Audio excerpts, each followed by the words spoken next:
This conference will now be recorded.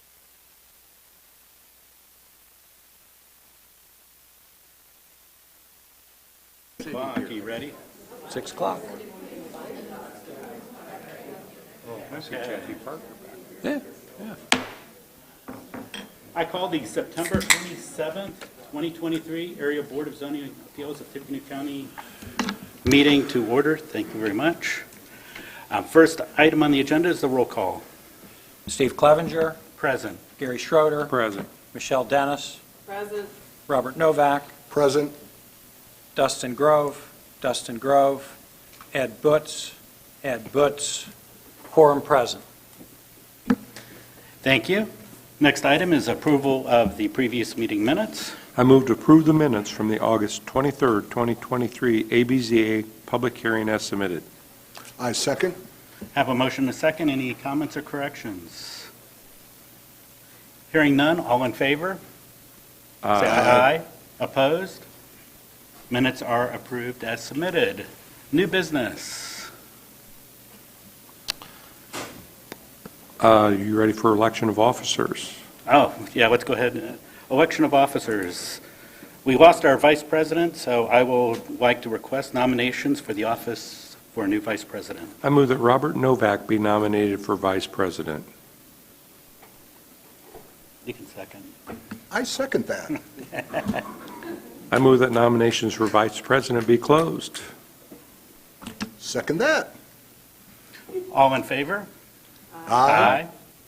Opposed? That carries.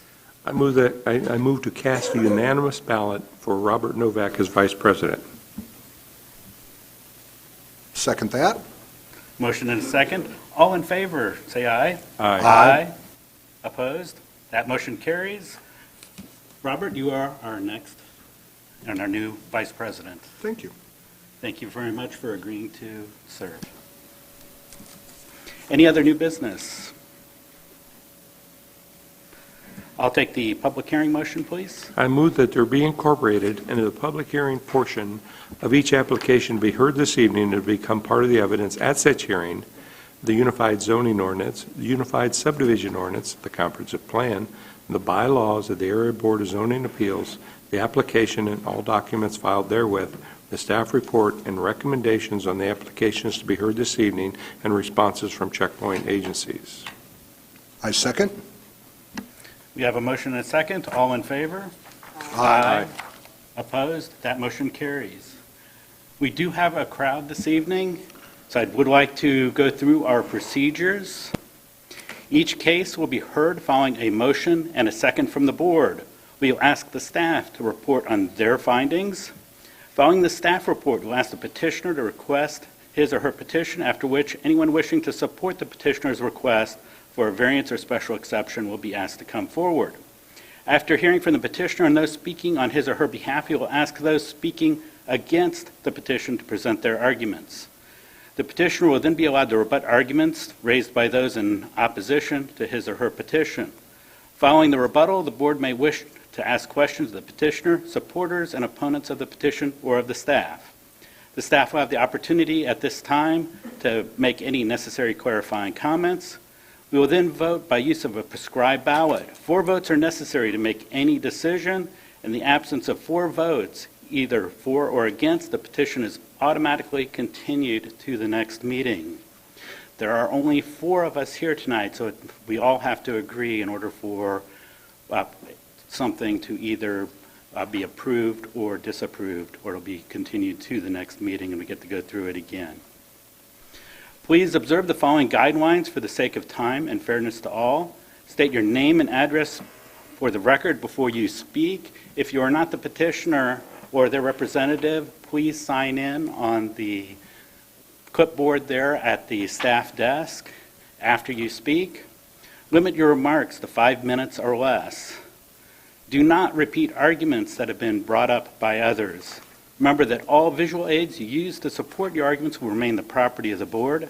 Cell phones must be turned off while the meeting is in session. Please step out of the room before using your cell phone.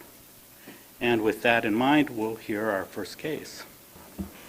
I move to hear and vote on BZA 2115 Michael Kieswetter. Petitioner is requesting a variance to allow a 10-foot setback instead of the required 25-foot from the right-of-way of Eastbrook Drive for a recently installed utility shed. The property, zoned agricultural, as a corner lot located at 4850 Eastbrook Drive in Washington Township, Section 36, Southeast 24-4. UZO 2-24 continued from the August 23rd ABZA hearing by an inconclusive vote. I second. Thank you, and we'll hear from staff, please. John? Good evening. So this case was heard. Okay, now we can hear me. So this case is being heard again because last month it had an inconclusive vote. Just to refresh your memory, on the screen is an area of Washington Township where Eastbrook subdivision is located. Petitioner's property is outlined in black. So we are a corner lot with Eastbrook Drive. And if we look at the petition here, we'll see that since the vote last month, there were some changes. After the inconclusive vote, the requested variance of a 0-foot setback had been amended to a 10-foot setback. The petitioner had made that change based on a few different things. And if we look at the site plan, we can see that the finger system is shown behind the house. And the health department recommends a 10-foot buffer from that finger system. So petitioner is showing that 10-foot area on the west side of the finger system. Also, you'll see a dashed line indicating a buried utility line, and he's indicating a 5-foot buffer centered on that. So 15 feet from the edge of the finger system would take us to the back of the proposed location of the shed. So now the variance request is for a 10-foot setback instead of the required 25 feet. And here are some pictures here. We can see this is looking north along Eastbrook Drive. So the area in grass immediately next to the shed is right-of-way. So it's shown at its current 0-foot setback, but petitioner is proposing to move it 10 feet further to the right or to the east. And there's a few more pictures here. So there's a picture looking from Eastbrook Street or Eastbrook Drive. The fence that's there, depending upon the outcome of this case, may or may not move. Privacy fences along a right-of-way within the 25 setback can be permissible with permission from the administrative officer. So he looks at things to make sure that no vision of a motorist or anybody would be affected by that. Petitioner or staff's findings of fact didn't change too much from last time. The definition of a hardship as defined in the zoning ordinance includes the fact that it cannot be initiated in violation of the ordinance. So because the structure was placed with a 0-foot setback without a building permit, staff cannot find an ordinance-defined hardship. So we're recommending denial. Thank you. Petitioner or his or her representative.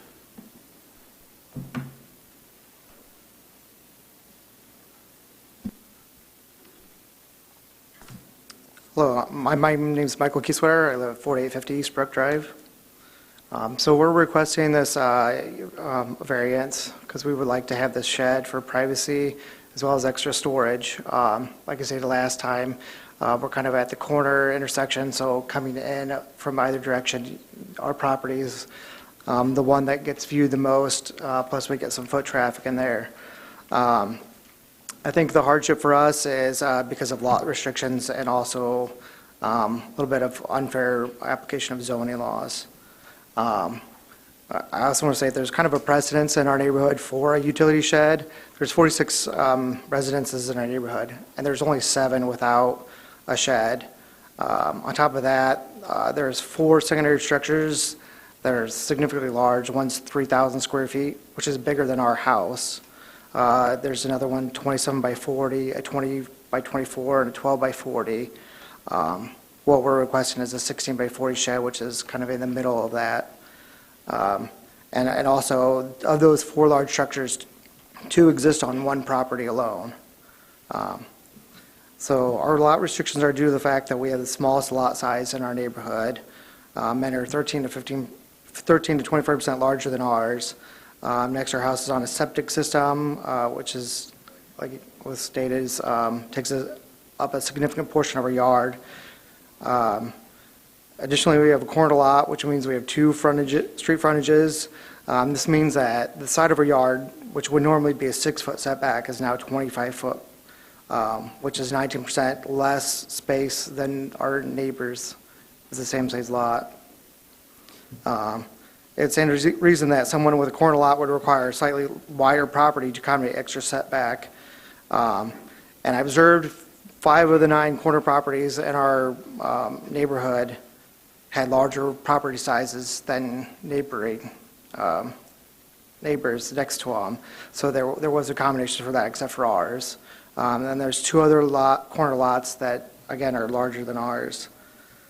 My biggest point, I think, is according to the Unified Zoning Ordinance in Section 224.4 and also 4.3, when you have a property that's zone ag, it has a residence that's on septic, the minimum lot size is 30,000 square foot, and my lot is 18,000 square foot. So I have a property that's 60% of the required minimum size.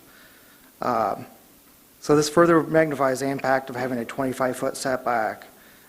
So I feel like it's an unfair application of a 25-foot setback on a property that's not even meeting the minimum requirement per zoning. Additionally, looking at GIS, there's about 8 houses and maybe 5 utility structures that also violate setback requirements. So this kind of points out that there is probably undersized lots if somebody can't meet it. Before the placement of our building is well within the norm of our neighborhood.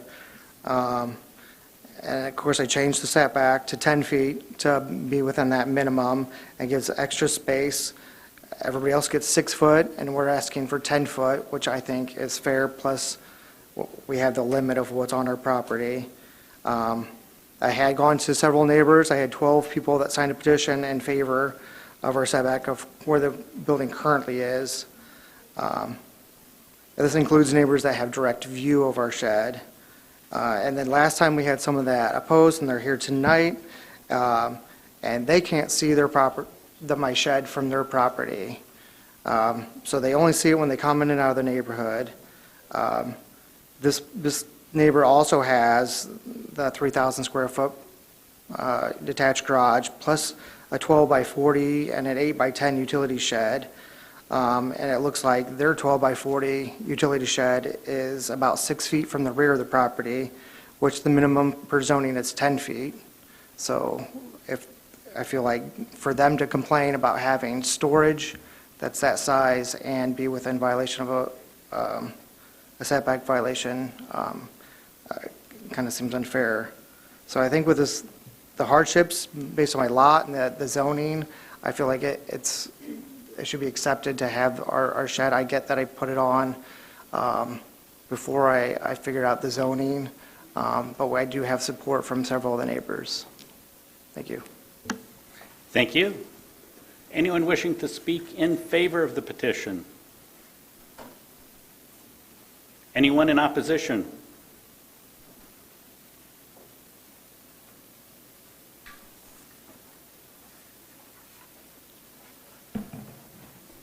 My name is Mike Graham. I live at 120 Michelle Court. This is my wife, Tracy. Yeah, I'm the guy with the 3,000 square foot building, but I bought a separate lot. I got a permit. I got the right setbacks, and I built the building to look like a house the way the county told me I had to do it. We have rules, and I think the rules need to be abided by. We don't have anybody that seems to want to enforce them. I've got pictures, which doesn't affect this, but I've got pictures of what I'm living next to, and no one will enforce those rules either. But yet I've got my assessment here, which keeps going up, and people just don't seem to want to follow the rules that are set forth. We have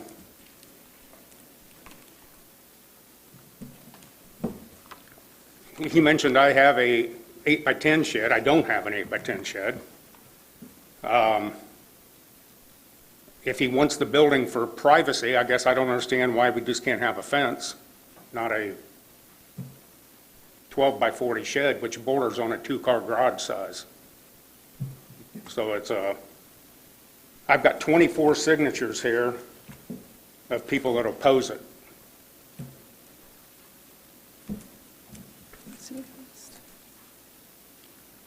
We also have a signature of people against it who do live directly across and have a direct view. That's exactly, that picture right there is exactly what they see when they look out their front window, is the shed. And we do have their signatures against it. As far as foot traffic out in our neighborhood, I mean, there isn't hardly any. I mean, we're surrounded by cornfields. It's a very small subdivision, as you saw at the beginning. It's only 3 streets. I mean, it's tiny. We don't have much traffic. We don't have much foot traffic. The foot traffic is people walking their dogs or kids on bikes. Out of all the houses that we went to talk to people about this shed, everybody but one signed being opposed, and there was one street we didn't even get a chance to get to. I think that's, No, we I think don't. that's pretty much it. Yeah. And just again, I just want to reiterate, we did get permits for our buildings. That's one of the big difference. Well, we got permits, we got the right setbacks. If you look down the streets, all the buildings are in line, but then you got a shed sticking right out there, very close to the curb, which we do have curbs. I think the last meeting, it said we did not have, but we do have. And the other thing I want to bring up is to store a car in that, which I've seen that happen, I don't really know how safe that is on a wooden floor. Well, it's against fire code to put a car on a wooden floor. So if that's his intention, I don't think that is really, the best thing either. That's it. That's it. Thank That's you. it. Thank you. Thank you. And if you're, and I don't, do we have a copy of that petition? Or, I mean, were you wanting to circulate that so that we could look at it? Anyone else wishing to speak in opposition to the petition? Please come forward.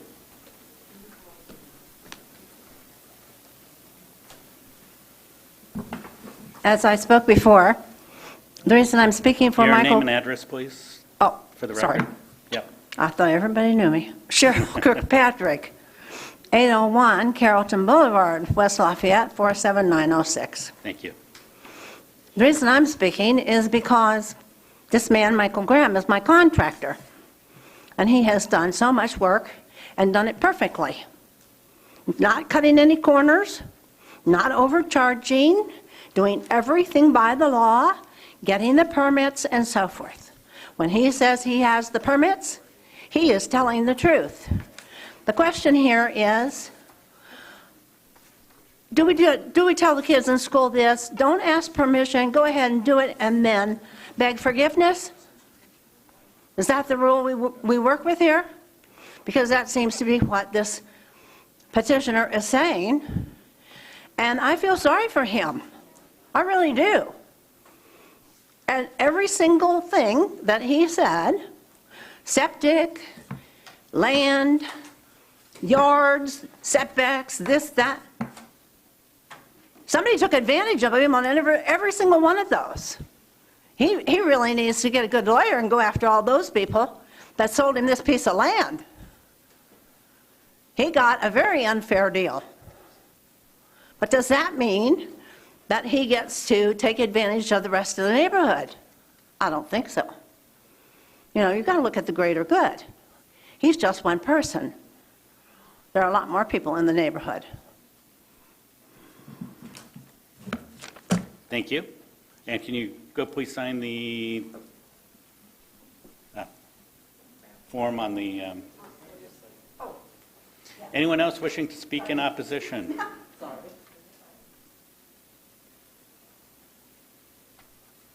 Last call. Michael, would you like to rebut? Or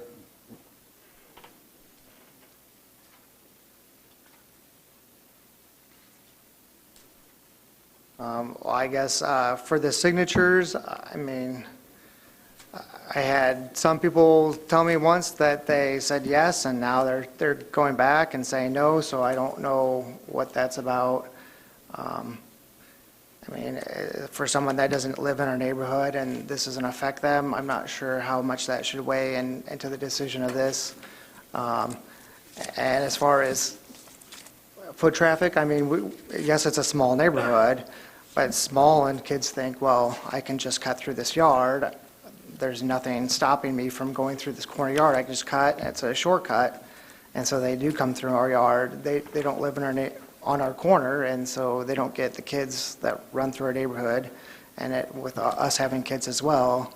And then for the fire issue, I was told that I can paint the floor with a fire retardant to ensure that it's up to fire code.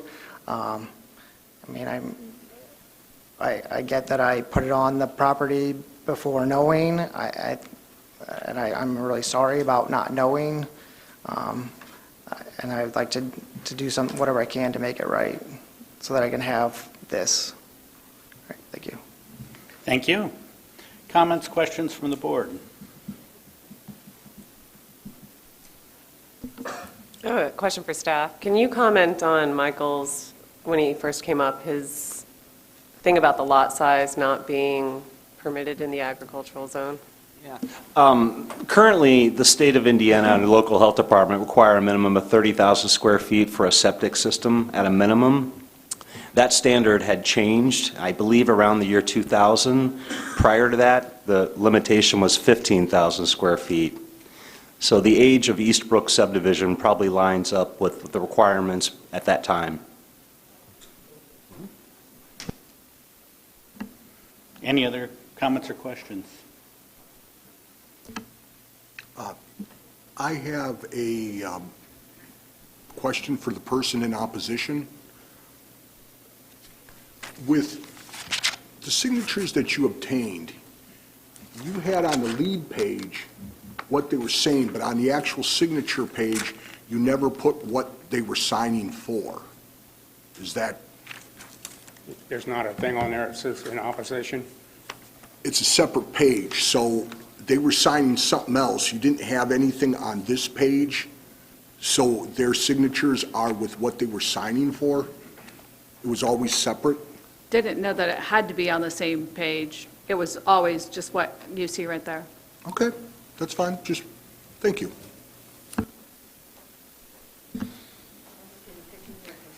Any other comments or questions? Hearing none, we have a ballot.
Four ballots cast, 2 yes, 2 no.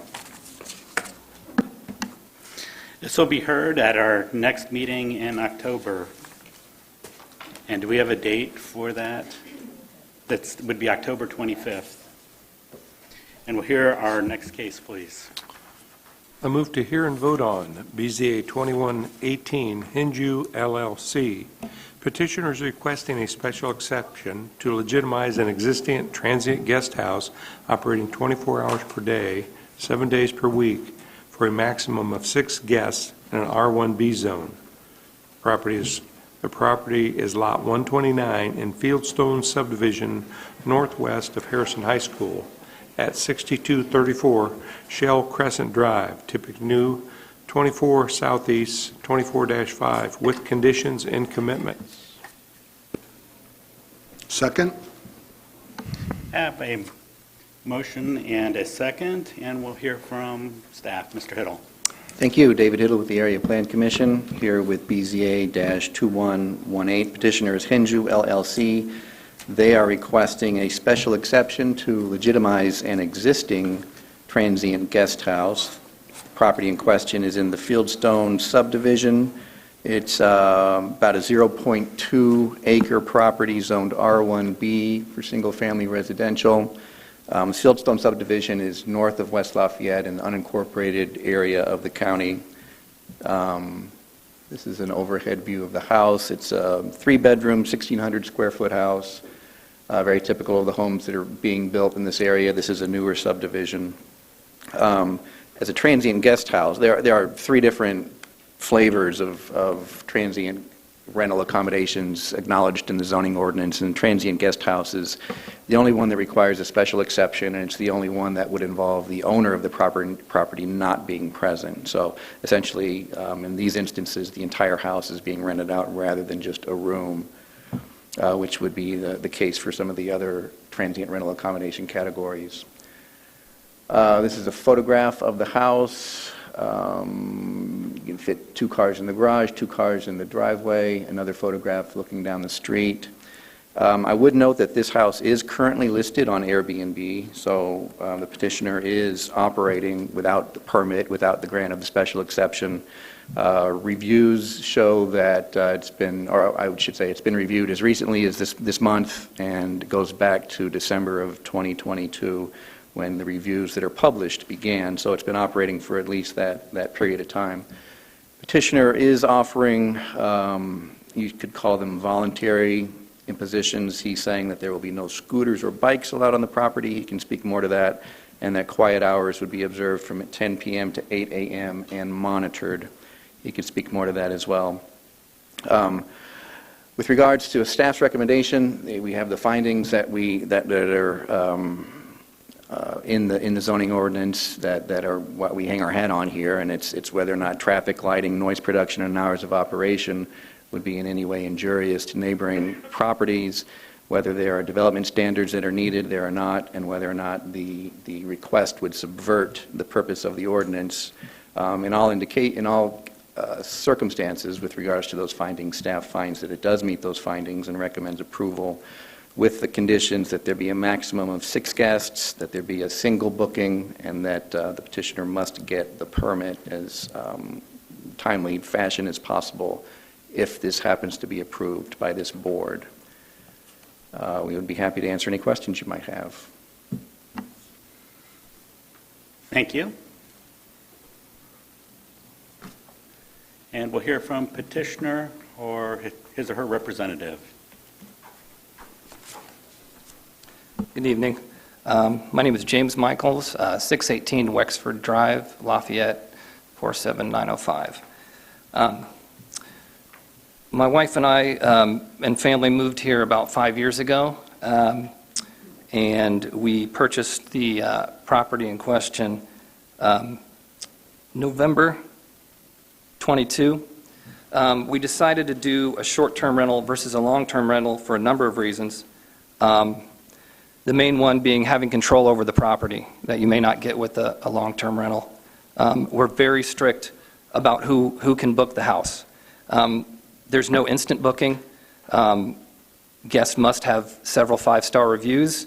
I'm not sure, most people here have either used an Airbnb or know of how that works, but if you don't, guest and host are rate each other via stars, 1 through 5 stars. We only allow guests with 5-star reviews, and we've only received 5-star reviews. No instant booking. That means they can't just go on the listing and request a day and just show up. They have to go through us first. We have follow-up questions after we look at their profile. Things like, why are you guys here? What are you in town for? Most of the guests, I'd say 90% of the guests that we get are professionals coming to town for work, or parents coming to see their kids at Purdue. When they arrive, I'm notified by my phone, the cameras in front of the house, that they've arrived. I look to see how many guests there are to make sure that that their number of guests are what they said they were going to be, and also that they are who they say they were in their profile.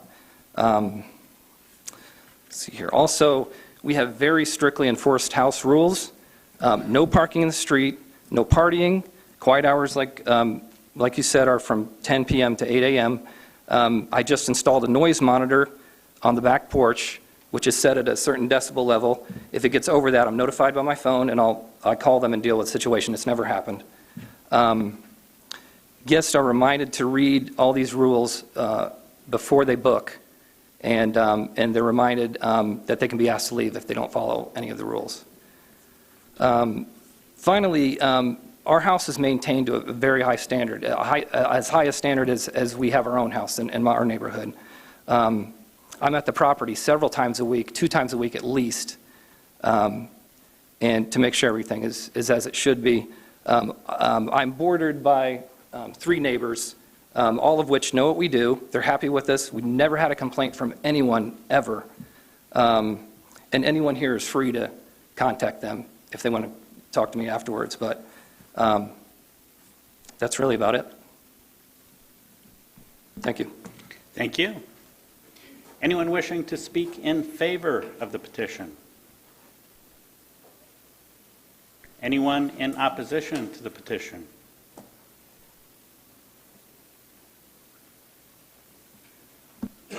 Hi, my name is Amanda McKinney. I live at 6102 Silver Creek Drive, West Lafayette, Indiana, in the same neighborhood as this Airbnb.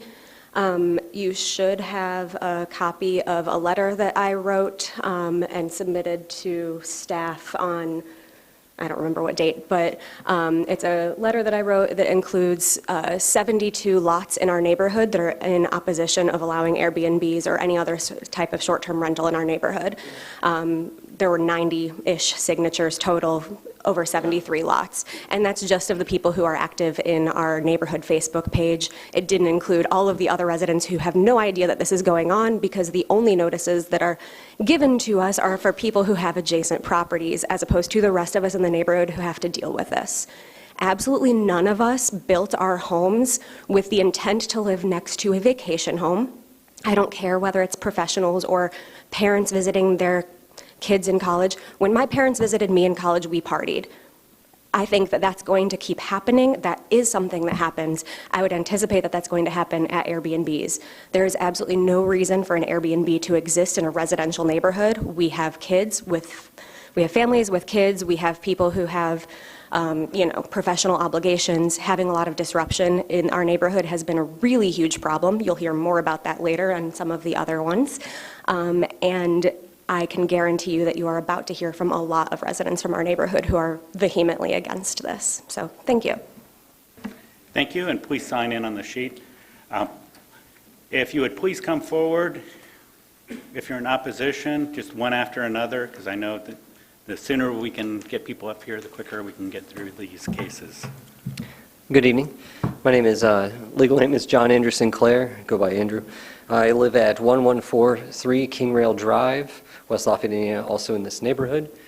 I want to present some information from the Board of Directors of the HOA that was newly elected. I myself am here as the president of that club. Ms. Amanda here is our vice president of the recently elected Board of Directors. The special annual meeting was on, sorry, my apologies. Wednesday, August 9th, we had the annual meeting to turn over the HOA Director Board to the residents from the builder. August 15th is the date where the board was first able to meet. Our main focuses there were to address the 2 concerns that were brought up most by the members of our neighborhood. The top 2 concerns were people not taking care of their lawns and the amount of rentals and transient houses wanted in the neighborhood. There was a very strong amount of numbers of folks that wanted us to do something to make an amendment to the covenants. We elected the 5 positions, and then we moved forward to the next meeting on September 8th to meet to outline what we wanted the covenant adjustments to be and started getting in contact with attorneys in order to make that happen. We recently were able to present to every member of the neighborhood a special meeting that is going to be done on October 12th this year to amend the covenants so that we can have restrictions on the amount of rentals in the neighborhood as well as transient housing. We would like the ability to make those amendments prior to any exceptions being made. So at the very least, we would like to request that this been tabled till after that has been voted on by all neighborhood members. We will have a total of 232 properties in the neighborhood.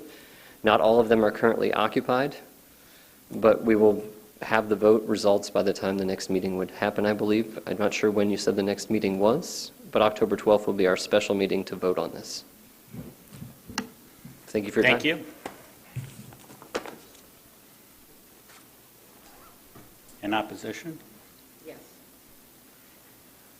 Hello, my name is Deborah Lewis, 1012 Colchester Lane, West Lafayette, Indiana, 47906. I am opposed to having transient housing in the neighborhood. I will say that there have been problems in regard to, loud noises, racing motorcycles up and down the street, trash, alcohol bottles and things like that that have been strewn on the streets that I see. I go out every day and walk my dog. Sometimes I pick them up. So I question how they are vetting some of these people and how you can really control when you aren't there. By the time you get a complaint, that person isn't there anymore. I'm also concerned about street traffic. You can allow 6 people in a residence. Every one of those people could have a car. And then you've got problems in terms of traffic and parking on the street.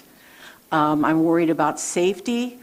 We have an influx of strangers. I don't think anybody's comfortable with that, at least in a residential community. We have kids, we have families, we have working adults and kids that go to school. We don't need disruption in the neighborhood because of an Airbnb. And, they're not accountable because they aren't going to be there that long. And I'm also concerned about property values. If our neighborhood is known for the Airbnb residential community, what will that do to our property values? And I ask, would any one of you want to have a neighbor would want an Airbnb next to your home? I sure don't. I don't want to live next to an Airbnb. I didn't move in to a HOA community so that this would happen to me. I did that so I would have some control and we could maintain standards in our community. Thank you. Thank you.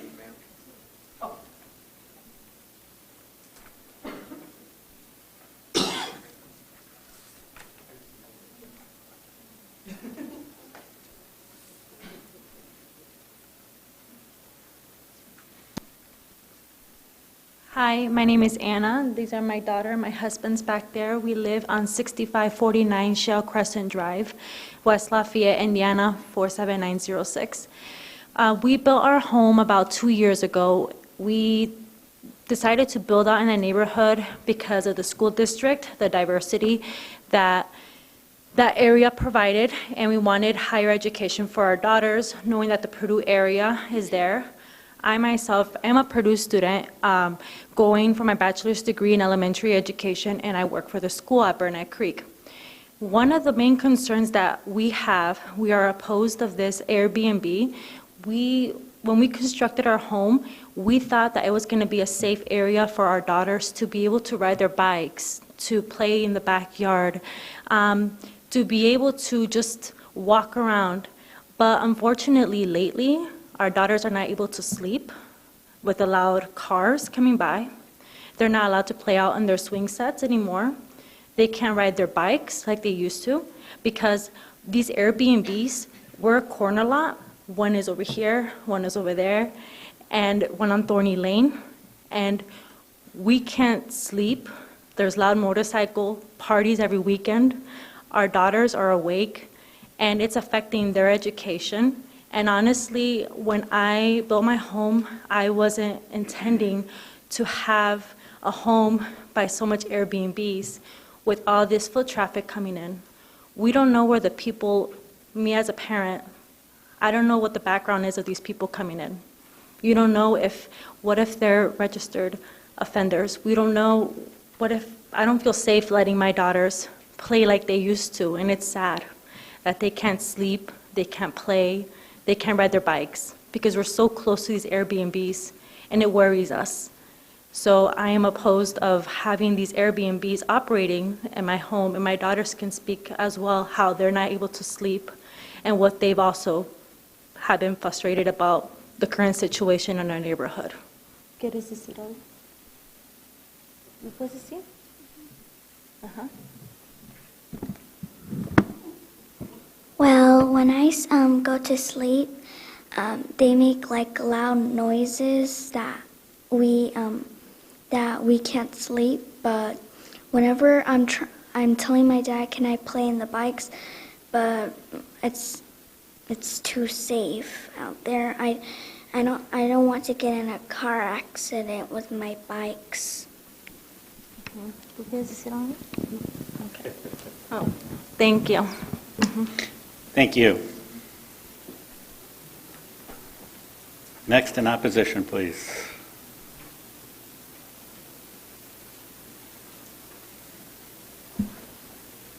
Howdy. My name is Jared Baker. Me and my husband live at 1013 Colchester, just like several other people in the neighborhood. A lot of what's been said is already been said, so keep it brief here.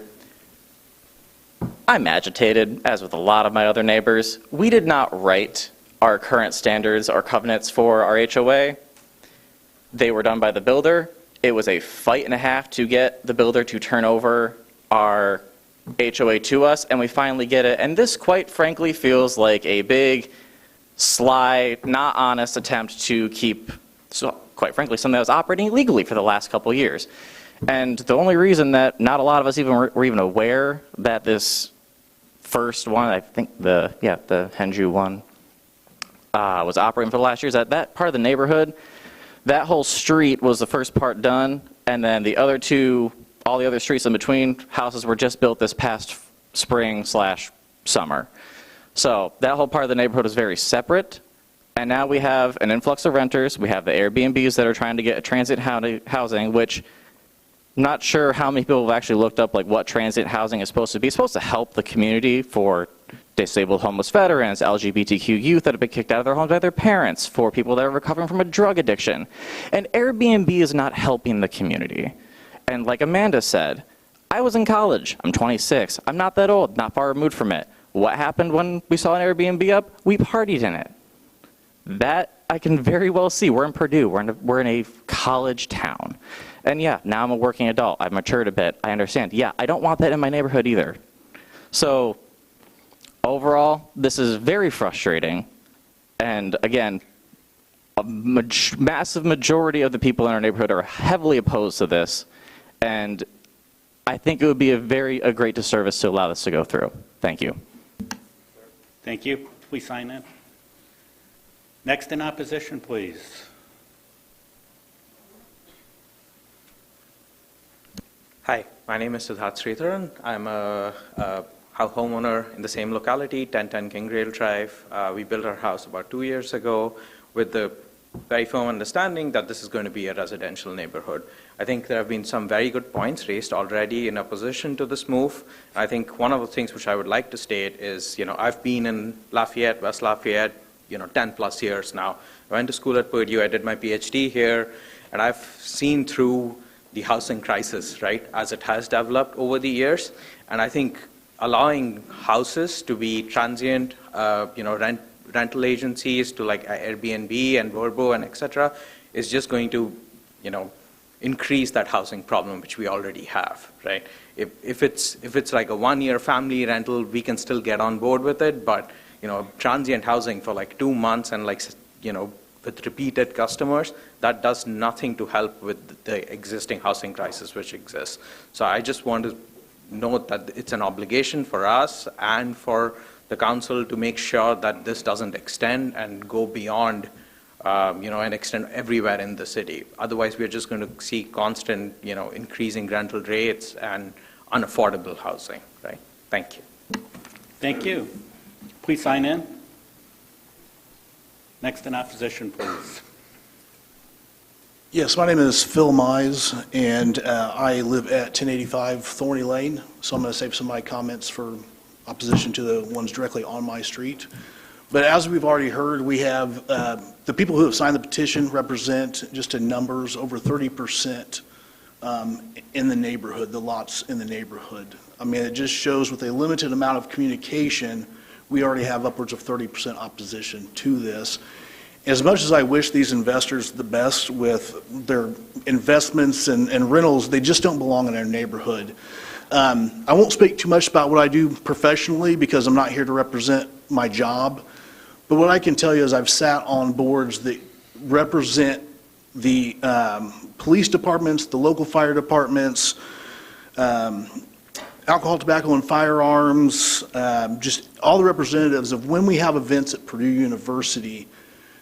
They get together to plan because they know there's going to be an increase, an influx in criminal activity. That's what these events do. So their idea is to put up barriers, increase police presence, first responders, because they know those crimes are going to happen. And we all know that these Airbnbs are here for those events. So what we're doing is if we allow these Airbnbs into a residential neighborhood, which I live across the street from the Lopez's that have already spoke, not every every house on my street has a family in it, but the vast majority of them do. Yes, myself, I have a wife and 2 young children. I have a grandchild that comes over and visits me. I have family events. We've all had to just stop the traffic as much in our neighborhood as far as the sidewalks because of the events that happen. But when we talk about the events that these individuals who are going to rent these Airbnbs, what those events represent is, in fact, for our community, an increase in crimes. I know that because, again, not to get too much into my profession, but I meet with the people who commit the crimes, okay, individually. I have the conversations. I can't tell you, I review over 1,000 police reports in a year, and I can tell you, my business increases with every event at Purdue. The sporting events, homecomings, the kart races, just a home game. All of those represent in our community an increase in crime. And again, if we're going to invite this into our neighborhood where we have all of our families, we are going to get those people who are going to represent an increase in crimes, such as violent crimes, drinking and driving, drug charges. All those things are increased with every event at Purdue. And again, I'm going to have additional comments for the other ones, but I just don't think those Airbnbs are a good representation of keeping our families in this community safe. So, thank you so much. Thank you.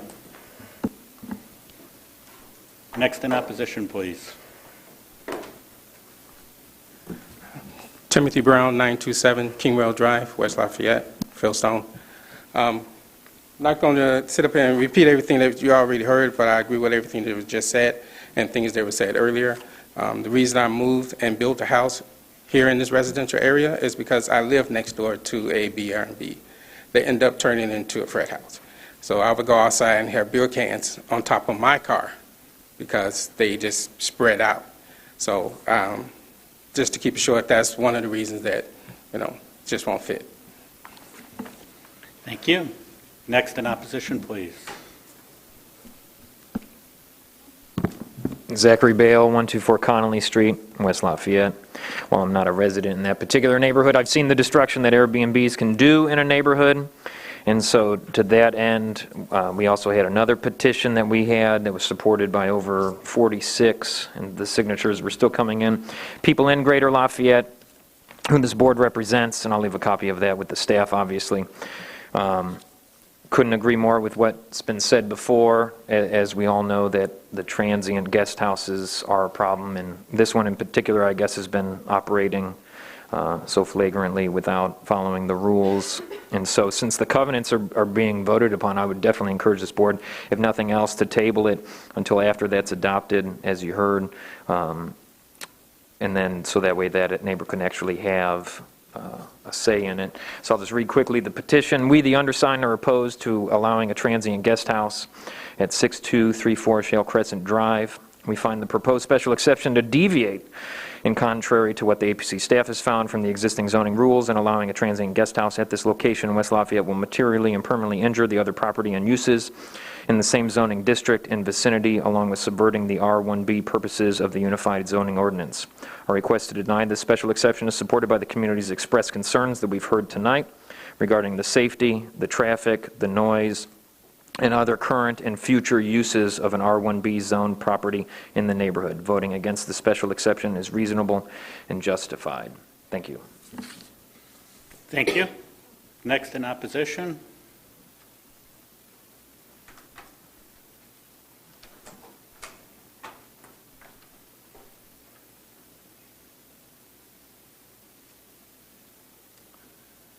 Hello, my name is Eric Watson. I live at 6123 Silver Creek Drive. We bought our house a couple years ago. We moved out there because of Airbnbs and rental properties in our previous neighborhood. And, you know, I spent almost $250,000 on a house, and I'm going to be right back where we were before. And it was not a pleasant experience. Loud music, nothing was ever done about it.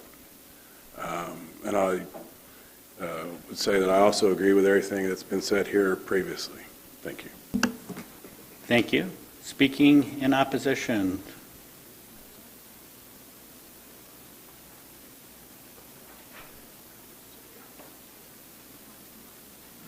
My name is Ann Harner, and I live at 6307 Shell Crescent.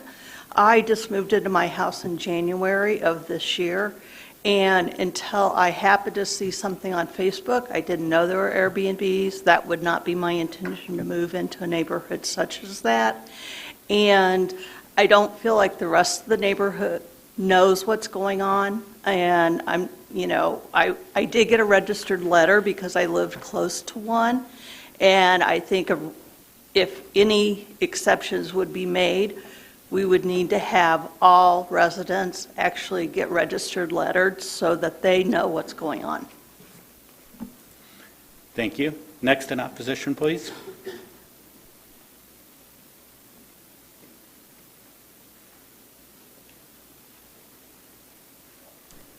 Hi, Shauna Dilden. I live at 6071 Silver Creek Drive, and this is my son, Kason. We were one of the first houses in the neighborhood, and really the goal for us, Kason was getting ready to start kindergarten, was for him to go to a good school, obviously, and live in a good neighborhood where he could play with friends in the neighborhood. He's in 4th grade now, and recently a little bit more independent, and honestly, it makes you as a parent a little bit more worried when you know that there's random houses in the neighborhood that are Airbnbs. You just don't feel as safe with them out there, not knowing who's there. I agree with my neighbors, and I feel like we're a pretty tight-knit little community, and it's nice to just get along with everybody, know everybody, and if you don't know them, someone that you know knows them. So it's pretty tight-knit, and we like to keep it that way. I feel like having Airbnbs in the neighborhood would be doing a big disservice to the children in the neighborhood. You want to say anything? So my parents let me ride my bike and all, but if we get too much of these Airbnbs, no kids are going to be able to ride their bike. And it's nice to know your neighbors, who they are. And yeah. Well said, buddy. Thank you. Thank you. Next in opposition, please.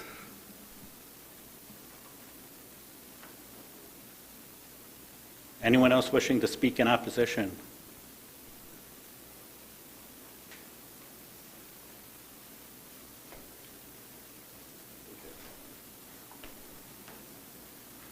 My name is Bob Salisbury, 1012 Colchester Lane, West Lafayette, Indiana. I'm opposed to this. That's pretty much all I have to say. We don't need this extra stress. We're all family people. We have children, grandchildren. If we don't have children yet, we plan on having them. And it's nice to know who your neighbors are. When you have someone move into a place every week or every other week, you don't know who they are. That elevates the stress level, and I think we all have enough of that. So I'd ask all of you to oppose this. Thank you. Thank you. Sir, if you could sign in. Hi, my name is Tricia Holly. I live at 6209 Silver Creek Drive, and we were probably like the sixth house in that neighborhood. We've been there for almost 6 years, and we moved there because we had children, and it was a safe place to be. It's set outside of the city. It's not a rental community. I mean, if we wanted to live somewhere like that, we'd live at the Holiday Inn. We're trying to raise our kids and keep them safe. So I just want to make sure you understand how much the whole neighborhood opposes the Airbnbs out there. Thanks. Thank you. Anyone else in opposition?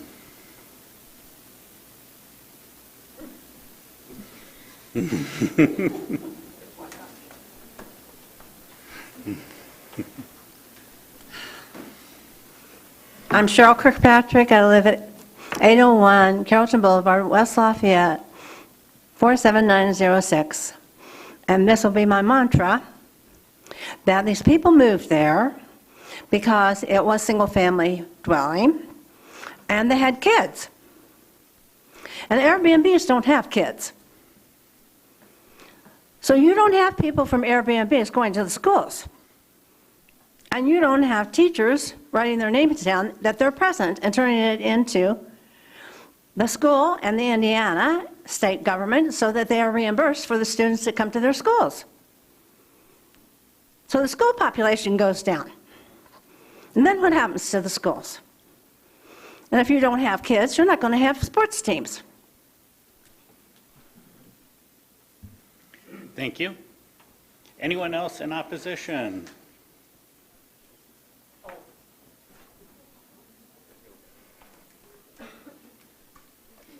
My name's Dan Walkup. I live at 997 Colchester Lane. I just wanted to bring the other perspective from the old guys. I'm 63. My wife and I bought our house there about 4 years ago. Spent a lot of money.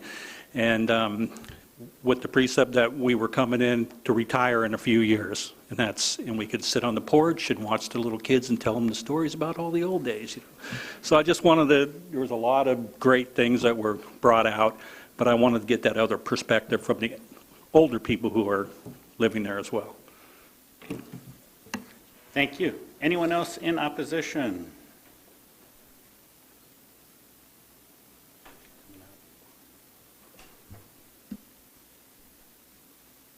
Hi, my name is Carolina Prieto, and I live in 6184 Shell Crescent Drive, West Lafayette. And I'm opposed to this because it's not safe for the kids. And I will ask for you to consider it. Please protect the kids. Don't put money first. Money is not everything in life. We have enough problems in this world, and I will ask, please protect the kids. Thank you. Thank you. Anyone else in opposition? Last call. Mr. Michaels, if you'd like to rebut, or we have one more? Okay. Please keep coming forward. We want to. Sorry, just to clarify, I'm actually not this case, but I live in the same community, so. Name and address for the record, please. My name is Weishou Xiang. I live in 1121 Thorny Lane. So actually, the letter I received is not this case, but it's the similar, but I live in the same community. So what I expressed is most of our community neighborhood already expressed. And there's one thing I need to add is the noise is not from this slot. It's definitely from my slot. It's the integrity care, their case is case number is 2123 or 2122. But the noise and the newcomers or short renters did make me deep concern about safety issues, because there's because I live nearby, maybe it's not your property, but I believe noise is also from the one of the these two slots. I noticed that they are making very loud noise. They're for motorcycle and they throw in the parties. And I remember there's a party in 2 a.m. There's a car parking in my front door with loud music. And I'm new immigration. I came to America for 10 years. There's the first time I thought I should purchase a gun to protect myself. And I just got my son. I try to raise him here, and I want to have a safety environment for him. Okay. Thank you. Last call for anyone in opposition. Okay, Mr. Michaels, if you'd like to rebut, please. We have been operating without a special exception simply because I didn't know. I asked my realtor when we purchased the home, and she cleared it with me, which is no excuse. But as soon as I did know, she called me when she found out, and I immediately went to the Planning Commission. I think a lot of people are confusing the long-term rentals with the short-term rentals. All the long-term rentals in the neighborhood are the ones with high grass, don't take care of their property, who have loud noises. We don't have any of that. If you want to know the truth, you ask the people that live directly next to me. I've talked to them all the time. They've never had any problem. No noise, no nothing, absolutely nothing. I know people purchased houses in the neighborhood because they thought it wasn't a Holiday Inn. They thought it was a neighborhood where it would just be homeowners. I purchased the home as an investment because it was not against the rules at the time, and I didn't know this would come up. There's nothing subversive about it. It's in my best interest to keep running it the way I'm running it. How we control the property, how we are strictly checking all the guests that we let in. As soon as there's an issue, they're going to be out. At the last HOA meeting, I believe somebody gave a number of how many full-time rentals there were, and they said there was one Airbnb. As far as I know, I'm the only Airbnb in there currently existing. And so I don't know where all these stories are coming from. There's loud noises and motorcycle races and all this. I don't know what they're talking about. It's not coming from our home. There's so many points here, I'm not even sure to... My neighbors know what goes on there. They're the best ones to ask. That's all I can say. Okay, thank you. Comments, questions from the board? I have a general question, Steve, and I think we discussed this before, but on some cases, and I believe that it is a county ordinance, even though this may be restricted to, I'm not sure how many people, you can only have 3 unrelated people in a rental property, whether it's an Airbnb or not. It is still a single-family dwelling, so the definition of family is no more than 3 unrelated. Okay, only 3 unrelated. So I see some of them it's added, but just to make that clear, I don't know if we need to make that addition to the condition, just so that everyone knows, even though it is a rule. Just to let you know, I had that same question, because the ones that are in West Lafayette are the ones that say 3 unrelated. All the others do not. I was kind of curious as to why that was left off, if that was intentional or not intentional. It was intentional per a request from the AO of West Lafayette. It was intentional that it was included in the West Lafayette, But it not was the rest of them. It was not intentionally left off. It was intentionally added to the West Lafayette Correct. ones. All of them do still have to follow those regulations, but the AO requested that we add it as a commitment for the West Lafayette cases. And I know I would feel more comfortable if we had that so that it's spelled out in the conditions and commitments. So is it proper for me to make a motion to add that as a commitment? Yes. Okay, so I move for BZA 2118, the line be added but no more than 3 unrelated guests. After their statement, occupancy shall be limited to 6 guests and no more than 3 unrelated guests.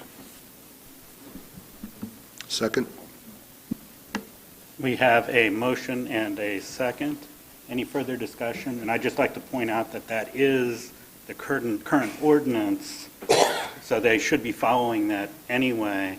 It's just that this makes it clear that you can only have 3 unrelated parties. So you can have a family, but then you can only have 2 others that are not related to that family. You can't have 6 unrelated guests in these Airbnbs. And staff, correct me if I'm wrong. Or, I'm correct, okay.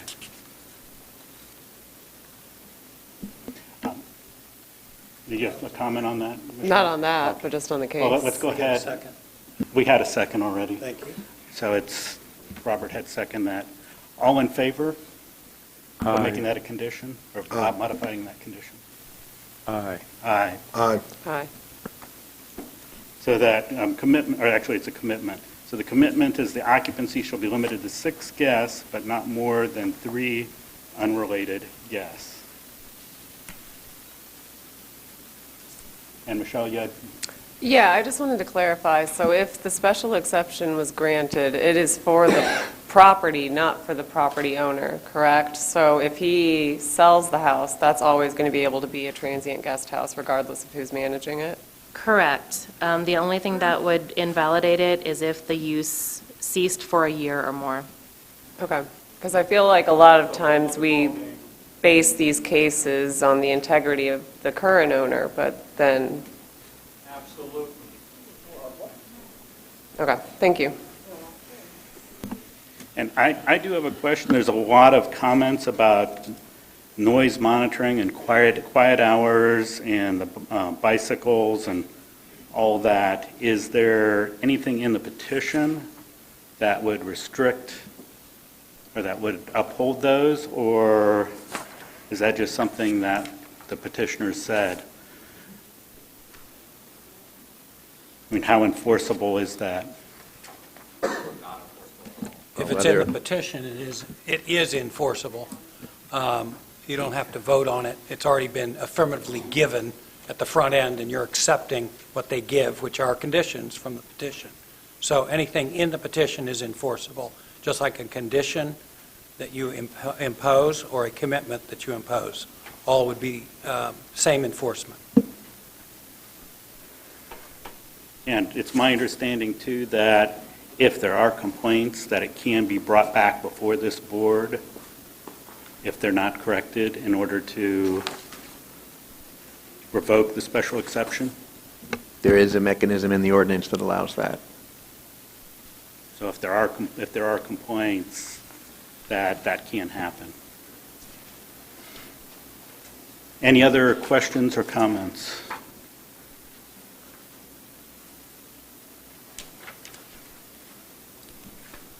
Hearing none, we've got a ballot.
4 ballots cast, 2 yes, 2 no.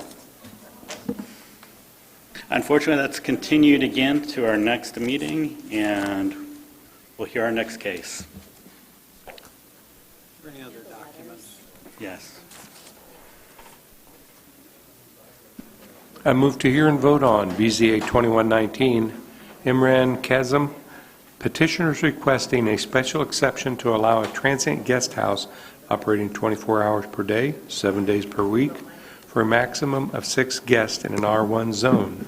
The property is located at 1700 Ravinia Road, West Lafayette, Wabash 18 Northeast, 23-4, with condition and commitments. Second? Have a motion and a second, and we'll hear from staff, please. Amanda? Thank you. Amanda Esposito, APC staff. This is a special exception for a transient guest house, much like the last one we heard. This one is located in West Lafayette city limits. This area is zoned R1, all single-family residential in the surrounding areas. Most of the houses surrounding this one appear to have fenced-in backyards, but this one, I believe, does not have a fence. It is close to Purdue's campus, about 1 mile walking distance to the southwest. A similar special exception for a transient guest house was approved in July, a block to the west of this request. There's also another special exception request for a transient guest house on this same agenda, just north of Lindbergh, so a little bit to the north of this. The house has a 1-car garage attached to the home, and the paved driveway is large enough to accommodate 3 additional cars per the petitioner. If this request is approved, the home could be rented to up to 6 guests for fewer than 30 days at a time. They would also have to adhere to West Lafayette's rental inspection program with the no more than 3 unrelated guests that we just spoke about. The petition also includes a set of house rules. There are 8 of them. I won't list all of them out here, but these are binding on the petitioner because they were included in the petition. This met all of our findings, the ordinance defined findings, and we are recommending approval with the condition and commitments. And I am happy to answer any questions. Thank you. Thank you. Petitioner or his or her representative.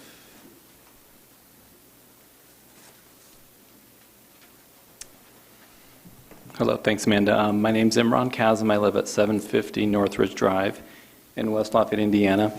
This home is owned by myself, my mom. We've owned this house since 1984, and it's been a rental for the last 26 years. I was away for quite a few years and came back into the community in 2018. You know, my mom and dad raised 4 kids in this house in the 1980s and 90s. It was a wonderful neighborhood to grow up in. We all went to the West Side schools, and we all graduated from West Lafayette High School. We all went to Purdue and graduated, and 3 of us went on to IU Med School and 1 Harvard for graduate school. And we all sort of dispersed around the country, and in 2018 I came back and found the house to be in a really poor condition, and sort of went about renovating it, turning it into something a little bit nicer. Still not a big house. We didn't add any square footage, but just to go through and restore everything has been quite an ordeal. We're not quite done, but basically all the years of long-term rentals essentially destroyed the house. And so my plan was to turn this into a short-term rental, really so that my friends and family could use it, people that came into the community could take advantage of being close to campus, and mainly so that the house didn't get destroyed again. You know, it's sad to see a house that's sort of really a part of my family's history just really get run down. And the long-term rentals, although there's nothing wrong with long-term rentals, I mean, that neighborhood is predominantly long-term rentals, and this has been one for a long time, but it's just hard to maintain a house nicely and the yard nicely if you're not in there every week and able to sort of take care of issues. So basically, the house is just about done being fixed up, and that's why I was asking for the special exception. Thank you. All right, thanks. Anyone wishing to speak in favor of the petition? Please come forward.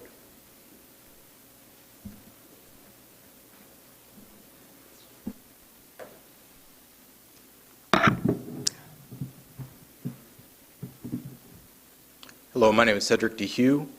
I live at 3395 Putnam Street in West Lafayette, Indiana. I'm a fellow short-term rental host. I've spoken with Imran about his investments in his property. I've spoken with him about best practices associated with being a short-term rental host, including the use of AirDNA, which is a platform that will provide you information about revenue for short-term rental properties. Sorry, transient housing, I just say short-term rental. Price Labs, or Wheelhouse, which are dynamic pricing software systems that will allow a short-term rental host to maximize the amount of revenue per booking, taking into consideration compression events such as Purdue graduation, football games, and other sorts of events where a number of people are coming into the city of West Lafayette at one time, and property management software. My wife, Xandra, and I, we have two grandfathered in short-term rental properties. One is 1515 Northwestern Avenue, affectionately known as Historic Blue House, West Lafayette. We have another at 725 Bexley Road, affectionately known as Destination Station. Both of these are in residential communities. We've operated Historic Blue House, West Lafayette for over a year now, approximately 2 years, without any form of violation. The previous owners of 1515 Northwestern Avenue used the property as a personal residence and also as a long-term rental. There were violations with the city of West Lafayette. We have been operating Destination Station for approximately 1 year without violation. We have had approximately 150 bookings, approximately 100 for Blue House, and approximately 50 for Destination Station. Out of those 150 bookings, we've had 2 bookings where the guests were ones that I would rather not have them book again. There were no neighbor complaints. The police were not called. The guests just left the property in a condition that we would just would not want them to have them back again. We comply with the City of West Lafayette's rental housing requirements, including specifying the City of West Lafayette Housing Occupancy Ordinance details in the policy section of Airbnb. We include noise monitoring sensors in each of our short-term rentals. We provide our phone numbers to our neighbors and request them to let us know of any issues at any time.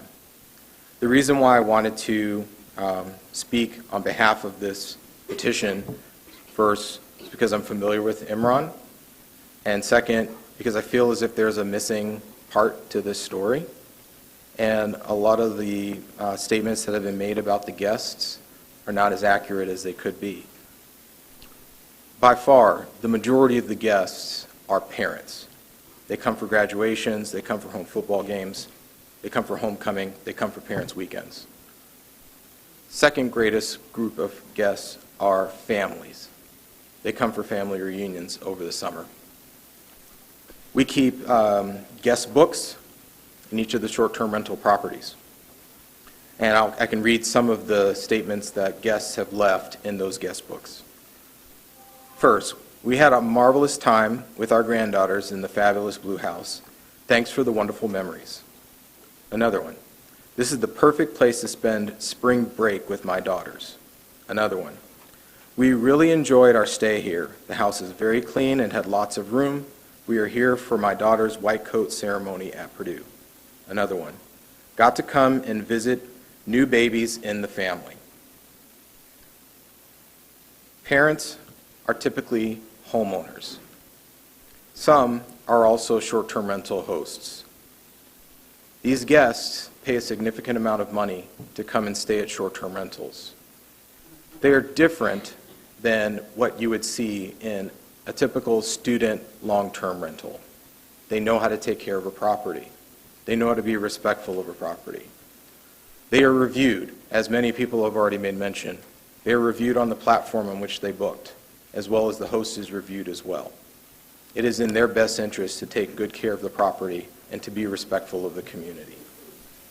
Honestly, we have been blown away by how respectful, communicative, and careful our guests have been in our bookings. And many leave comments or reviews that state their enjoyment. Here's another. Cedric, thank you for opening your home to us. We very much enjoyed our visit to Purdue and proximity to the game. Tough loss. Thank you. Thank you. Anyone else in favor of the petition?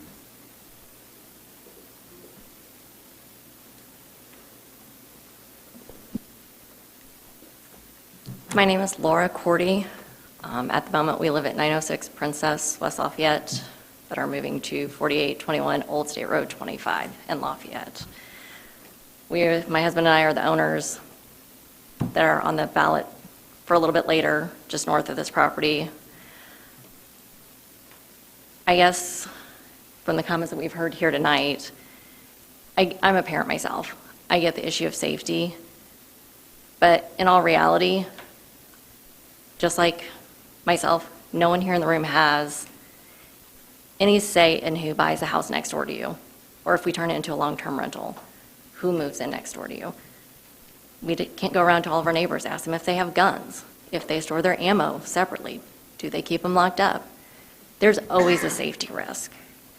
I think Airbnbs, which I know by law there's not a legal term for them, transient is the closest we have to it, which does have a negative connotation, because in our society it just does. Transients typically are not law-abiding, they don't respect their neighbors, but as Cedric mentioned, Airbnbs, you're paying almost what you'd pay for an entire month's rent, oftentimes for a week or a weekend. And I think with the right monitoring, noise, age restrictions, we're going to have more control over Airbnbs, especially for those of us that are local, versus the long-term rental next door to us. We've never met the deed owners. They live in California. My 7-year-old, 3 rentals next to us, because none of those college kids bothered to mow it. My 7-year-old mows it. But there's no constraints or safeguards in place for what we do with long-term rentals versus short-term rentals that we're here local. We're keeping an eye on the property. We're not letting it fall apart. And one of the other petitioners on the last case mentioned the increase in crime. I would be interested to know the statistics. Those committing the crimes on those home game weekends, are they truly people from out of town, or are they the college students getting a little too rowdy? And because law enforcement is aware that a game is going on, are paying more attention to those things. Same thing with the last case. Most of these people even commented that they didn't even know there was an Airbnb in their neighborhood until they got notice of it. While I don't agree with him operating illegally, I mean, the only reason my husband and I knew about this is because I happen to be friends with Aaron Easter. And when we bought the other property to be closer to my husband's family in Lafayette, I reached out to her because I did want to do the right thing. I knew that there was, being West Lafayette, the rental inspection, but I wanted to basically cross our T's and dot our I's. But again, I think that's something not everyone knows where to look, but if you're complaining something's a big problem, but in the same sentence you're saying, we didn't even know there were Airbnbs in our neighborhood, they're kind of conflicting statements. So I would ask the committee to please consider his request. Thank you. Thank you. Anyone wishing to speak in favor of the petition? Anyone in opposition to the petition? Here we go. We had several people here, so. Cheryl, I'm going to beat you there. Oh, all right, can I stay standing for 5 No, minutes? no, come on, go. You're up. Okay. All right, where do I start? Let's see, first of all, Name and address for the record, please. Cheryl Kirkpatrick, 801 Carrollton Boulevard, West Lafayette, Indiana, 47906. Thank you. Okay, so we've got really kind of two things here. We've got the doctor, his Airbnb on Ravinia, correct? That's what we're talking about. Okay? However, then we had a support by the guy who owns 725 on Bexley. And it just so happens I grew up on Bexley. And I know the people that live on Bexley. And when this came to my attention, it was only a man on the West Lafayette City Council's wife who told me about this Airbnb. Otherwise, I wouldn't even know about it at 725. And I was horrified. And she said, well, they have trash there after every weekend, and this has been going on for a year.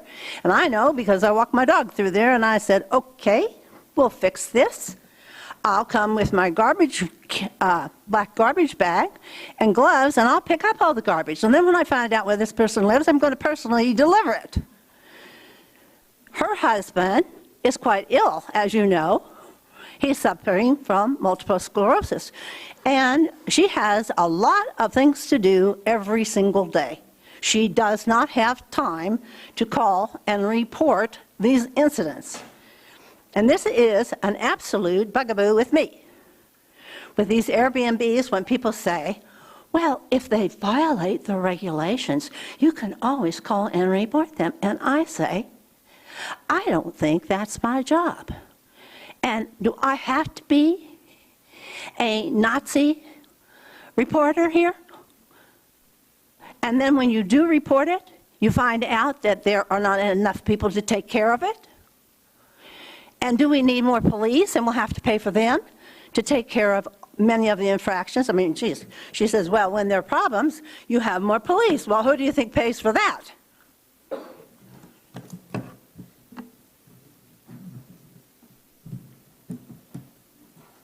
Whoops. I can't get up. Help her. I can't get up. Okay. Oh, her. Hold me. Okay, thank you. Thank you. Sorry. That's not the best position.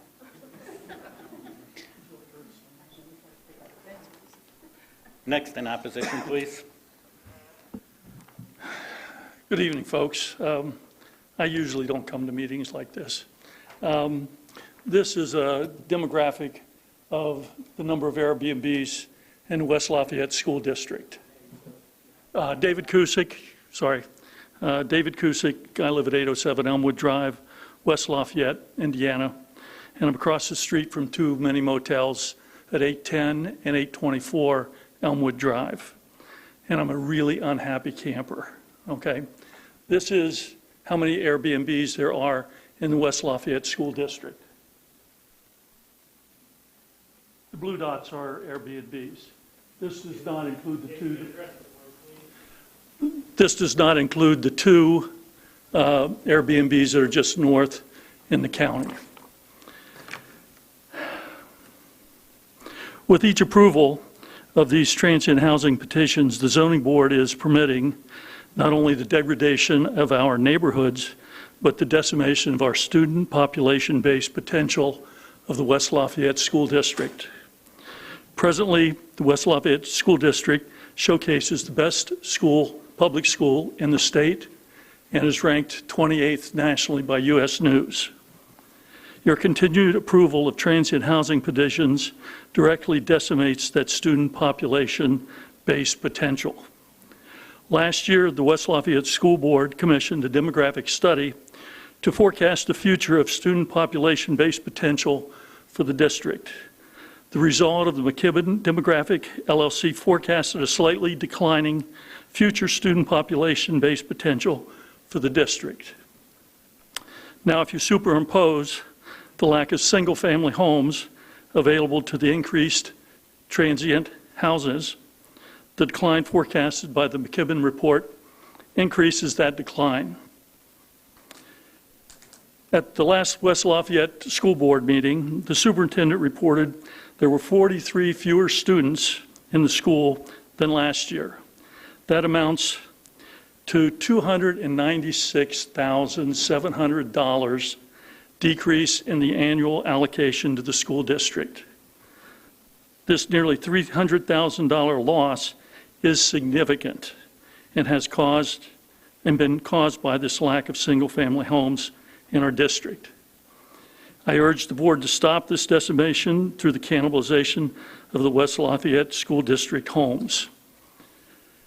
Under item 3 of the zoning appeals petition, this zoning board is required to consider use of property, land, and structure with regard to the effect on property value, harm to neighbors, and its use to be consistent with the neighborhood's purchase. The loss of the student population-based potential is due to the replacing of single-family homes with transient homes. This directly and negatively impacts the purpose of the land use. The loss of the student population-based potential should be the emphatic, if not the sole reason for not approving these transient homes petitions.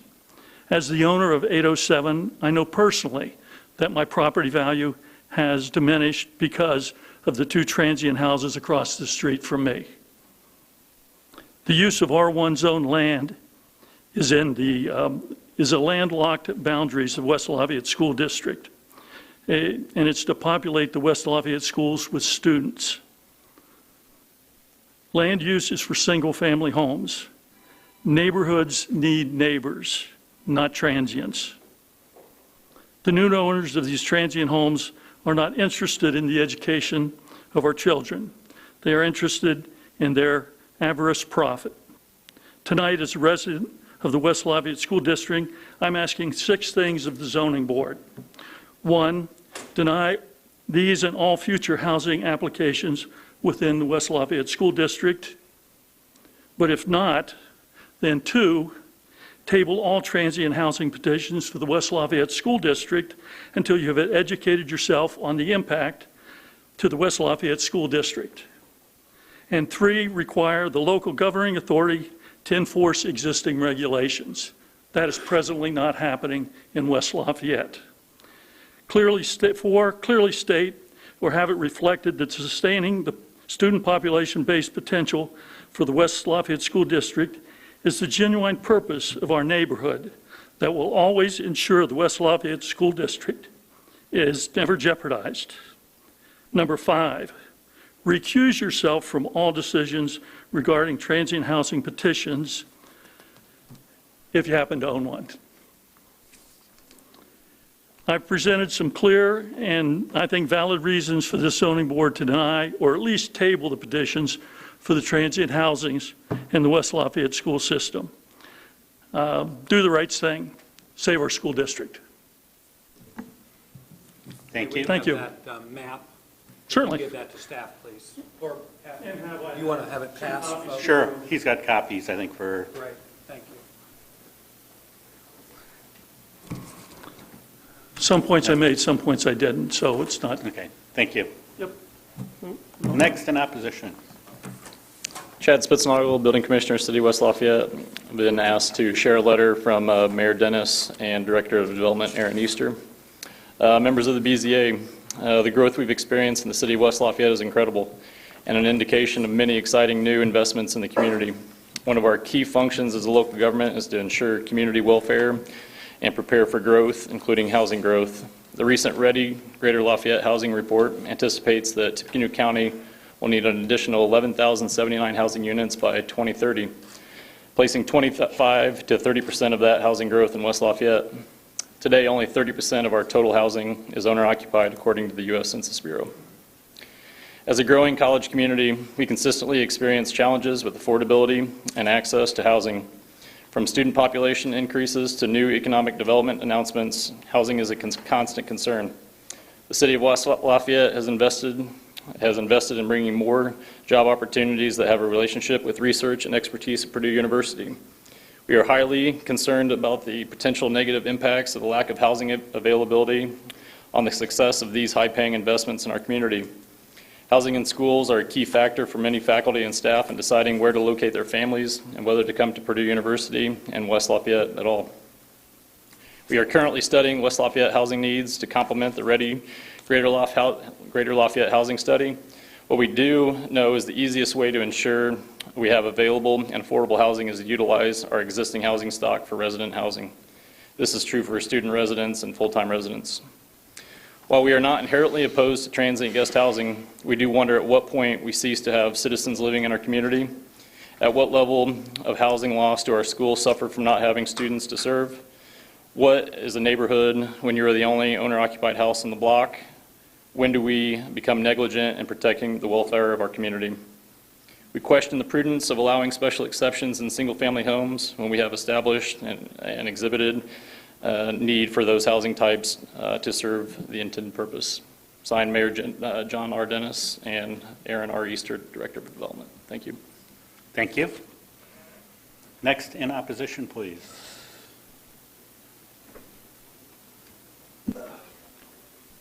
I know you're sick of me.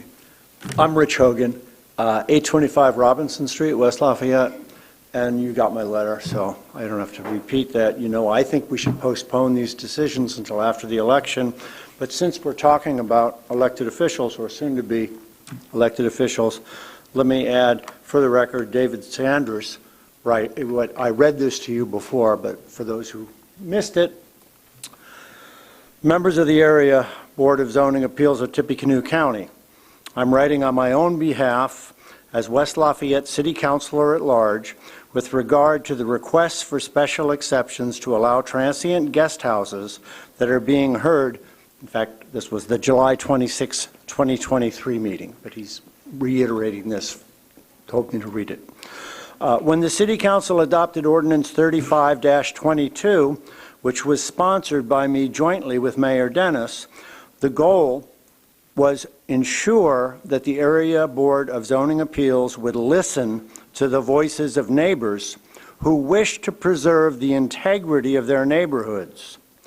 Among their concerns, which I share, are the effects of transient guest houses upon the availability of housing for people who wish to live in West Lafayette full-time, and upon the stability of the student population served by the West Lafayette School Corporation. I urge you to give the reflections of the neighbors your full consideration. Sincerely, David Sanders, West Lafayette City Councilor at Large.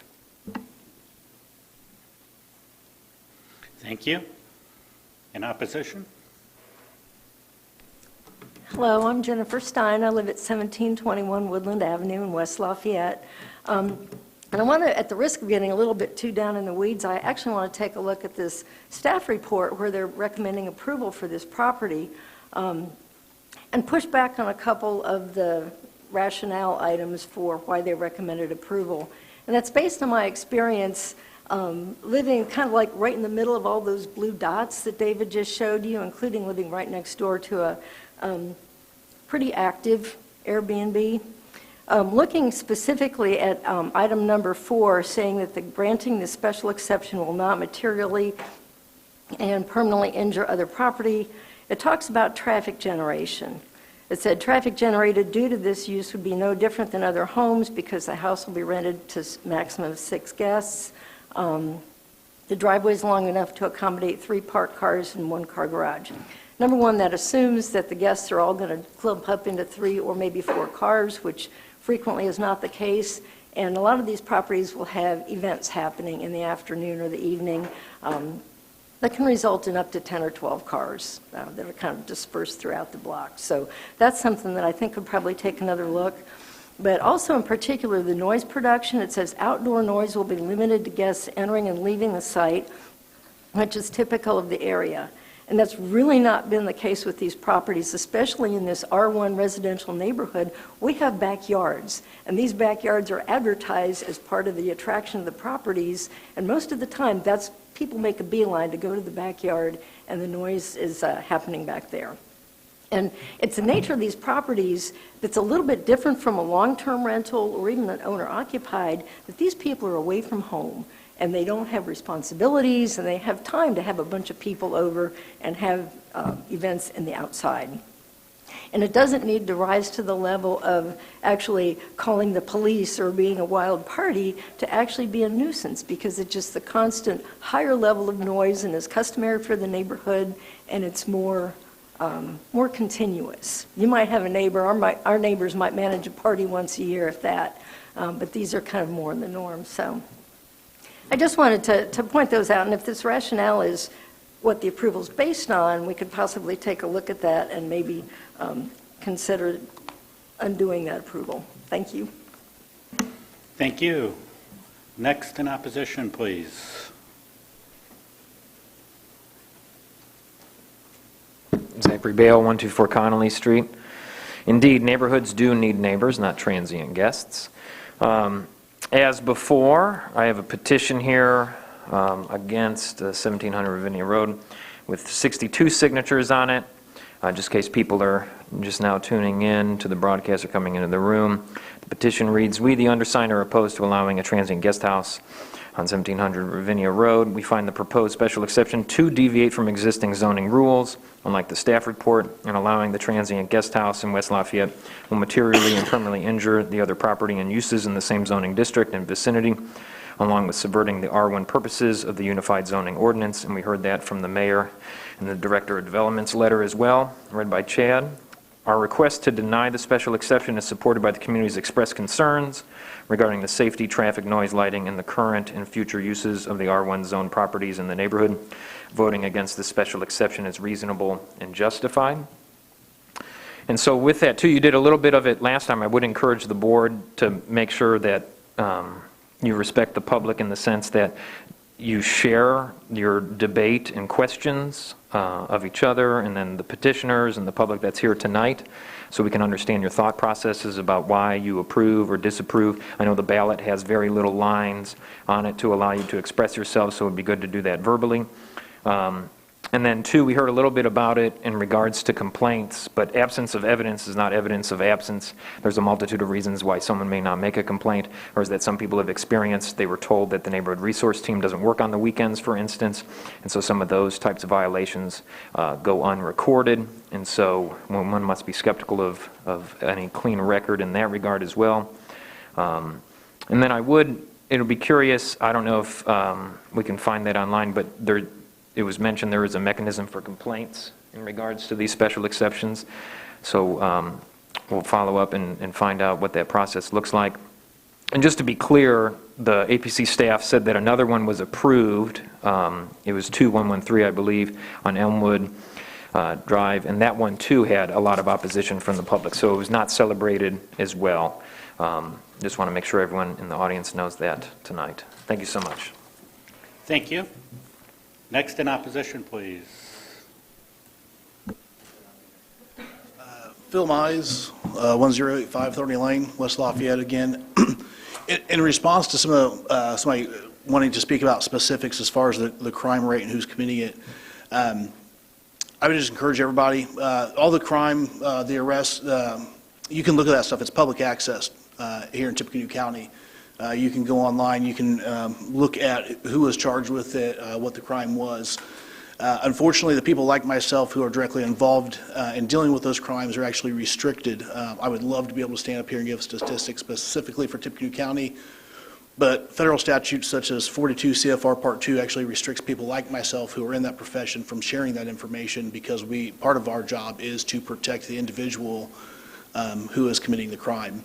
But like I said, every weekend, after every home event, you can look at your newspaper and get those statistics. But one small statistic would be that for every person who is caught on an OWI, the average person has gone uncaught over 100 times. So when we want to talk about how many people are being caught, again, the average person does it 100 times before they get caught. So again, when we talk about the potential increase of crime, yes, there is an increase of police presence, but that doesn't mean this stuff isn't going to happen. Obviously, it still happens despite the increase of everything from local, state, and federal representatives of law enforcement. Those things are still happening, at an increased rate. And again, the majority of it that's happening is actually not being caught. So when we have people who are renting properties such as this, who are here for those events, honestly, they're the people who are more likely to partake in the tailgating, the after-event things. I get that there's also parents who want to say, okay, they're parents, and yes, we would all of us who are parents would like to say that, yes, we represent what is great in our community, but I can't tell you, again, specifically, I can't tell you how many times I've sat across the desk from parents, grandparents, substance abuse, crimes, OWIs, drug charges, they do not know an age. So to sit there and say, well, people renting my properties are parents, grandparents, I get that. But those are still people who represent part of the crime happening in our community, so I don't think that it exactly excuses the potential for those people to commit crimes. So that's all I've got on this one specifically. Thank you. Thank you. Next in opposition, please.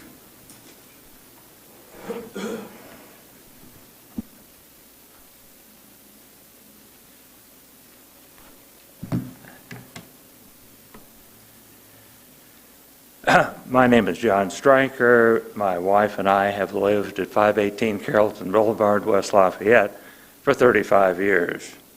I've previously submitted comments to the property owner, Imran Kazim, and to the Area Board of Zoning Appeals. I'd like to just add a few comments to that testimony in opposition to this request. Let me read to you one of the whereases in the preamble to the Unified Zoning Ordinance passed in 1997 and amended over 100 times since then. Unlike our U.S. Constitution, it is a living document. Whereas, and I quote, the Area Plan Commission of Tippecanoe County has given reasonable consideration, among other things, to the present character of the districts and their peculiar suitability for particular uses, with a view of conserving the value of buildings and lands and encouraging the most appropriate use of land throughout the participating county, city, and towns, unquote. Let's look at the term use. Appraisers would call it highest and best use of a property. An R1 zone simply means that the most appropriate and highest and best use of properties in that area are as single-family dwellings.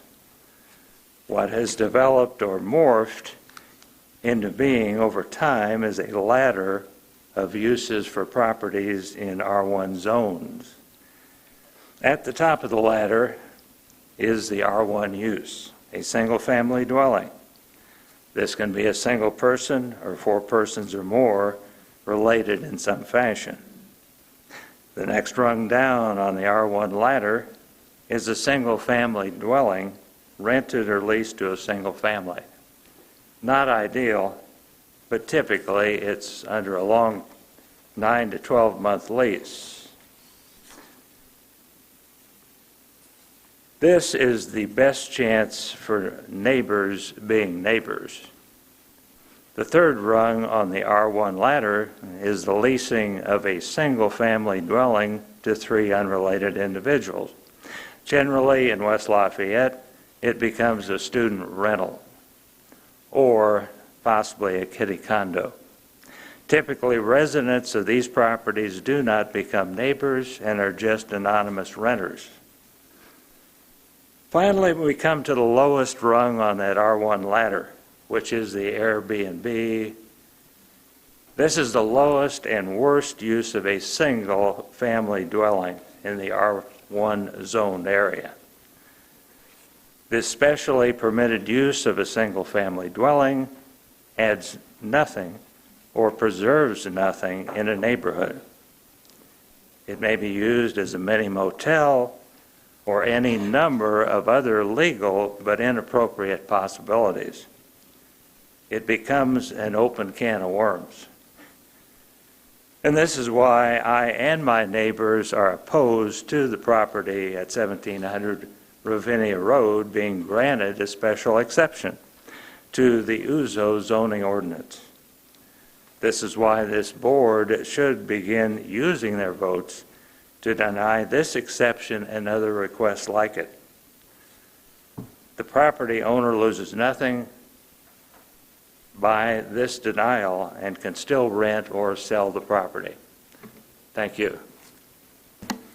Thank you. Speaking in opposition. Hi, my name is Deborah Lewis, 1012 Colchester Lane, West Lafayette, Indiana, 47906.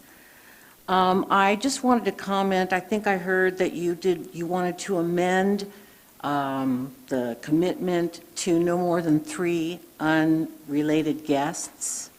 I think that's what I heard. And I just want to ask, how does that ensure safety or prevent disruption in the neighborhood? And how does that have anything to do with property values and maintaining a neighborhood? I don't understand. Thank you. Thank you. If you could please sign in, please. Next in opposition. Good evening. I'm Jonas Burgett. I live at 2887 North 400 West, West Lafayette, Indiana, 47906. But I own the house 2 doors down from this at 1776 Ravinia Road. I'm in a unique position of being a landlord of long-term renters as well as an owner of an Airbnb. The Airbnb is by right in another state in a different sort of a setting. Didn't require a special exception. So one of the things that sticks out to me is that Airbnbs are by right in certain zoning segments of the city. So if you have an R2 zone property, R zone, R3 zone, you can have an Airbnb with no special exception required. It's required in an R1, I think, because that's not the intended use of that zoned housing. My tenants who live 2 doors down are a family that have been there for 4 years, and they have 3 children in the West Lafayette schools. I am concerned about traffic associated with an Airbnb at this location. Now, while theoretically you could have 3 cars in this driveway, the reality is that Airbnb owners, myself included, don't give guests access to the garage space. Too much opportunity for things to go wrong, hitting the door, all those sorts of things. So you take that away. What you're going to wind up with is 1 car in that driveway and the rest on the street because they don't want to be blocked in and they don't want to deal with the inconvenience of having somebody else move. So talking about what's theoretically possible to happen in Airbnb, as was pointed out, can change hands. It can be under management. It can be handled differently. So while the doctor may be a fine owner of an Airbnb, we don't know what's going to happen with that special exception down the road. So in the right place, there's nothing wrong with Airbnbs. But this isn't the right place. This is a neighborhood where the kids walk to school. And they walk, on the sidewalks on one side or in the street. I've seen that myself when I've been there working on the property. They'll ride their bikes right down the middle of the street. Neighbors, people that are there for the longer term are neighbors. And people want to know their neighbors. People that will be neighbors will be responsible to their neighbors. When you have somebody that checks in at 11 o'clock on a Friday night, probably after anybody is still watching the cameras to verify that the correct number of people are there, and probably after they've turned in and aren't going to be there to be contacted if there's loud noises. You've got perfection, then you've got real life. And the reality is, in real life, there's going to be things that are going to be a nuisance at one of these properties. It's just a fact. So the monitoring, that sounds great in principle. It doesn't happen in reality quite that way. As a landlord in the West Lafayette city, and I have several properties, we do occupancy affidavits and inspections. There's no occupancy affidavits associated with each one of these stays at a transient rental house. There's no verification process that the correct number of people stayed. The vast majority of these stays are on a weekend when there's nobody in code enforcement working. So the actual enforcement mechanism is probably lacking for the way that they're actually used. And again, I'm not opposed to Airbnbs in general, but this isn't the right place for one. This isn't the right setting. Thank you. Thank you. Next in opposition.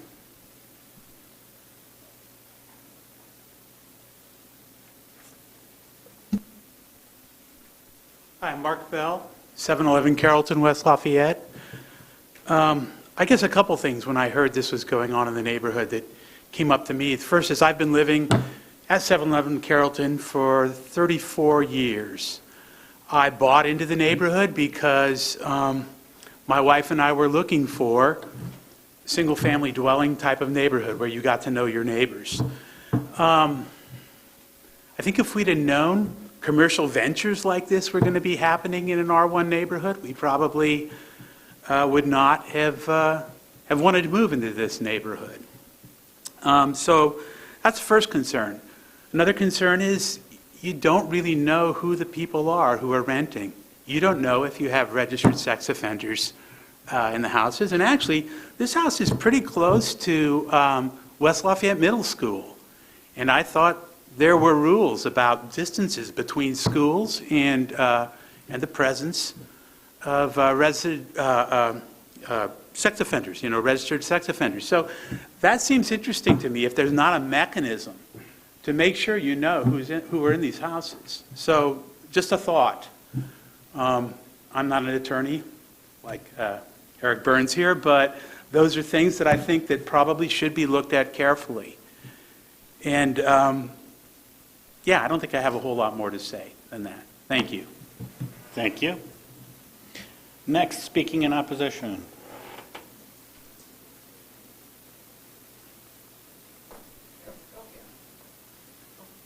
Hi, my name is Joe Splittenhofer. I live at 1717 North Salisbury Street, West Lafayette, Indiana. I live in the lot directly behind this house, adjacent to it. And I've been there for over 20 years. And I just don't have a good feeling about it. I mean, having an Airbnb right next door to me for a lot of the same reasons that have been stated here earlier. The noise, or the potential of the noise, potential of, bad renters and stuff. I just don't want it that close to my house. That's really all. I mean, everything else has been said. Thank you.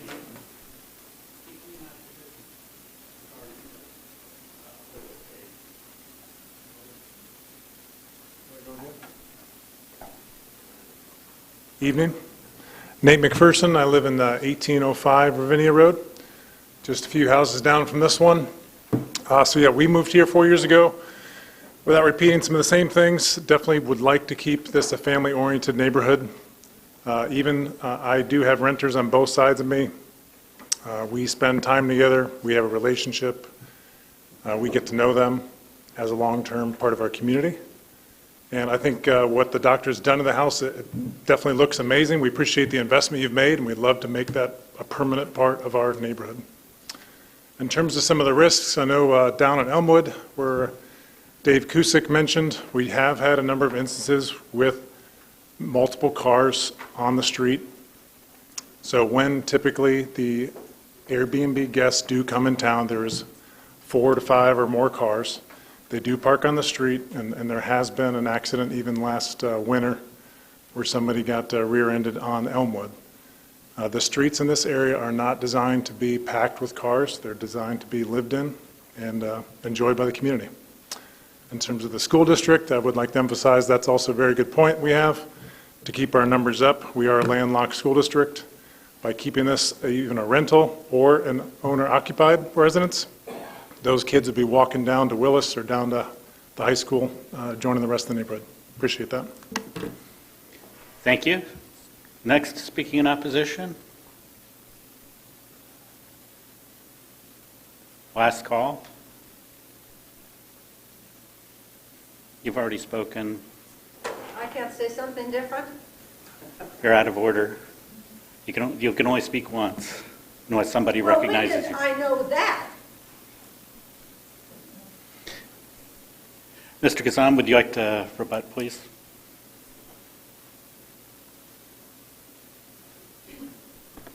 Thanks. I'll make it sort of brief. I do agree with what a lot of people have said about that neighborhood. It's a great neighborhood to grow up in and live in. And over the years, that neighborhood has evolved. When I grew up there were really no rentals around, and I knew all my neighbors. And A lot of my best friends lived real close to me. We would walk to school. And over the last 20 years, it has changed, and it's been, more of a rental neighborhood, and it's changed that way. It's hard to say if it's just the way the world is right now. People don't want to live in small little homes when they have these big families, when they expect master bedrooms that have master bathrooms and 2 or 3 car garages. So this house is sort of going to be relegated to a rental one way or another. It would be nice if you had families that wanted to move in and had children at the schools. But in the 26 years that my mom's been renting this house, we've had only one family that had kids that went to the West Side School District. Pretty much the rest have been students, a couple professors. And so it's, I do understand the arguments that we want to keep these communities as family communities, and I'm the first one to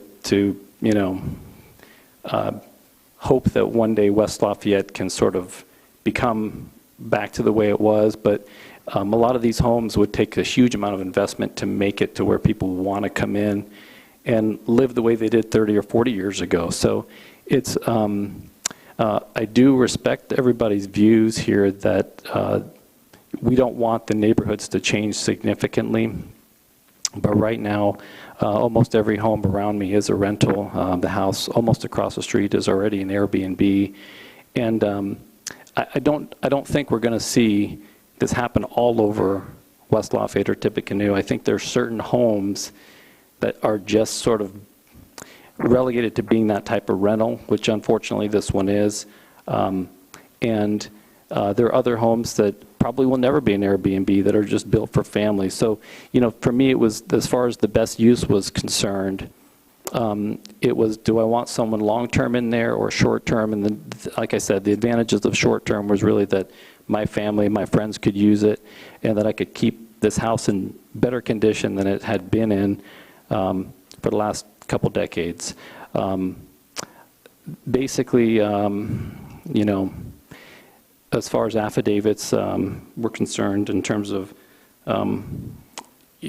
having people sign that there are only going to be 3 unrelated people, that is, I think, already part of the stipulation. And then I think some of the other concerns, sex offenders, obviously nobody wants sex offenders in their neighborhood at all, Airbnb or not. And that's something that could be changed, as far as some of the rules for them. I don't know that that is material to just having a rental or not. But I think that's all I have. Okay, thank you. Comments, questions from the board?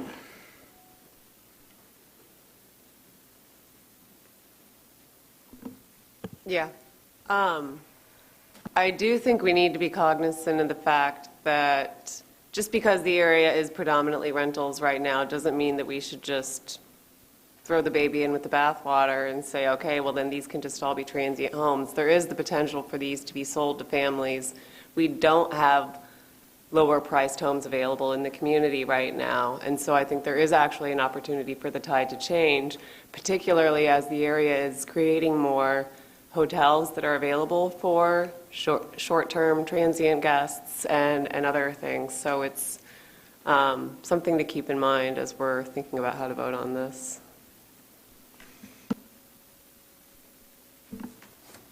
Any other comments or questions? Hearing none, we have a ballot.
4 ballots cast, 1 yes, 3 no.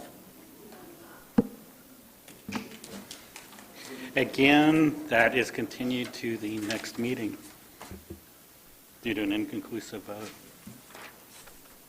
And we'll go ahead and hear our next case, please.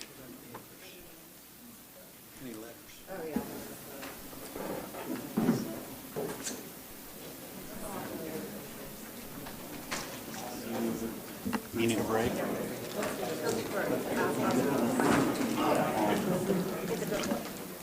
Are you ready? Go ahead, Gary. I move to hear and vote on BZA 2120 Ariel Tingle.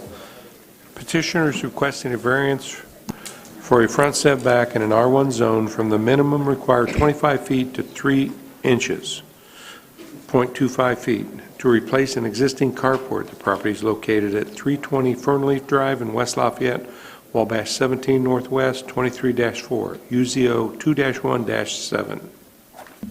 Second. Motion is second, and we'll hear from staff, please. Amanda? Thank you. This next case is a variance. The petitioner is required to get a variance because of the existing carport. The conditions of it, per the petitioner, are unsafe, and they wish to replace the carport in the same footprint of the existing carport. So the property here is, as we said, in West Lafayette. It's just east of Happy Hollow Park. Single-family homes in the area, just off of Happy Hollow Road. You can see that the property is heavily wooded, and it does appear to have a lot of area on the lot here, but it is misleading because the ground slopes away dramatically once you take a few steps away from the house. This home, unlike the others in this area, does not have an attached garage. The carport is the only place to park the car. Again, it looks like there's a lot of space, but there isn't. This is the existing carport, and they are just replacing it in the exact same footprint. There is about, appears to be about 9 feet between where the carport is placed and the road. So it's just the front setback that is the issue here. A couple of other pictures to show you. It's a little difficult to tell, but just beyond the carport, the ground slopes away pretty dramatically. The side of the house, they could place a carport here, but it is likely that they would also require a variance for the side setback, which is 6 feet on the side. So no matter how you look at it, a variance would be requested. And that's essentially where we found the hardship.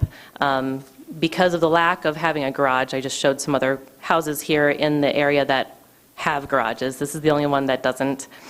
The hardship in this case is the topography of the land. So we are recommending approval, and I'm happy to answer any questions. Thank you. Petitioner, his or her representative.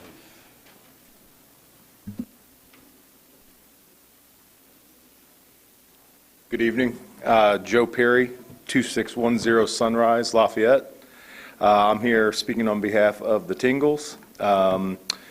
Really, the bullet points or the high level is current carport will be replacing the one that is there now that was built in 1979 without any community issues or problems during that 44-year period of time. It has become an eyesore, and there are some structural and safety concerns regarding the structure. It does not fit the style of the house or the neighborhood, and just seeking approval because the ultimate goal would be able to replace this during this calendar year. Thank you. Thank you. Anyone wishing to speak in favor of the petition? Anyone in opposition? Comments, questions from the board? We have a ballot.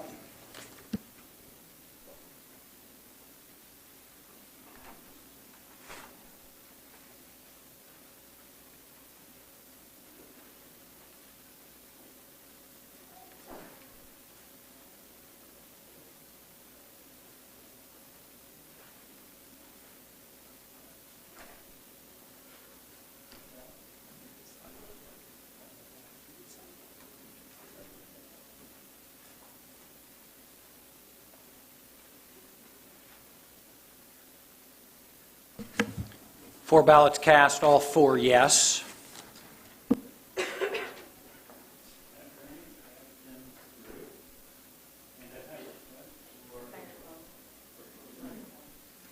Oh, thank you.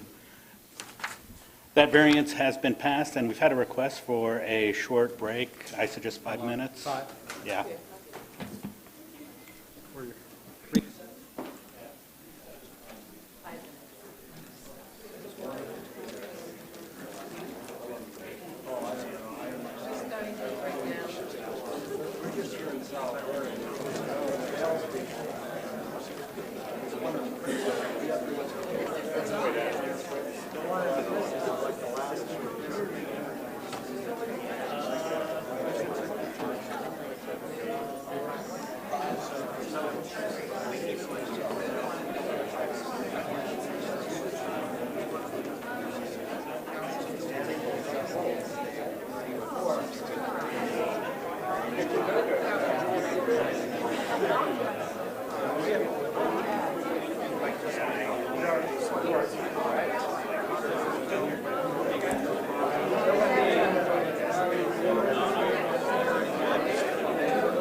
It has been 5 minutes. If we can please take our seats.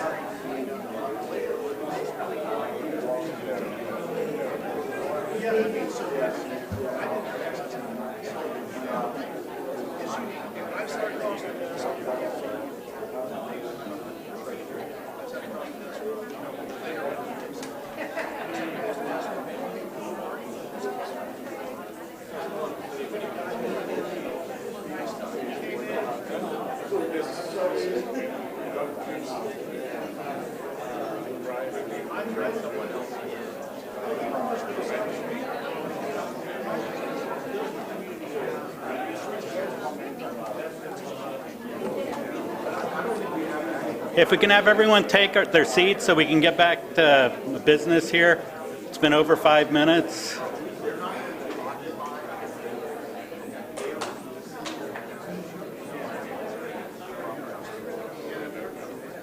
I don't know if Michelle heard me or not.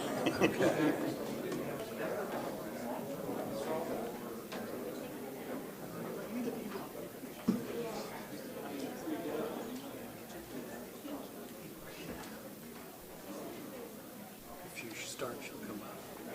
Yeah.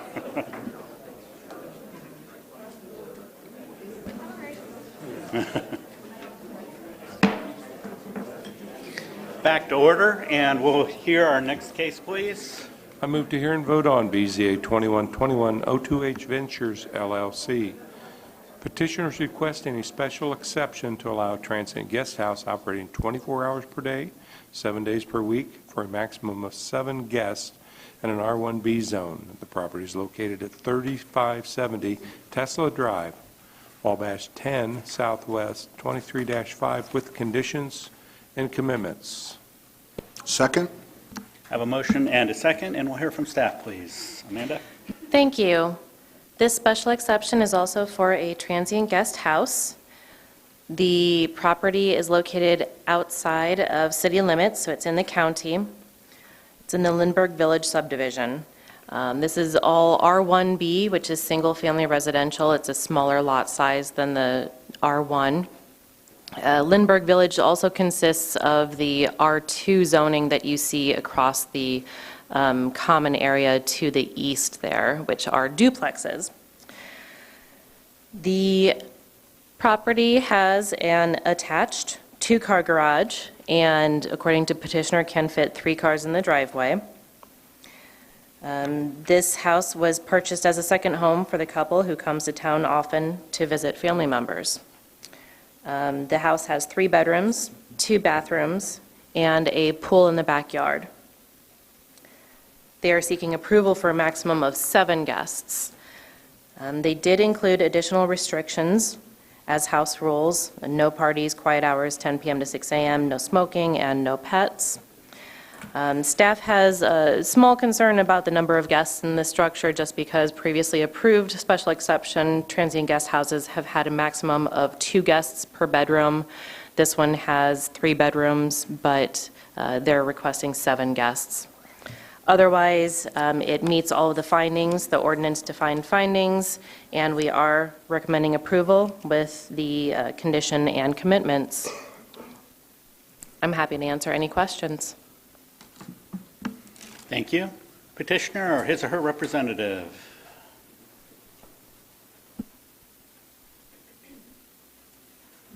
Hi. My parents, along with my husband and I, purchased this home together. My husband and I were walking by because we live right around the corner and saw the for sale sign. And we are always trying to convince my parents to move closer. They live in Ohio. And so we sent them the listing and jokingly said, haha, wouldn't this be fun for you to live here? And my dad said, go check it out. So when I checked it out, I said, it's a great house. It would be really awesome for you and Mom and what you're looking for as you age. And when he finally said, yeah, let's buy it, I was so excited. They are not ready to move from their current home in Ohio. They're not ready to move full-time. And so they hope to live here a few months out of the year to be close to us. I also have brothers in Michigan. So ideally, once my dad retires, they'll have a home in Michigan, a home here, and they'll split their time. So since he knew they weren't going to be here full-time, he didn't want the house to just sit empty. So he thought we could use it as a short-term rental. A long-term rental isn't practical for this situation since that would prohibit my parents from living here part-time. We did check with the realtor and who is also a member of the HOA for Lindbergh Village, and he said short-term rentals could be allowed. Since my husband and I do live right around the corner, we will be there often checking on the home. It's not unreasonable for us to just do a swing by in the evening to make sure that quiet hours are being enforced or observed. We will be there often caring for the property. We have offered to have conversations with neighbors who have voiced concerns on our Facebook group, and nobody has taken us up on it. So we are available and willing to engage with neighbors who have any questions or concerns, but have not been taken up on that offer. Thank you. Thank you. Anyone wishing to speak in favor of the petition?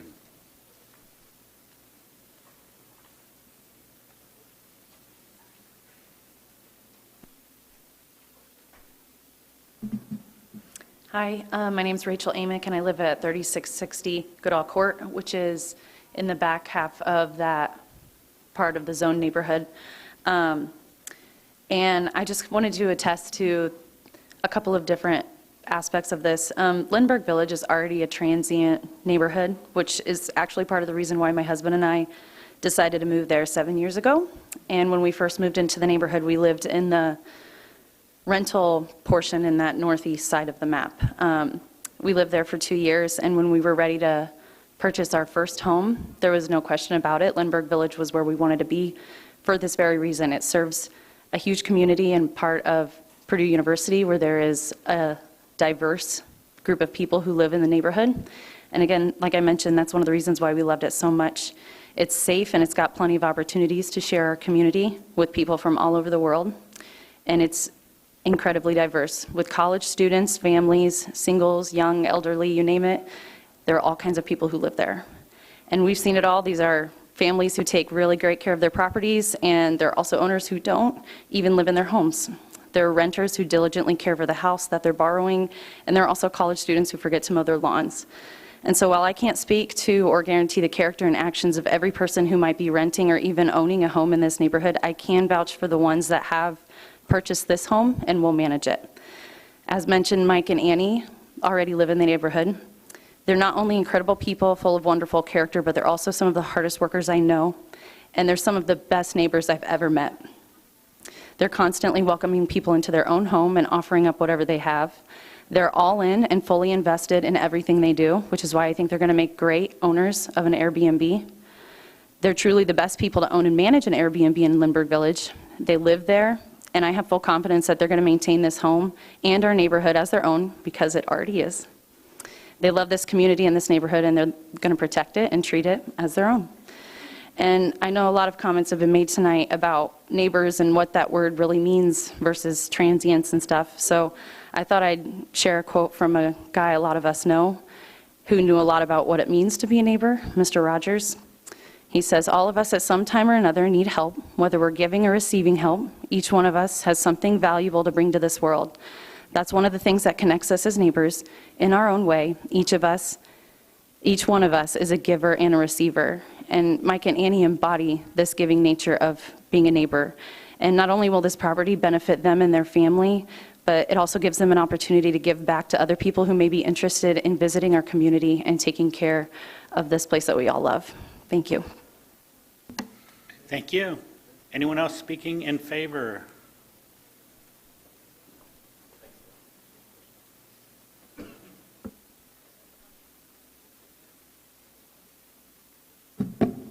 Hello, Cedric DeHue again, 3395 Putnam Street, West Lafayette, Indiana, 47906.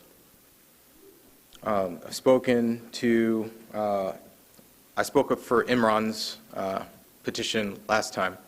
I've not spoken with this petitioner in particular, but just from her testimony, I wanted to speak again. We are in a similar position in that we have my wife's mother who lives in Indianapolis. She doesn't drive on the highway anymore and had always stated that if we ever found a rental property or a ranch that was a one-story, no basement, no stairs, anywhere within our subdivision of University Farm, that we should consider purchasing it. And we've done so. And so we can, we're in a similar position to the lady who spoke before for this petition and wanted to make that clear. There were some other comments that were made that I thought it might be beneficial for me to kind of give my perspective on as a short-term rental host. As I made mention, I have 2 short-term rental properties. First, it's my perspective that short-term rentals provide multiple barriers to crime. Short-term rental properties have exterior cameras. Guests have to use their IDs to create profiles on OTA platforms such as Airbnb, VRBO, Booking.com, Google Vacation Rentals. Guests in the city of West Lafayette complete an occupancy affidavit form which states their names and relationships of all of the occupants and the dates of their booking. This is for whether you have a long-term rental or whether you have a short-term rental. Guests typically have to use codes, such as the last 4 digits of their cell phone number, in order to get access to the property's coded or locked security system. The area around a short-term rental, therefore, is pretty safe. If you're going to try to commit a crime, would you want to have provided your name to the city of West Lafayette, your phone number, the dates at which you've booked a property, and the times at which you've come in and out of that property? I don't think that that's very likely. I would assume that if you're going to try to commit a crime, you would likely try to stay under the radar and not be so obviously out forward. I also want to make mention that our children benefit from participating in management of our short-term rentals. They bake cakes for our guests as gifts. They set up the codes for the guests to enter the property during their booking window, as I talked about before, the last 4 digits of the guest phone numbers. They've made paintings for the properties. They've opened boxes. They've tested the games that we've placed in the properties. They've parked cars during Purdue home football games. They've written articles for our newsletter. One of the unique benefits of having a short-term rental, back to the current petitioner, one of the unique benefits of having a short-term rental on the street where you live is that your own family can be more actively involved in managing that short-term rental. They can take the trash cans to the curb on trash day, which typically being in the middle of the week is something that you don't have guests at the property doing that. And they can return it the day that the trash is ready to be taken, or the trash cans are ready to be taken back to the house. For us particularly, they can do things such as deliver cakes. We even use a local young entrepreneur who checks poop in the backyards for our guests, right? So if we have a property and the guests come and they have a dog or something like that, he comes each and every week to check the property to make sure that they didn't leave something else behind. We frequently receive incredible positive feedback from our guests based upon our children's involvement in our short-term rentals. They are acquiring additional skills that will be useful for them in future home ownership, similar to what is described in Kat Wyma's book, Cleaning House, a mom's 12-month journey to rid her home of youth entitlement. We find that not only does having a local or nearby short-term rental not lead to the safety concerns that have been raised by a number of these people in opposition, but if anything, it provides more opportunities for families to be involved together in the management of a property. Thank you. Thank you. Anyone else wishing to speak in favor of the petition?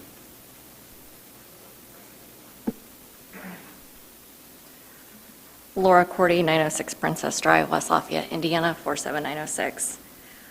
I would ask that the board does consider there are still uses for Airbnbs in this community.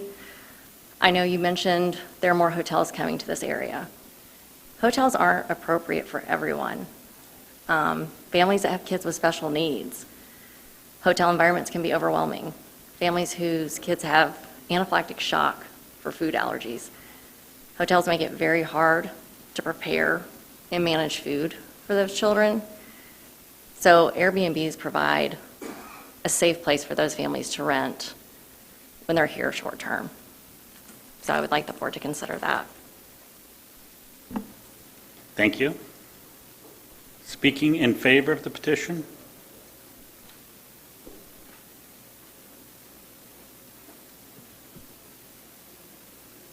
Judy Hiddle, 2605 Natalie Court, Lafayette. While I'm not in this neighborhood and everything, but in support of this particular petition, I have come to have quite a bit of experience. We have long-term rentals, and I have done some experience with the short-term rentals also. A lot of what my experience has pertained to has been like, for example, my father, he was receiving cancer treatment in an area up north. He ended up having a stroke. We needed a short-term rental to be able to congregate our family. Most recently, we just had family members in from, they're wanting to be snowbirds and be up here for a couple months a year and down south for a couple months a year, but they're not wanting to do it in full month chunks. They want to visit their other kids in the area, so they want to come and go. So to echo Laura Cordy's also is, it's not, everything isn't just 1-2 day rentals. There is a need for people to be near family also.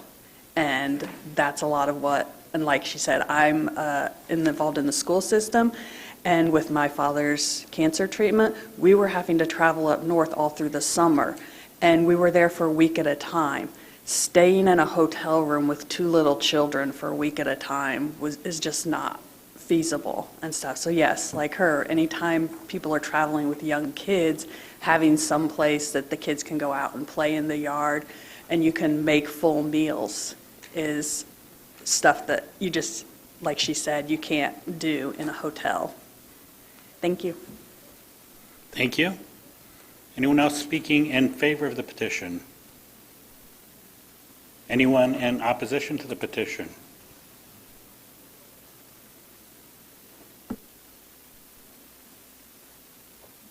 Zachary Bale, 124 Connolly Street. Once again, neighborhoods need neighbors. We hear a lot about the positive uses of short-term rentals. I think we heard earlier that they're a by right development in R2 and R3. Is that correct?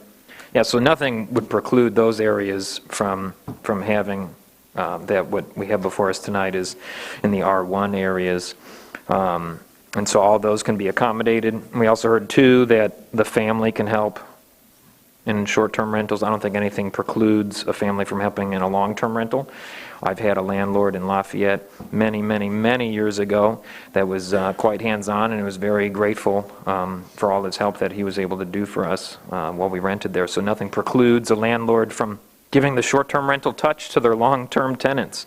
And so with that, I have another petition. This one, 46 people against the one here on Tesla.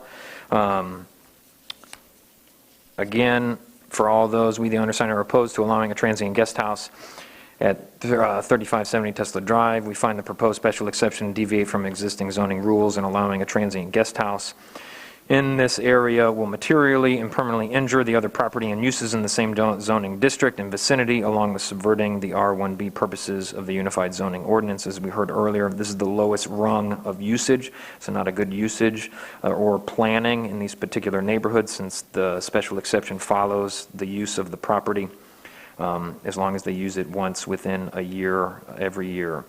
Our request to deny the special exception is supported by the community's expressed concerns regarding safety, traffic, noise, lighting, and the current and future uses of R1B zone properties in the neighborhood. We're not just thinking about today, we're thinking about the future as well.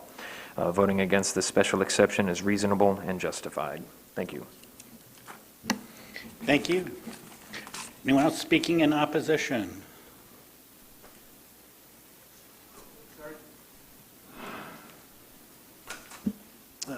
One, I'd like to say the individuals that have spoken on behalf of this one, sound like people that, sorry, Philip Mize, 1085 Thorny Lane, West Lafayette, Indiana.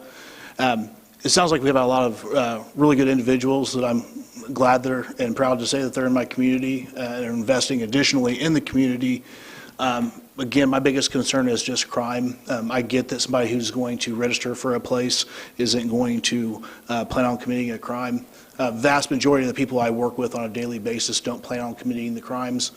The vast majority of the individuals I see on a daily basis are really good people who are great members of the community who make a bad decision and they're faced with the legal repercussions of it. And they come in, they do what they need to do, and they'll continue to be a valuable part of our community. And I'm glad to have them here, despite, one lapse of judgment. My concern is, again, when we're opening up properties into the residential areas, the R1 zoning, that invite additional people who are more likely to be the ones that are outside of our community that are coming in, that even our resources, such as the ones I have access to, just don't have the ability to look into those people's pasts. Even a person like myself, I can only see the counties in the state of Indiana that report to the same system that I have access to. That doesn't give me access to information about crimes that have happened outside the state. I have somebody who I'm sitting in front of that may have just committed an OWI, but they're in fact they're about to stand trial for attempted murder in another state. My concern is that the individuals operating the Airbnbs don't have access to, I've not seen anything saying that they have access to those additional resources to ensure, which I would think would be kind of a basic requirement. I know long-term leases are more likely to have background checks and systems in places like that. I've just not heard anything that would minimize those concerns for myself, my family, and my residential neighborhood, the rest of my neighbors. That also have that vested interest, in family safety as well as investment. Thank you. Speaking in opposition. Amanda McKinney, 6102 Silver Creek Drive, West Lafayette, 47906. I just want to point out that we have several residents in the Fieldstone Crossing neighborhood who explicitly said that one of the reasons that they moved away from Lindbergh Village was because of the high number of Airbnbs and transient properties. So you're clearly going to see more and more people moving out of these residential neighborhoods because they're trying to avoid exactly what is being petitioned here tonight. I also wanted to say something against one of the women earlier pointed out that on platforms like Airbnb, people are required to provide a driver's license or ID, doing some sort of like identification check. I made my Airbnb account probably 9 years ago. I was living in West Virginia. This is the third state I have lived in since then, and I can promise you that I have not given my updated ID since I opened my account 9 years ago. While I am an upstanding citizen and don't have any criminal offenses, how many things could I have done in the last 9 years? And there is no checks and balances on whether that person who had their ID checked 9 years ago is the same person, who they're bringing with them to their rentals, what kinds of things that they've been doing in the meantime, any of that. Everybody lies about their usage, or not everybody, a lot of people lie about their usage for Airbnbs because they want to seem like an upstanding citizen. So they will say, oh yeah, I'm just coming in for my kid's graduation. That doesn't mean that they're not going to be doing things that are not going to be disruptive to the neighborhood. So I don't think that we can use these platforms as proof that there are upstanding people making the rental reservations. Thank you. Thank you. Next in opposition, please. Hey, Siddharth Sridharan, 1010 King Rail Drive, West Lafayette, 47906. Again, I would like to state that, transient housing leads to more unaffordable housing in West Lafayette. This exact community, I have stayed in this community as a rental, 1-year rental. This community now, you just cannot even find rentals easily. Even if you wanted to stay in this community now or buy a house in this community, it's extremely difficult. I moved away from this to come to Fieldstone Crossing community, and I know there are a lot of new professionals coming to West Lafayette who keep looking for houses, who keep looking for places to stay, but can never find a place. This used to be a place where a lot of professionals used to stay, a lot of professors used to stay, a lot of different people used to stay, and now you just can't find any houses there. So I again want to repeat that if we keep allowing transient houses on R1 zoning land, we will never reach like an affordable housing situation in West Lafayette. Thank you. Thank you. Speaking in opposition. Good evening again. Dave Cusick, 807 Elmwood Drive, West Lafayette. This goes to the staff recommending this property for approval, and I'm really wondering if the property value of the adjacent homes in the area were considered in making their recommendation or not. That is a specific requirement in reviewing for approval or denial. Secondly, the occupancy affidavits that people talk about, really can't be vetted. There's no code enforcement over the weekends to look at possible violations or not.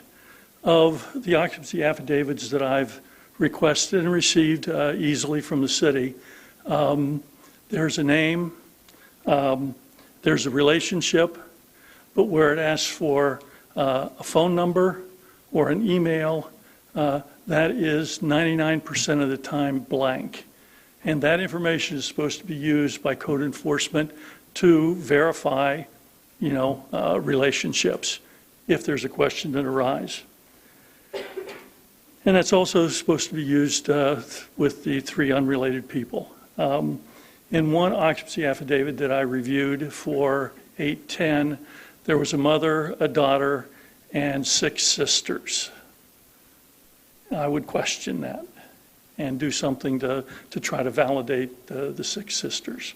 Not saying it's not true, but it's a thing.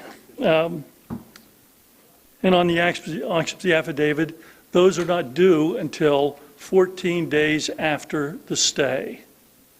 Okay? If you're going to be able to vet a current occupancy, those affidavits need to be due the day people check in, just like at a hotel. And the occupancy affidavit needs to have make, model, and license number of the cars associated with that rental. And the only way you can do that is have code enforcement's work week changed to be over the weekend and not Monday through Friday. Thank you. Thank you. Speaking in opposition. Last call for speaking in opposition.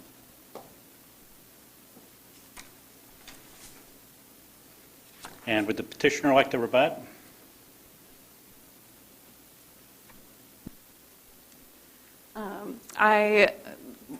You noted we are requesting 7 guests. We do have a triple bunk bed in one of the bedrooms, mostly for my nephews and my sons when my nephews come to visit and want to stay with Grandma and Grandpa, or my sons want to head over and spend the night there. We are more than willing to limit it to 6 guests based on the recommendation. So we're open to that. I used to live next to an Airbnb elsewhere in town. I lived directly next door to one, and on our on our street of 10 houses, 3 of them were Airbnbs. And when we sold our house, it was about 3 years after the Airbnbs had come in. We sold it for 80% more than we bought it for, so our home value was positively impacted. I can't speak to what would happen in this area, but I believe the Tesla house is currently the 7th highest valued home in the neighborhood. So I imagine that would increase the neighbors' home value if they look to sell anytime soon. I think a lot of what we're hearing, a lot of the concerns we're hearing are fear of the unknown. And I understand that. I told my husband I'm never moving because I know where we live. I like where we live. I don't want to move somewhere else and have to learn new, the fear of the unknown. However, I also recognize that that's an irrational fear that I have at times. But I think it's unfair to just deny these requests based on what people think could happen, not what we know could happen. And as an Airbnb guest previously, I've had great experiences living next to Airbnbs. I was never concerned for the safety of my child or the safety of my husband and I. So that's all. Thank you. Thank you. Questions, comments from the board? Steve, I have a question for the petitioner. Sure. I don't know what platform you're going to use, but a lot of the neighbors do bring up some valid points that they're there, owners typically aren't or not there as much as the neighbor is. The platform you're going to use or any of the other ones, and I really haven't booked anything in an Airbnb type thing, is there anything for the neighbors to go ahead and comment, vent, hopefully with picture approval? What would be the process for if this would be approved? Is there something for the neighbors? Because the renter is going to say you're great because they want you to score them as great, and it's kind of, you're both. What does the neighbor have to do on that platform? There is a helpline, hotline. There is a place, I know, at least on Airbnb, that's the only platform we're planning to use. There is a place where neighbors can lodge complaints through Airbnb, and it would go through us. If neighbors want to use that, they can. It would be quicker to come directly to us. Once, if this gets going, is your contact information on? I mean, how do they find it to contact you? You know, you said if they come directly to you, how would they find you? Yeah, we would, we sent letters to the immediately surrounding neighbors, so they all have my contact information from that. I would be more than willing to pass out letters again, post in our neighborhood Facebook page to make sure people know how to contact us. There has been discussion about it on our neighborhood Facebook page, so people are aware that my husband and I are partial owners and that we're responsible for the property. Okay, thank you. Yeah.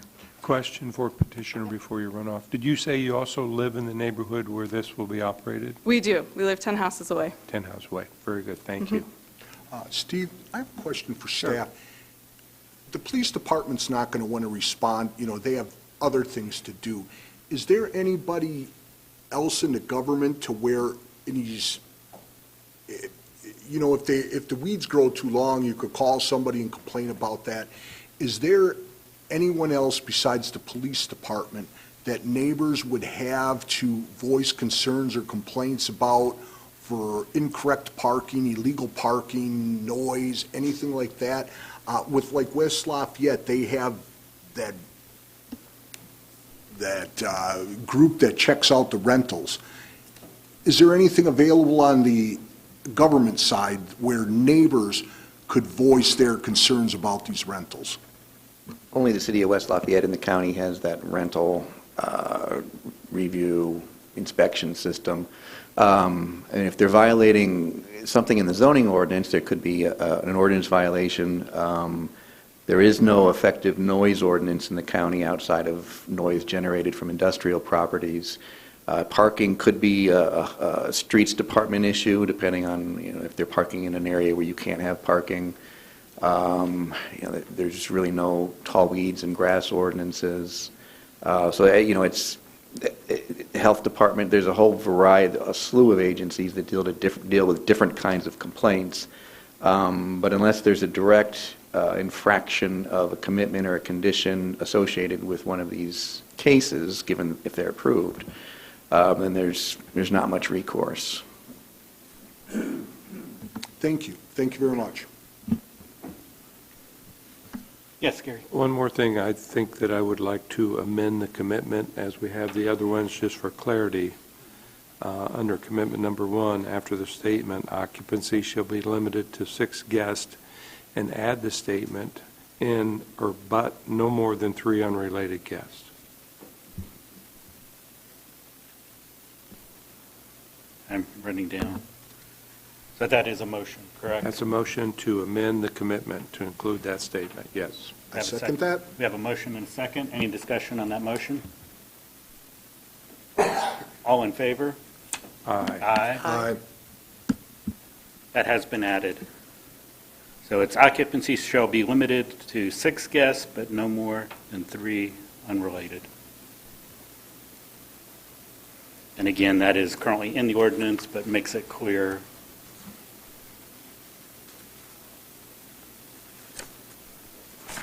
And it was my understanding that the petitioner was willing to limit it to 6 guests from her comments during the rebuttal. Any other comments or questions?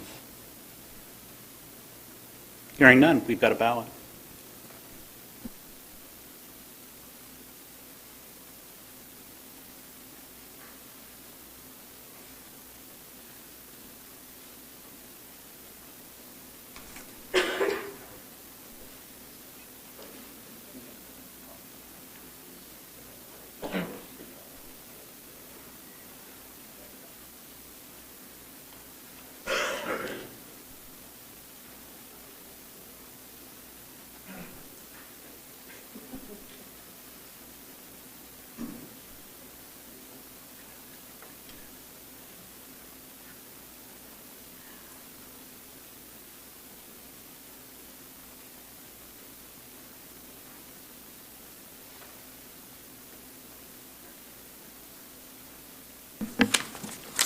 Four ballots cast, 4 in favor.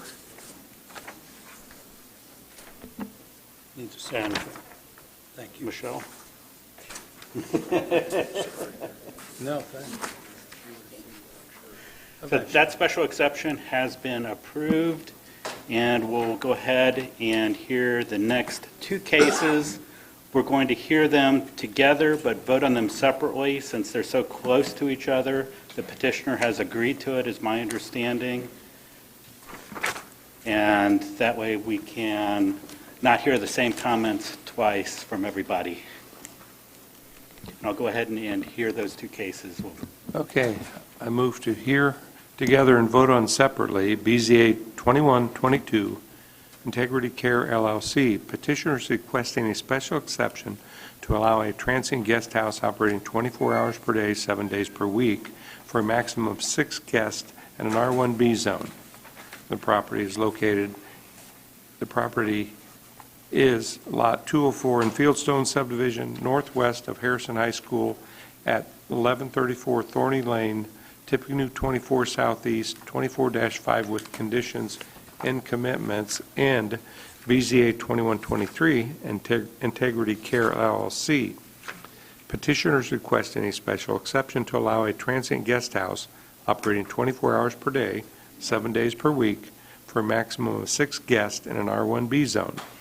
The property is Lot 192 in Fieldstone subdivision, northwest of Harrison High School at 1145 Thorny Lane, Tippecanoe 24 Southeast, 24-5 with condition and commitment. I second. Have a motion and a second, and we'll hear from staff. Mr. Hiddle. Thank you. So these are two different special exception cases, two different cases that are virtually identical, which is why we're hearing them together. It's the same petitioner, same request. The only thing that's different is the fact that there's two different houses involved. So this is the Fieldstone subdivision again. These are two lots pretty much in the middle of the subdivision on Thorny Lane. Address is 1134 Thorny Lane and then 1145 Thorny Lane. Here you can see an aerial of the 1134 property and a little bit closer up. And then a look at the house. This is 1134 Thorny Lane. I'll go ahead and show you the house across the street, which is 1145. Petitioner is Integrity Care, LLC, and they are requesting a special exception for a transient guest house. Zoned R1B, both houses are 3 bedrooms. Both houses are approximately 1,600 square feet. Both lots are approximately 8,000 square feet. And during the course of the month before this hearing, we would occasionally check the listings to see if these and the other requests were being listed and used on Airbnb. This one was not. Neither one was. We just received information today from neighbors that suggests that there may have been some use of the properties, but they can speak to that. These cases, again, the requests are identical. The petitioner has indicated that both houses have been fully outfitted for accommodation to the physically disadvantaged with handrails and wide entrances and no steps and things of that nature. And I believe that's intended to be a target population for the use of these transient guest rentals. But it is also intended to be listed on Airbnb and open to the general population as well. So there's no indication that he would be foregoing that conventional route in favor of the more specialized route. As with the other cases, we do believe that the special exception findings as written in the ordinance have been met with regard to traffic, lighting, noise production, hours of operation. They are not requesting any development standards variances, and we see there would be no subversion of the purposes of the ordinance here. So staff is supportive with, again, the condition that there be a maximum of 6 guests, a single booking, and the requirement that the property owner get the required permit through the building commission. And would be happy to answer any questions you might have. Thank you. Petitioner or petitioner's representative.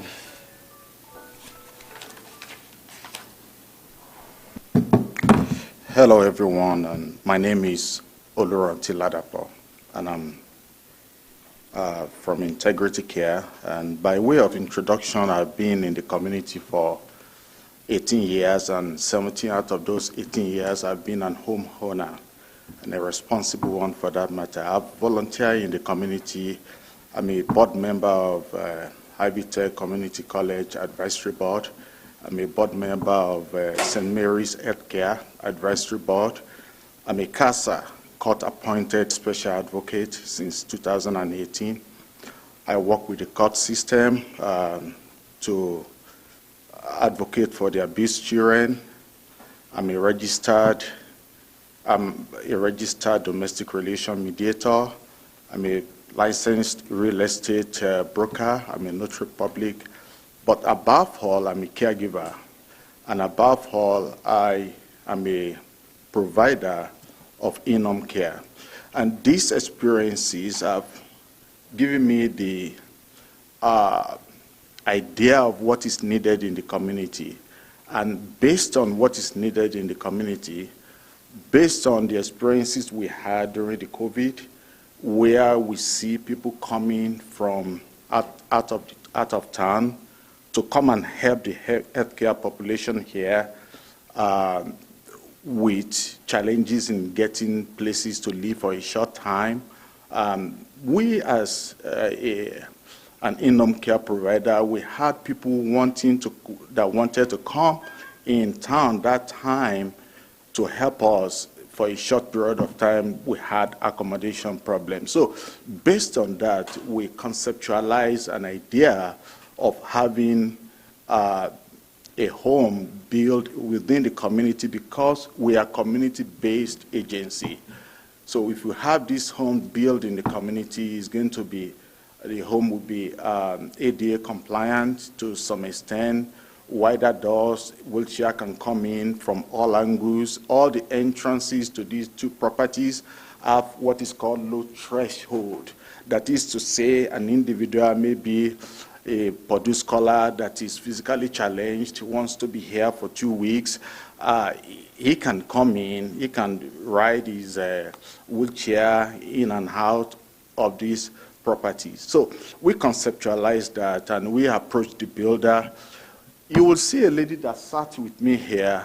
That lady was my realtor when we were conceptualizing this. So we talked to the builder, we built the homes, and then boom, after we closed, we discovered that we couldn't use it for that purpose as guest house, as a place where we could recruit caregivers and house them until they get to have their own homes. So we discovered we couldn't do it because it is not within the, we will be out of compliance. So, and because we have an agency that we have operated in town for 13 years, we did not want to do anything that would be out of compliance. So we put a stop to it, and we began to make, try to see how we can be compliant. And it has been a long process. In the interim, we gave it to a management company to get people in the home, in these two homes. But we are not satisfied with the feedback we are getting from the tenants in the home. So then we had to accelerate this and say, well, their tenancy agreement is coming to an end. As soon as it comes to an end, we put a stop to that, and hopefully we are hoping that if we talk to you, the commissioners, you will see reason and see that this is a special need. This is not the regular transient business. It's not. It's actually specialized. Well, I've seen people coming here to say how they think, the criminals and so on and so forth. This one is not going to be the same. It's not going to be a regular transient property to give out. It's going to be something that is going to be very discreet, very, very focused. We are focused on nurses, we are focused on physical therapists, we are focused on doctors. In town here today, you hardly can get doctors, mental health professionals. Some of them, they come from Indianapolis. We know this, I know this, I've been in healthcare. They are community-based for over a decade. So I know the need, I see the need, and that is why we put it in place. And I want to plead, please consider this. Is something that will benefit everyone in the community. Because when one person is benefited, everyone is going to derive benefit from it. So that is my take. If, for instance, someone has, maybe in Fieldstone community, someone has a knee surgery, a knee repair, and they discharge him and ask him to, okay, so you can't go home because you have to go to a place where you will be able to go in and out of your home because you are wheelchair bound now. Well, that person can go there instead of going to rehab, instead of going to an institution, because their home is not handicapped accessible. But this one is handicap accessible. So it can be used by anyone, even within the community. That is the story of that property. And I know that my neighbors, our neighbors in Fieldstone, maybe they don't know the story behind this. And I'm sure that if they know the story behind this, and I'm sure that if they know the benefit they can get, they will have a rethink about their position concerning transient or short-term renter.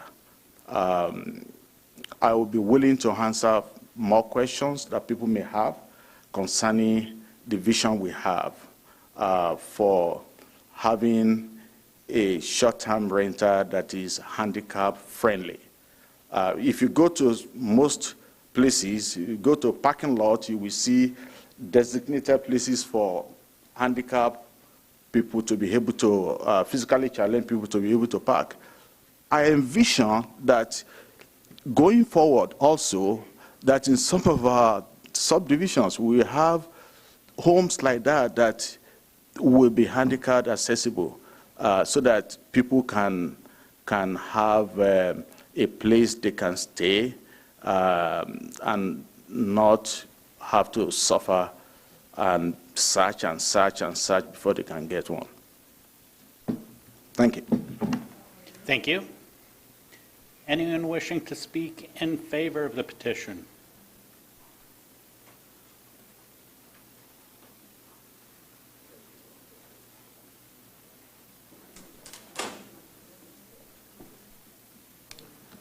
Cedric Hugh, 3395 Putnam Street, West Lafayette, Indiana, 47906.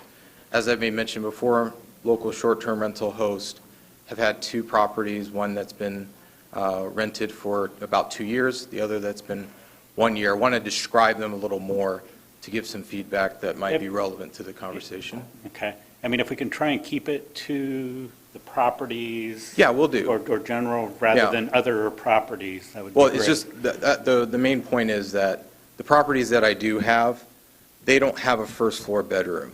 They don't have a first floor bathroom. That is a common area of feedback that I get from my guests, is a lack of having something where the guest doesn't have to go up any stairs.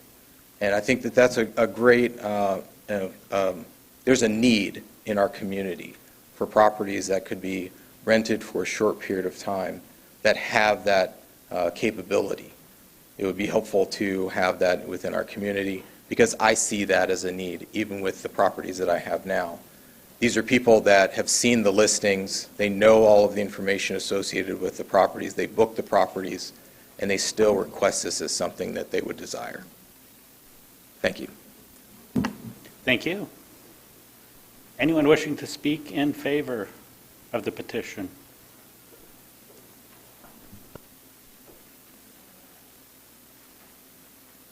Laura Cordy, 906 Princess Drive, West Lafayette, 47906. I would like to add, aside from the having a first floor bathroom, things like that, there's also a need in our community. We bring in a lot of locum physicians, especially specialty doctors. We have a very hard time attracting physicians to come to this area. So the hospitals often pay physicians to spend a week here a month to cover some of those specialties. And a lot of times they don't necessarily want to live out of a hotel for a week. They don't also want to be committed to a 6-month or a year lease. And these type of Airbnbs could meet those needs for those physicians which are needed in our community. Thank you. Anyone wishing to speak in favor of the petition? In opposition to the petition?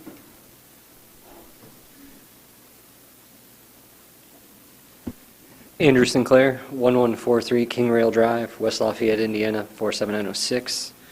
I would have a few rebuttals to some of the comments that were made, but I would like to remind everyone first that we have a special meeting for the HOA board for this community that is happening on October 12th, where it is being voted on by the homeowners of the community to amend the covenants or add to the bylaws whether or not we want transient housing allowed or not. So everyone in the community is going to have their vote at that time. So at the bare minimum, I'd ask that you would table it until that vote has happened. I had to medically transport my father here from Arizona a couple years ago and moved him into a nursing home on Cumberland Avenue when he suffered from various effects, one being dementia. But for a couple days, we did have him in a hotel, which was inconvenient. However, if I was going to plan a business model on making a housing to address that need, I think the first thing I would do in planning the house is to check the zoning of whether or not that was in accordance with or not before I built the house to then request an exception. I agree that there is a need to take care of people with disabilities. In my past, well, kind of present, I've been in the Navy Reserve as a hospital corpsman. I have helped people in the healthcare facilities. To say that we need this housing to attract physicians is insulting to that profession. We do need this. It is something in the community that is a necessity. It does not necessarily have to be at those locations or changed to be for that after the houses are built, and there have already been noise complaints from the people that have been in there prior to that. The noise complaints get ignored when we call the sheriff's department. I called the sheriff's department personally, and I got told that there was no noise ordinance, and there was nothing we could do about it. No one ever showed up. There are going to be other people that will talk to you until they were the 11th or 12th person that called. These are not places that are taking care of the need. I'm not sure what criteria met the people that were staying in there, but I don't believe that somebody with a need for railing in a first floor bedroom is going to be the person that is doing burnouts on a motorcycle through the neighborhood that nearly gets in a fist fight with people that live there. I was not personally there for that. I did overhear it from a distance away. If you look at the map, my house is kind of almost in the far corner at the upper right, so the fact that I could hear it at that distance to report it from the police, because I got woke up by my wife and children, because I sleep through everything.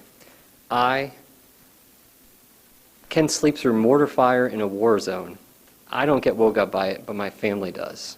So I don't understand why this is now necessary for the change in zone if we built the houses for this purpose and we just didn't bother checking our business plan to be intelligent about it.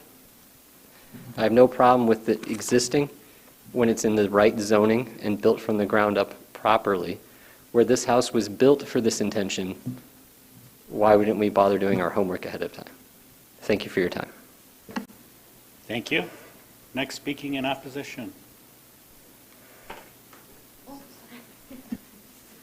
Ana Pinilla, 1169 Thorny Lane. I come here out of sacrifice because I have an infant at home and it's already late and I'm really waiting for this actual case because I live in 1169, which actually is like literally right next to that house. The whole summer I had to deal with parties. I really don't know, with all due respect, with the Mr. of Integrity Care LLC that is wanting to do a special needs home, having people there that actually have no special needs, that are literally littering the houses that are next to us, that are peeing on other people's lawns. They're actually disrespecting the hours. The noise is brutal. I'm trying to drown my whole house in white noise to be able to have my children sleep because of this situation. Now, I know that I am going to be speaking for myself, but I have other neighbors that we had already written a complaint letter to the HOA to be able to help out with the situation. They unfortunately had to leave because they also have infants. They unfortunately also live right next to us and have the same problem and have called the sheriff already about the situation. And I understand the people that are trying to support this this good mean of actually making housing for special needs, but let me tell you, it's really not for that reason, or at least it hasn't been that way, and I live right next to them. So if I could get some support from you guys, that would be great, because we are really suffering right now, and we were really not planning to live in that neighborhood to be able to suffer every single other weekend with parties, people trashing. The cars are just like zooming in, zooming out. I have my child that's just started working, and this people just don't have respect for the streets, and that's my complaint. And thank you. Thank you. Next speaking in opposition. Deborah Lewis, 1012 Colchester Lane, West Lafayette, 47906.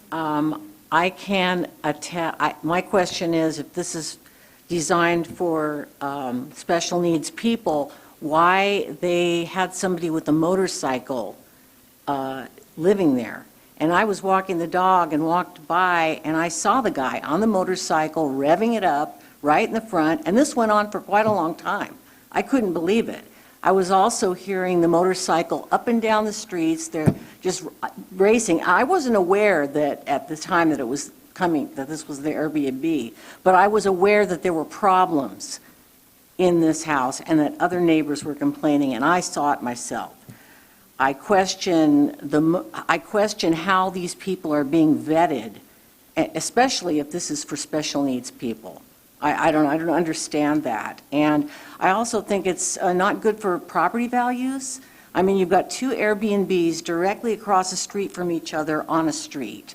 It's a residential community. Again, you know, nobody bought into a residential community that's an HOA so that we can, we did that so that we could maintain standards and we had some control over our community. And I don't have any faith that that Integrity LLC is vetting the people that are coming in there, you know, to be a short-term guest. So those are my concerns, the vetting, the nuisance, and the property value. On one street, you've got two right across the street from each other. I don't know. I don't think that's very good for the neighborhood. Thank you. Thank you. Next in opposition. Amanda McKinney, 6102 Silver Creek Drive, West Lafayette, 47906. A couple quick points just to talk to what the owner of these homes mentioned earlier, and then I have some additional points beyond that. So his company, the Integrity Care LLC, is related to home care, nursing, that kind of thing, healthcare kinds of things. So this sounds to me like what he's wanting right now isn't an Airbnb, but it's an extension of his business. This is a business venture that he's trying to do in a residential community. So we're not even truly talking about an Airbnb anymore. We're talking about him expanding his business and being able to make money off of our community and at the expense of the people living in our neighborhood. I also want to point out that I'm a psychologist who founded a nonprofit mental health group here in West Lafayette, and it is now the largest mental health practice in our area, aside from like Sycamore Springs. I can promise you that the best way to attract adequate healthcare workers to our community is just to treat them well and to pay them well. It's not to provide them housing. That is not the reason that people aren't coming here. It's because the companies aren't treating them well. Now, I want to point out that, like I said before, for the other house that we had on the table today, that I had a letter that was submitted to the board. It included 73 or 73 lots co-signing that letter against any of these transient homes in our neighborhood. That was for all three of these homes, so for the two on Thorny and then the one on Shale Crescent. Also today I submitted an email, which I recognize was too late for you all to receive it ahead of today's meeting, but I submitted an email to the staff and they said that the email would be disseminated to you today. But just in case, I'm going to read it to you.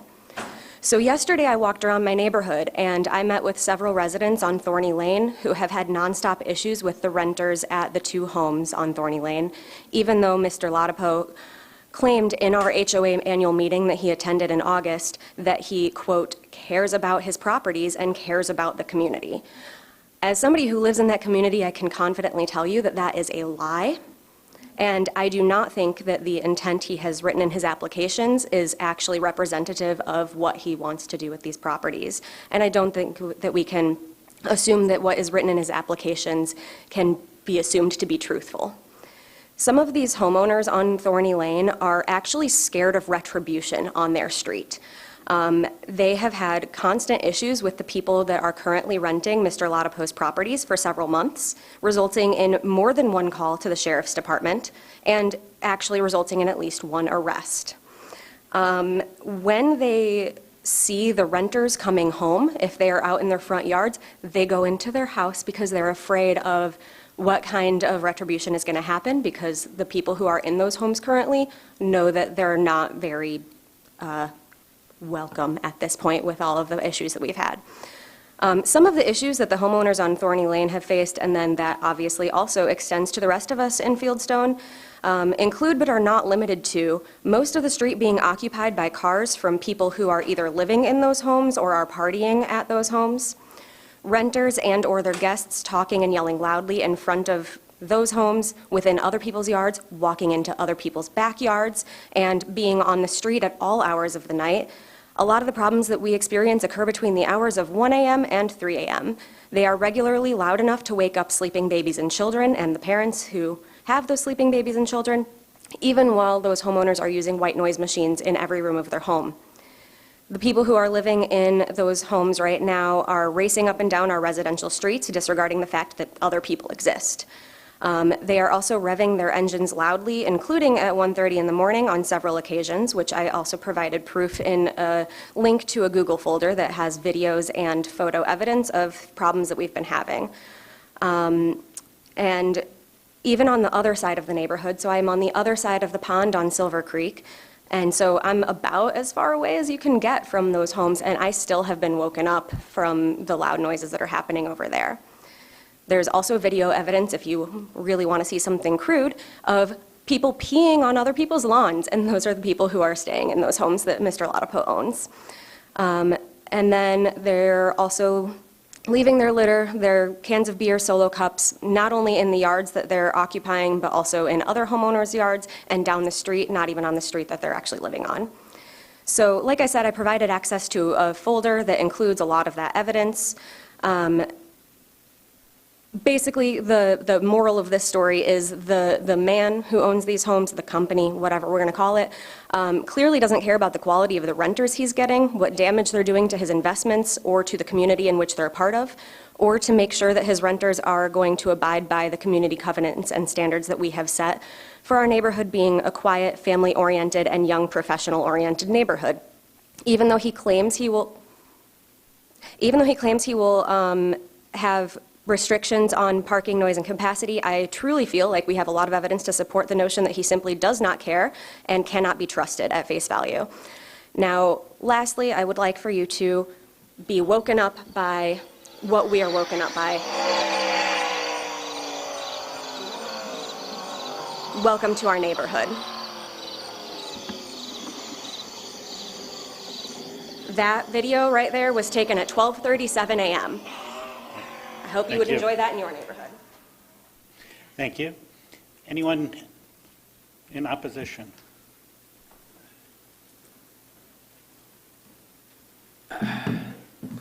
Hello, I'm Charles Bergara. I live on 6490 Shell Crescent, right across from Confidence Drive on that little straight over there that guy treated like a straight with an apex, which was pretty cool. But so I'm a board member of the Fieldstone HOA. Just wanted to give my comments for this home on Thorny Lane.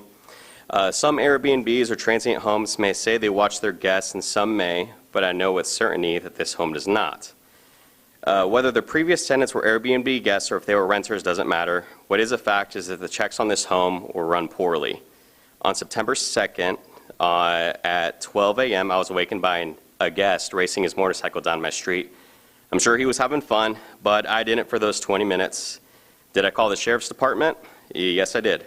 Were they able to show up? No. Because it was a Purdue home game weekend, so they were busy. I asked if other neighbors called in, and I was told I was now number 12, so they called it a dozen, so that was cool. I understand that police have other things to take care of, and they were likely understaffed. Anyway, I went to my window waiting for the police, but instead, at 12:30, a good Samaritan neighbor drove over to where this guest was, and nicely as you can say, at 12:30, that their young child was awakened by the motorcycle roaring and told him to knock it off. Now, what if the guest wasn't so understanding? Could a physical altercation could have started? Probably. But he stopped. So, a little bit about me. I moved from a specific part of Lafayette in 2022 to my neighborhood, where I will eventually pay over $300,000, at least in principal mortgage for my home. To avoid reckless driving cars, motorcycles racing, people yelling outside my windows, confused why they can't race their bikes down a neighborhood full of kids, and what could and will turn eventually into a physical altercation. I have lived in unpleasant neighborhoods for a long part of my life. I could go into those stories all night. So I worked hard to save, and I put my family and myself in a position to where my children won't have to know what living in a dangerous neighborhood is. Neighborhoods are slippery slopes. They may not be dangerous a year from now or 5 years from now, but they can be dangerous if the homeowner doesn't care who's in their home or how those inside a home behave themselves in our community. So I'm here against this. Thank you. Thank you. Speaking in opposition?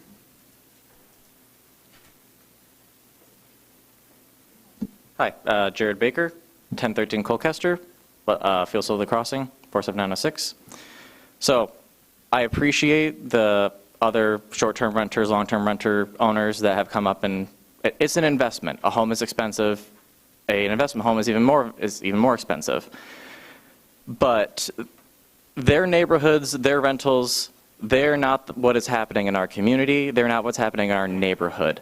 Again, I respect that they are taking care of their properties, and that's fantastic, all to them.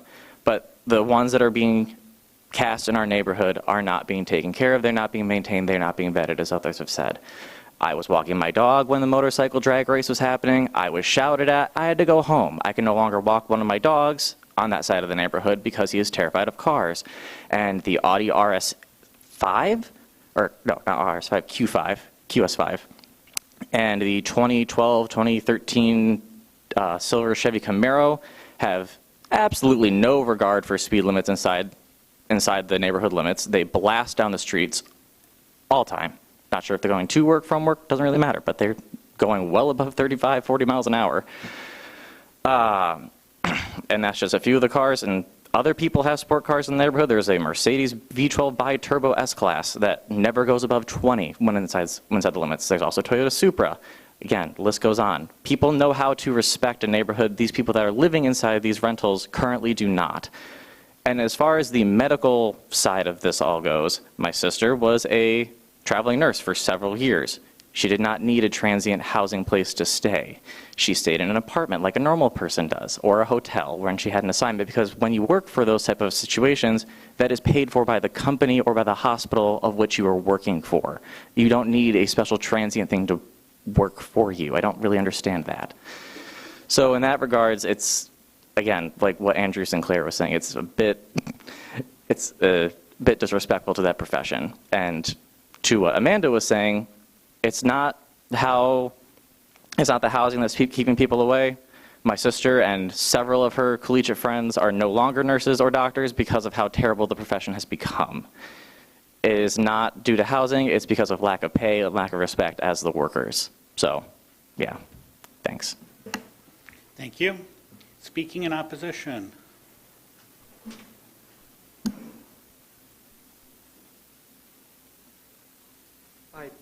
Hi, this is Wei Xiaoxiang from 1121 Thorny Lane, from the same community. I just actually next door to one of the Airbnb. Everybody talking about noise. That's so true. I've been waking 2 a.m., 4 a.m. every occasional days. And also have a baby now. It's driving me crazy, and that's why I'm spending 3 hours waiting here, and just leaving my 1-month baby at home. And the situation is not. I don't want the situation continue doing this. So if unfortunately you guys approve this, can I make a suggestion to the business who run this business? At least you can have noise control to your property, or you can communicate, or you can give us like a website or apps that for us to make a deliver or take. Oh, sorry, to make the. To make a complaint about the misbehavior of the renters. So at least we have a channel to communicate with them. So the problem is that the communication cost to a stranger is too high, right? So we don't want to waste, if I get to wake up at 2 a.m. in the morning, I have to call the police, I have to wait the police, and I have to explain what's happening here, and we together wait until that noisy motorcycle come back. So that we won't do that. Right? So if they get us a channel that say, okay, I know there's something happening here, I taking care of that, and say sorry about that, I'd be less angry than what I'm doing here now. Okay? Thank you. Thank you. Speaking in opposition.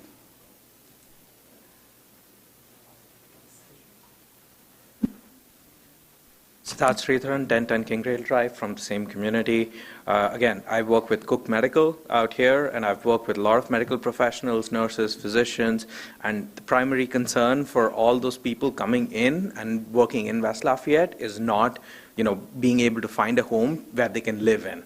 It's not because, there are lack of transient housing. So, I mean, that whole argument about transient housing for medical professional is just nonsense. Thank you. Thank you. Speaking in opposition?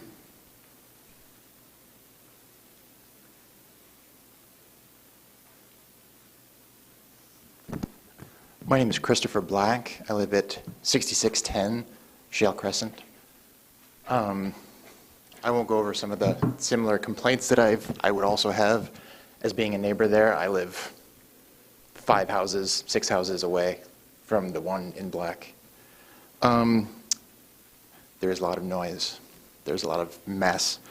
I've walked my dog along the same block, and it was about 6-7 weeks ago, after a party, we had to navigate between like 3 and 4 puddles of vomit the next morning, and I don't think that's partying in a responsible way. I won't reiterate some of the things that my neighbors have said. There's actually something on the form presented tonight on the petition that was completed, and I just wanted to, I don't know if this is, I imagine this is completed by the petitioner for the board. It's Form 21S, and on page 2, granting the special exception will not materially and permanently injure other property or uses in the same zoning and vicinity because traffic generation, 1, only allowing parking in the driveway, which will not necessitate street parking. Guests will not park on the road or street, only use a 2-car garage and the drive. We were actually provided pictures of the properties earlier. And I don't know if we have access to that again, but in some of the pictures, yes, and the one more further of the other one. Yes, you can actually see the windshield of cars that are parked on the street. That's actually a sidewalk in front, as well as an unattended dog in the front yard. This actually seems to be going against what the petitioner filed would be the use and how they would be managing the property. And I can say, living down the street, there's regularly cars out in front of the street there. So this doesn't seem to be in accordance with what the petition that was filed. The second part is the 4B, noise production. Rules will be in place to make sure there is no noise with the monitor. Part of the governing rules of operation need not be a party. There are many, many parties. And if there's a noise monitoring, if that's something they had intended to put in place at the beginning when they started, it hasn't been in operation in any kind of sort. So the part of their petition, there are parts of their petition that don't seem to be consistent with the evidence we've been seeing. I just wanted to bring that to your attention. I don't think it's appropriate if this was the intention, the initial plan for having it available for special needs. It hasn't been used that way. And so I just want to see there's some inconsistencies with what's in the petition and the evidence we're even seeing here. Thank you. Thank you. Speaking in opposition. So I'm going to, Philip Mize, 1085 Thorny Lane again. I'm not going to continue the side that I've already voiced here. I think I've said what I needed to say there. I'm speaking now as a resident of the street. I am the second house on the south side of the street. I'm just a few doors down from the one that has caused a lot of the havoc. The Lopez's asked me to speak on their behalf as well. They needed to go put the girls to bed. They're not overstating the issue. No one here is. Nobody here has been overstating what's been going on our street alone. One of the things I'd like to point out is what this company has done as an LLC really has, so they've presented themselves in such a way to protect themselves and their investment, right? That's why they established an LLC. Us as residents who have just purchased a house, we don't have that protection. We don't get to have that personal protection. That is our investment. Everything that we have as individuals, our biggest investment is really any family is going to be our home. And that's what these people are choosing to jeopardize by not vetting or having a management company that's competent in vetting the people that they're having live in these homes, or in that particular one on my side of the road. I also, 12:30 at night, 12:31 according to my phone, called the sheriff's department to only be told that, hey, and my concern wasn't just the noise. I don't want to be forced to go out there and help somebody hold their brain in their head because they crashed that motorcycle out in front of my house, because that is a real risk. I'm a motorcycle owner and rider. I never leave first gear through my neighborhood because, you know what, I'm a homeowner, and I really don't want to upset my neighbors, because of something I choose to do myself. Love motorcycles. They are not safe riders. They put everybody, including our property and our families, at risk in the actions that they're taking. I've been there to help at the side of a motorcycle accident before. I don't want to relive that again on my own house. I don't want to have to step outside my property and relive that every day. These two properties represent 12% of the homes on my street. For 18 homes, 12%, that would be like having 28 units in our neighborhood. To me, what this company is asking for the exception for is just an undue stress. It is not a reasonable expectation that an individual street would take that amount of properties as transient exceptions. I'm not going to speak on what the person's personal intent is. I'll take them at their word that their intent was maybe to do that. But you can't guarantee when you're going to put it up as a general rental property on Airbnb, okay? You're opening up to any type. Just like everybody else, we all have family members that represent some of the classes they're saying they could help out. My dad's a disabled vet after 30 years of military service. My mom has no toes on her right foot, and after 4 strokes has a hard time getting around. And she just had a rod and 7 screws put in her arm. She's had to travel places to get care. I understand that, and I can sympathize with that. My parents have never had a hardship finding a place to stay, whether it was going to the Mayo Clinic in Jacksonville, Florida, whether because of military insurance they had to go to Illinois or Michigan at times. They've never had that. They've never had to stay in a property like that. They've never had one problem they've been able to get taken care of. Again, it is not overstated the risk that is that every neighbor on my street is being put at. The motorcycle specifically apparently finds it appropriate to park on the sidewalk. Gentleman right here that walks his dog, I wave to him most mornings if he's out there. I'll have to introduce myself. That is the community we live in, and it's something that I take pride in. We have neighbors that walk at all hours of the night because we all have different professions. I'm happy about that. Be out there, enjoy that we have wide sidewalks. They're not to be parked on. That's what this house represents. They also found it necessary to drive 2 doors down before they use the driveway to get off the sidewalk on the motorcycle. I've owned motorcycles for years. I've never found it appropriate to park on a sidewalk or drive down a sidewalk. Again, this house, everybody's made very good points. It is realistic, and I just don't feel that this is an appropriate ask of a company to have this concentration on one small road. This road, if you look at the way that the neighborhood is set up, the reason that my wife and I chose to build on this one specifically is there is no need for through traffic.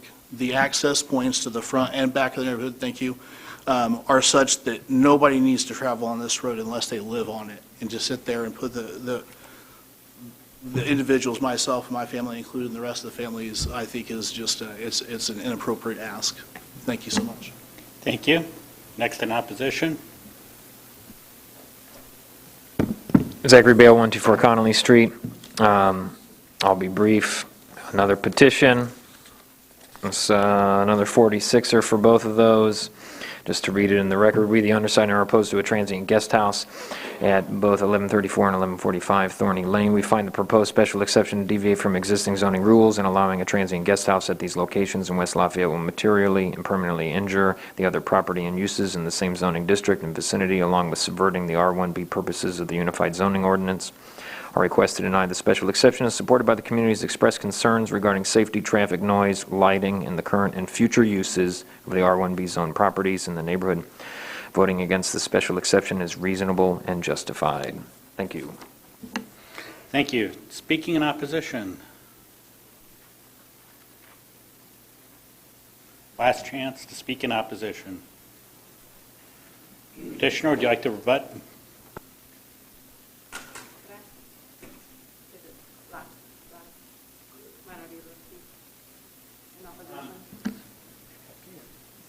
Please come up. Next time, please get up beforehand. I mean, I asked twice, and I did send in an email, and again, I agree with all the homeowners that have gone through. name and address for the record, My name is please. May Ng. My address is 6586 Show Crescent Drive. I live on Show Crescent, that's close to the house. I wear earplugs to bed every night.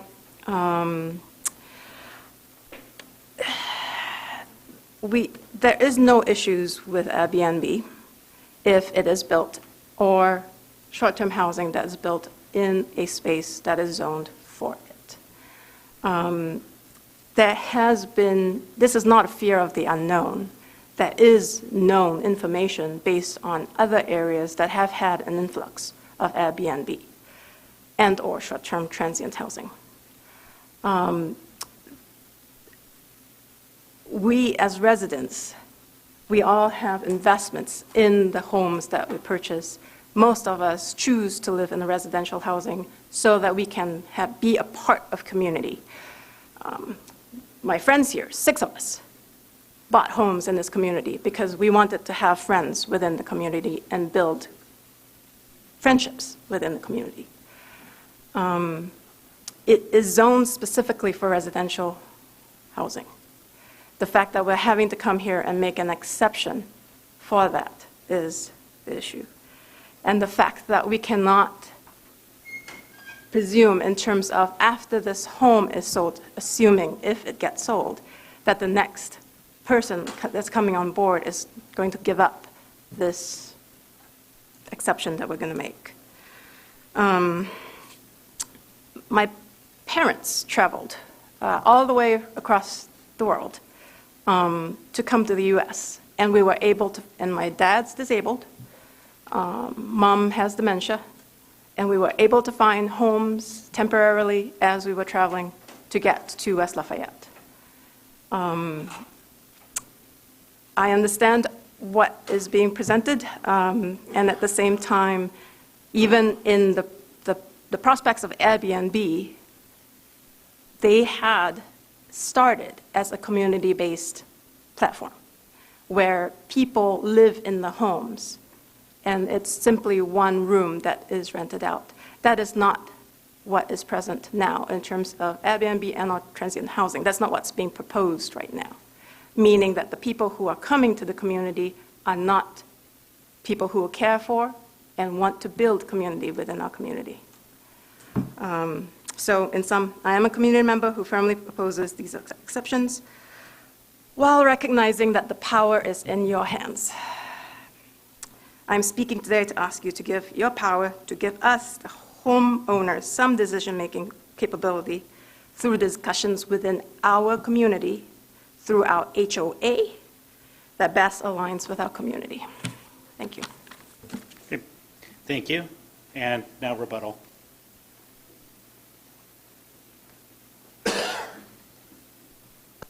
Yeah, thank you very much. I hear those concerns, but there is a misconception here.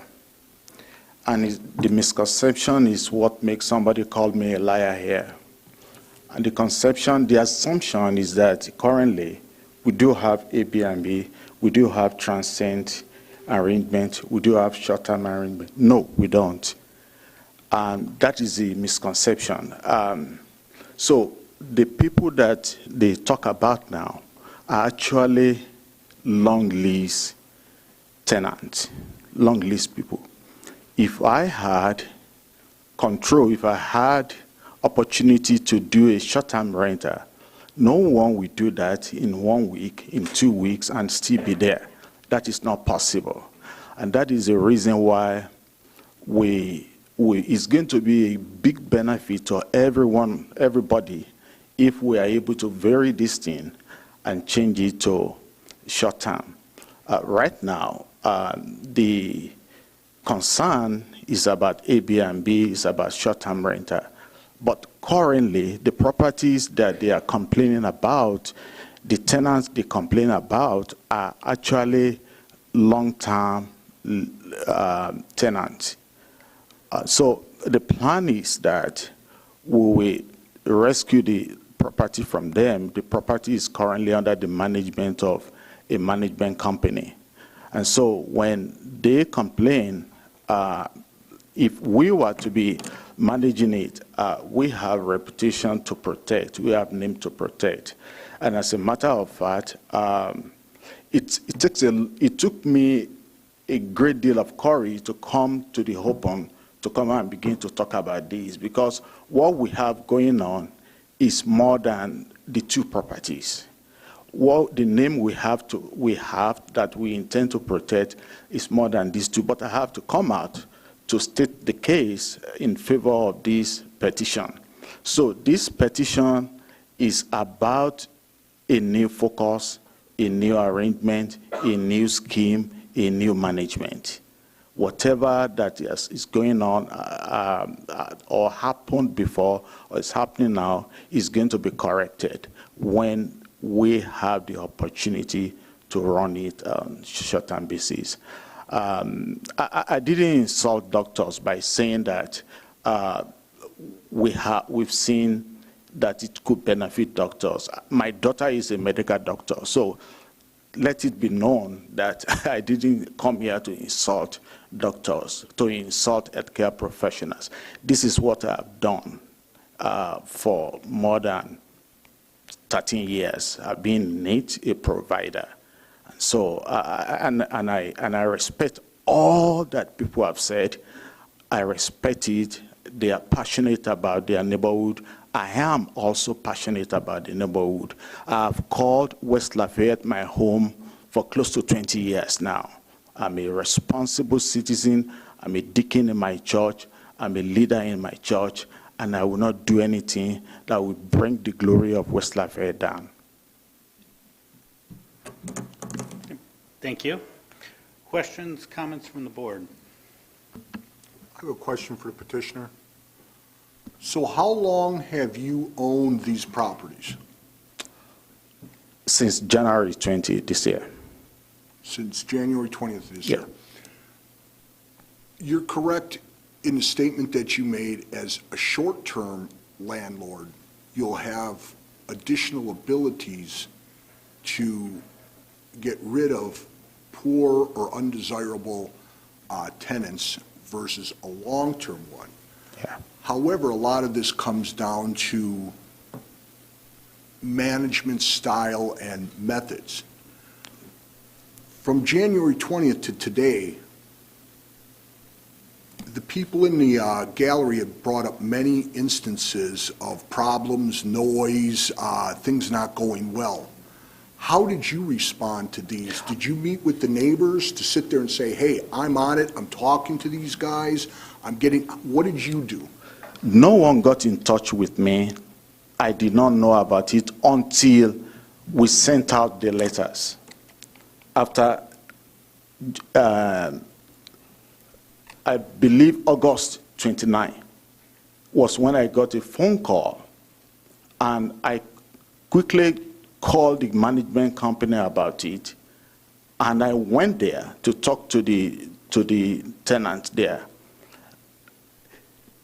Nobody knew that, I'm not sure, nobody got in touch with me before the disclosure of the letter that we wrote, which was end of August, early September. So, and I didn't know because we gave the management of the properties to BK Management Company. They are the company running it. How often did you drive by your properties? I mean, to say that this was a total surprise from what the neighbors had been describing, how often did you, even if you have a management company, yes, how often did you drive by your properties? Bi-weekly, number one. And monthly, I go there to do, I chose to go there to pour in water softener so that I could see what is going on. in the property. So every month, at least I will be there once. On other occasions, I get there more than one time. I did not have any idea. Most times when I get there, I won't even meet anybody. The place will be, I didn't see anything on tours at all. No motorcycles incorrectly parked, no dogs running without leashes? You didn't see anything during your investigations, your visits to the property? No, I would have said something. And when I had something, I said something. Okay. I did an email to the management company. Thank you. And do you know how often, you guys are out of order, so please, it's the board's time to ask questions. Do you know how often the management company stopped by or checked on the tenants? That's kind of a follow-up to that. How often they do that? They told me they do quarterly checks, yes. They told me they do quarterly checks, and they send email to me when they do their quarterly checks. Thank you. Any other questions or comments from the board? We have 2 ballots to vote on each one separately.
BZA 2122, 4 ballots cast, 0 yes, 4 no. BZA 2123, 4 votes cast, 0 yes, 4 no. Those 2 special exceptions are denied, and we'll hear our next case, please. I move to hear and vote on BZA 2124, Football Elite Sports Club, LLC. Petitioner and owner, represented by John Schrader of Ball Eggleston, PC, has requested an expansion to a previously approved special exception for an additional 5,344 square feet for an indoor soccer facility, SIC 7999, in an I-3 zone operating 24 hours per day, 7 days a week. The property is located at 160 North 36th Street in Lafayette, Fairfield, 22 Southeast, 23-4. Can we please move the conversations out into the hallway? We still have business to conduct.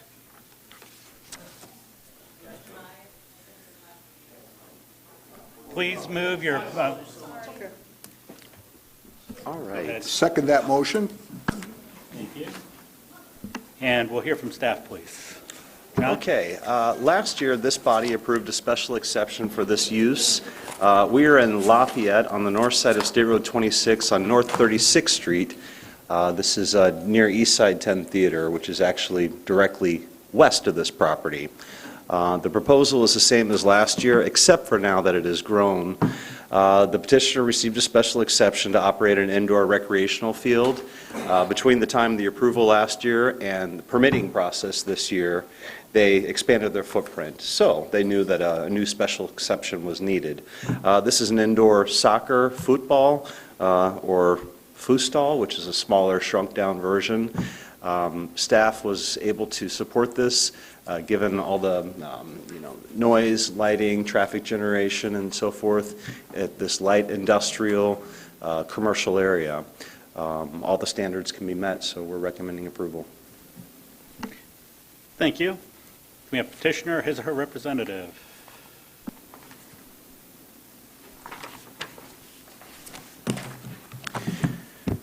Good evening. My name is John Schrader from Ball Eggleston, located at 201 Main Street.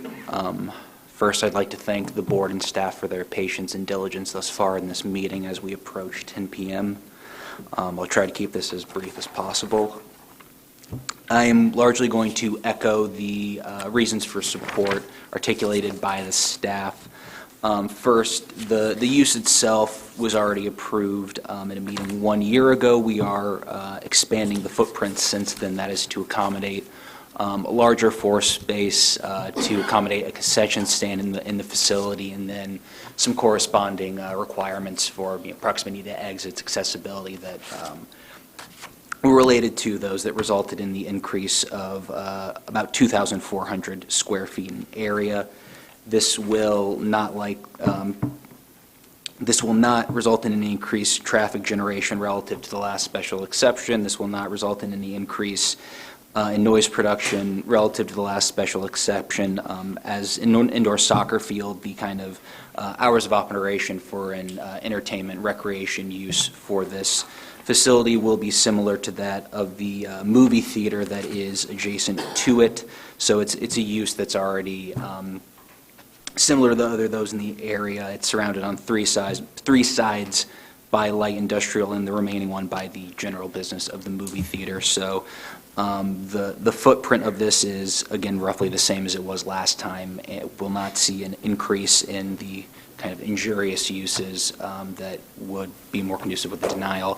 And for all these reasons, I recommend that the board vote in approval of our special exception. Are there any questions? Okay, thank you. Thank you. Anyone wishing to speak in favor of the petition? Anyone in opposition? Questions, comments from the board? Hearing none, we have a ballot.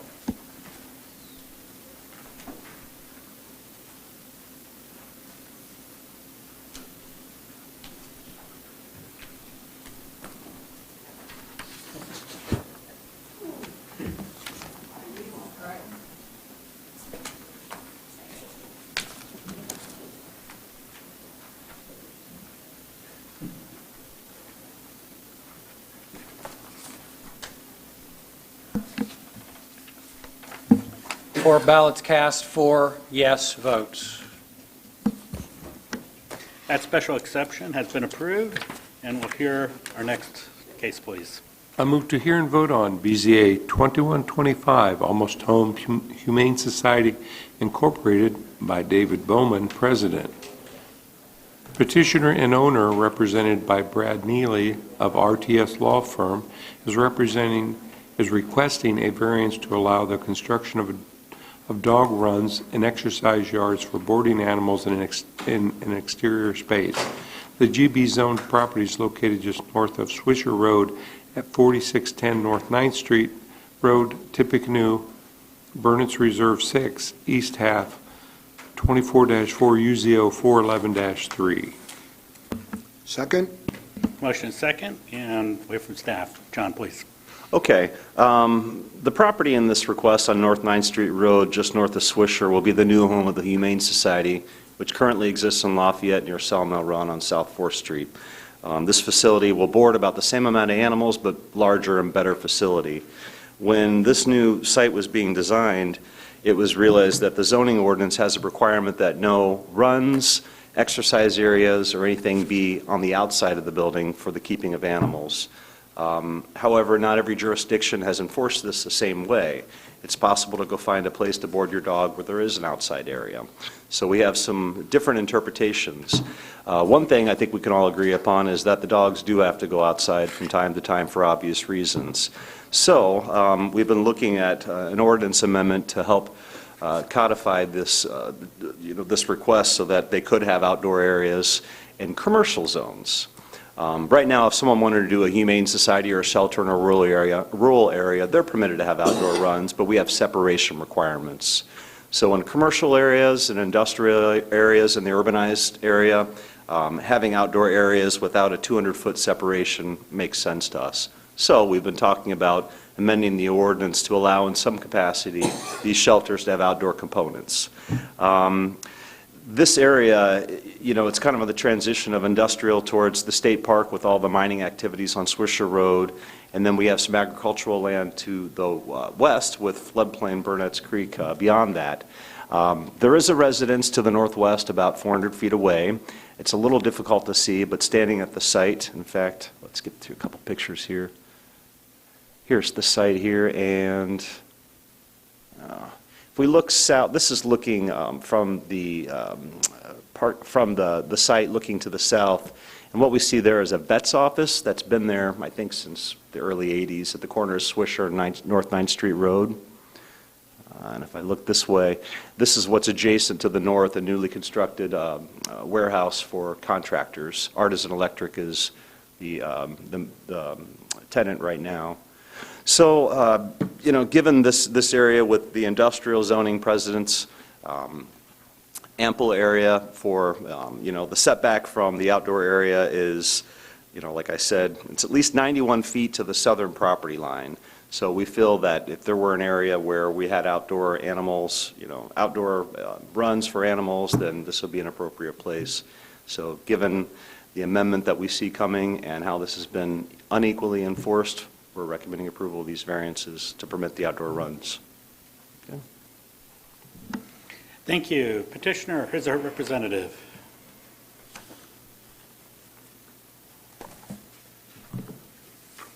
Good evening. Brad Neely with Riling, Teeter and Shire here for petitioner, Almost Home Humane Society. I'll try to keep this brief as well. Petitioner owns that vacant piece of property. They intend to construct a single building to be used as an animal shelter, replacing their current location. The purpose of this variance is to permit the placement of 2 dog runs, one on the east and one on the west side of the building. Those dog runs will be used for 2 primary reasons. 1, to allow the dogs to go outside for exercise, to use the bathroom, and 2, to allow the staff to have a place to put those dogs when cleaning the kennels. So no dogs are going to be left outside for a long period of time, just temporarily for the purposes previously mentioned. So we have positive recommendation from the staff. Respectfully request your approval and happy to answer any questions. Thank you. Anyone wishing to support the petition?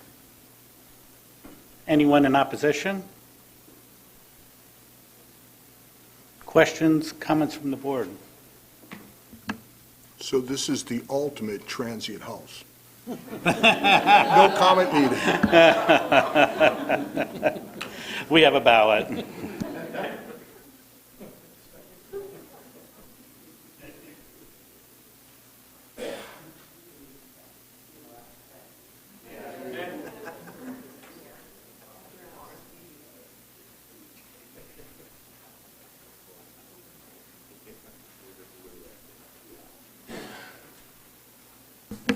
Four ballots cast, 4 yes votes.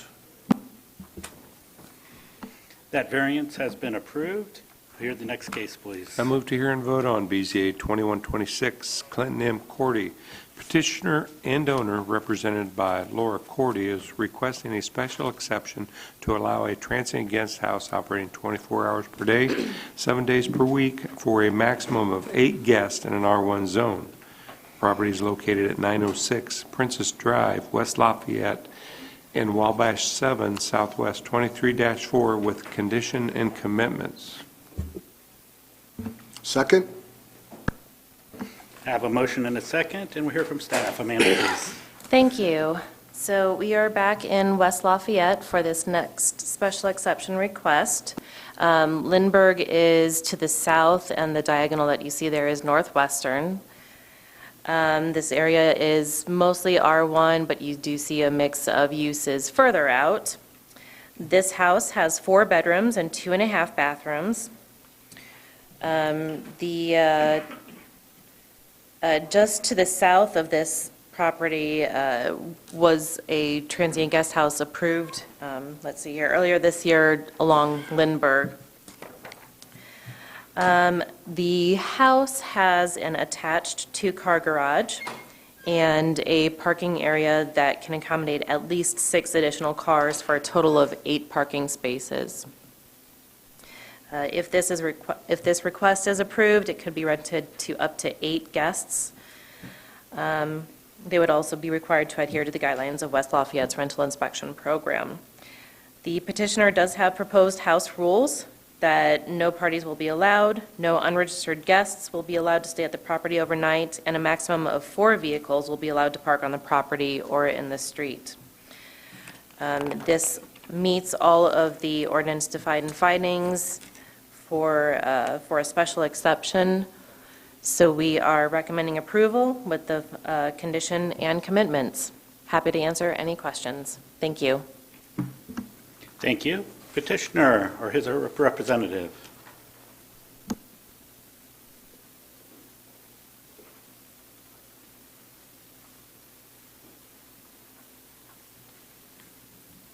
I'm Laura Cordy. Clinton Cordy. We bought this property back in 2016. We've lived there since then. We wanted a little bit more property. My husband grew up here in town. A property came open closer to his family. We wanted to continue to own this property.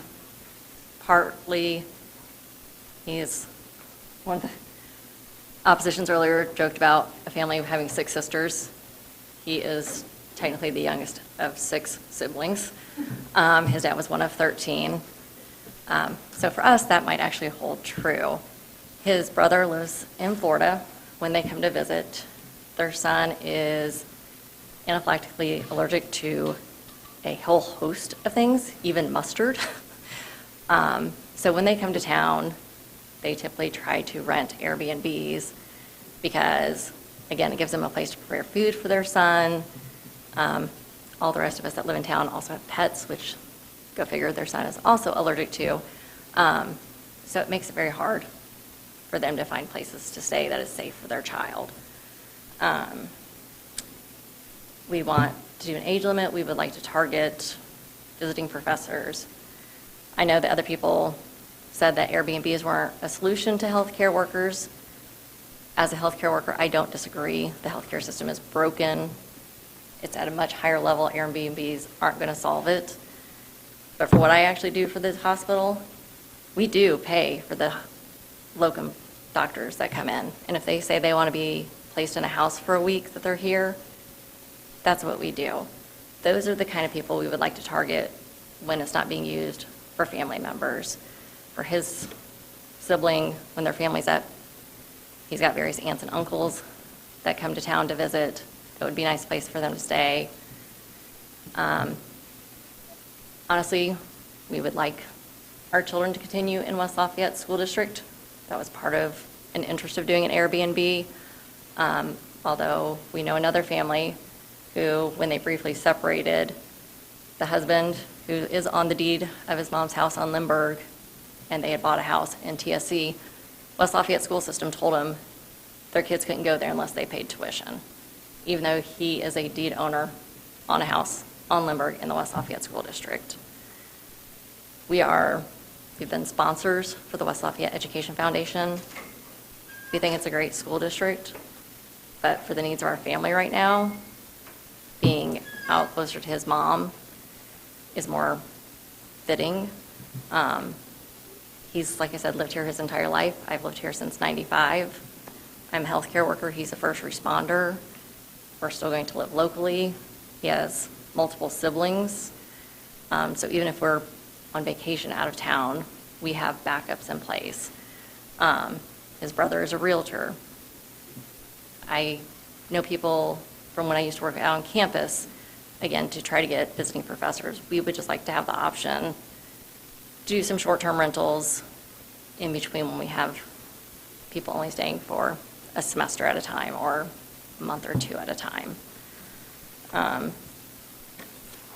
And I get people's safety concerns, and I'm not unsympathetic to what people in the last couple of cases are experiencing in their neighborhood.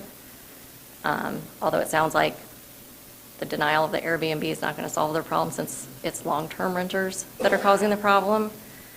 Because, I mean, long-term rentals, like I'm probably pronouncing his name wrong, Liao Chao Feng, that owns like 80-some properties in the county, that are all long-term rentals, but most of them are uninhabitable because he doesn't take care of them.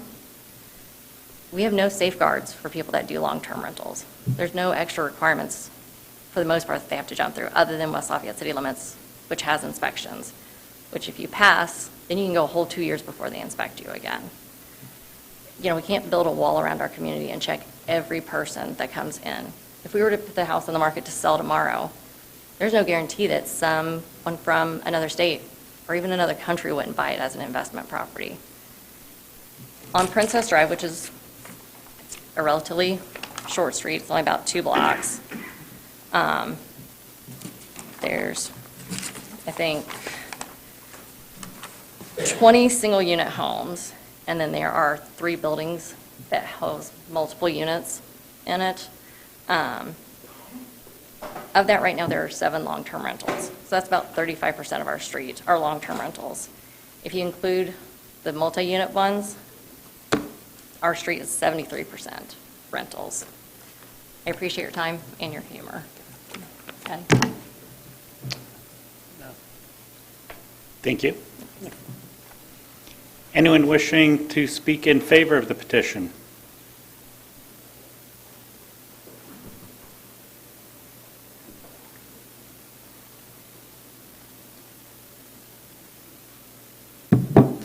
Hello, Cedric DeHue, 3395 Putnam Street, West Lafayette, Indiana. I've known the Cordies for several years now. My youngest son and one of their children are best friends. Clinton has come and shown my son fire safety as they are in the same Cub Scouts group together. We've gone over to their family's Ironwood Farms. It's a great experience as families, and so I think highly of them. I've known them for several years, and I think that it's a great opportunity for them to have a short-term rental within the school district. Just one of the other things that I wanted to highlight that's a benefit of short-term rentals is that you can have a historic structure and you can revise and you can make renovations to that project, to that property over time in a much easier fashion than if you had a long-term rental within the property. We have that with one of our short-term rentals in this position. We were the first residential property owners to petition the City of West Lafayette for the Historic Preservation Committee for a historic structure designation. Laura and Clinton made mention of being able to have a large family, and I think that one of the additional benefits of being able to have family in town, especially close to where you're having your events and things together as a family, you benefit by having a short-term rental property that you don't have someone in there that you would have to kick out or evict in order to allow your access to the property. I assume that they would take very good care of their property, just from knowing them and knowing the business opportunities and the things that they've done and their family has done in other venues, such as the Ironwood Farms, like we talked about before. And some of these benefits and renovations and care and maintenance of the property just may not be able to be done without the higher level of revenue that's generated by short-term rental properties. Thank you. Thank you. Anyone else wishing to speak in favor of the petition? Anyone? Oh, got somebody? My name's Judy Hiddle, 2605 Natalie Court, Lafayette, Indiana. I just wanted to say that I'm definitely in favor of it. I think I can speak that they will take very good care of it and target a good audience, and like what they said, using it more as a mix of being able to do some month, 2-month, 3-month, and just using the Airbnb side to just fill in some of those while you're getting those longer term tenants. So, thank you. Thank you. Anyone else in favor? Anyone wishing to speak in opposition?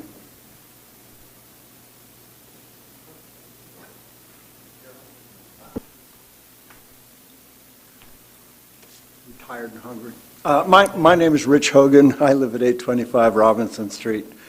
And I just want to remind the board that we're talking about a property, not a person. This property would be granted the exception to be an Airbnb, to be a transient rental. And regardless of how wonderful the people are, and I'm not going to besmudge anyone's character or suggest that they're not wonderful and they're not, doing this for all the right reasons. What we're talking about is fundamentally changing the status of a property in a neighborhood that's supposed to be residential. And we're in the midst of transforming the government. We've had statements from members of the government, outgoing, incoming, other people. We need to wait until after this next election. We need to stop granting special exceptions as if they are the rule. We need to hold back and give the new government a chance to figure out what we're supposed to be doing. Thank you. Thank you.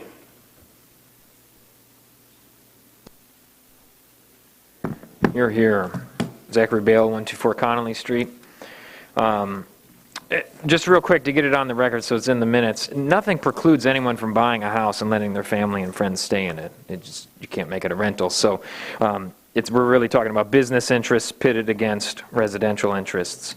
So with that, in interest of keeping it brief, yet another petition, this one with 62 for against the 906 Princess Drive. We, the undersigned, are opposed to allowing a transient guest house at 906 Princess Drive. We find the proposed special exception to deviate from the existing zoning rules and allowing a transient guest house at the 906 Princess Drive location, West Lafayette, will materially and permanently injure the other property and uses in the same zoning district and vicinity, along with subverting the R1 purposes of the Unified Zoning Ordinance. Our request to deny the special exception is supported by the community's expressed concerns regarding the safety, traffic, noise, lighting, and current and future uses of the R1 zone properties in the neighborhood. Voting against the special exception is reasonable and justified. And I think you'll hear Chad bring up the letter again, and so we're in support with the administration, the neighbors, and other areas in the community.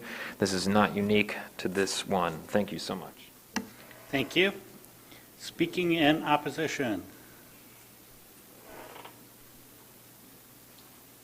Chad Spitznagel, Building Commissioner. I'm not going to reread the letter, but I just wanted to make sure that the same sentiment from the mayor and the Director of Development's comments earlier are relayed on this one. Thank you. Thank you.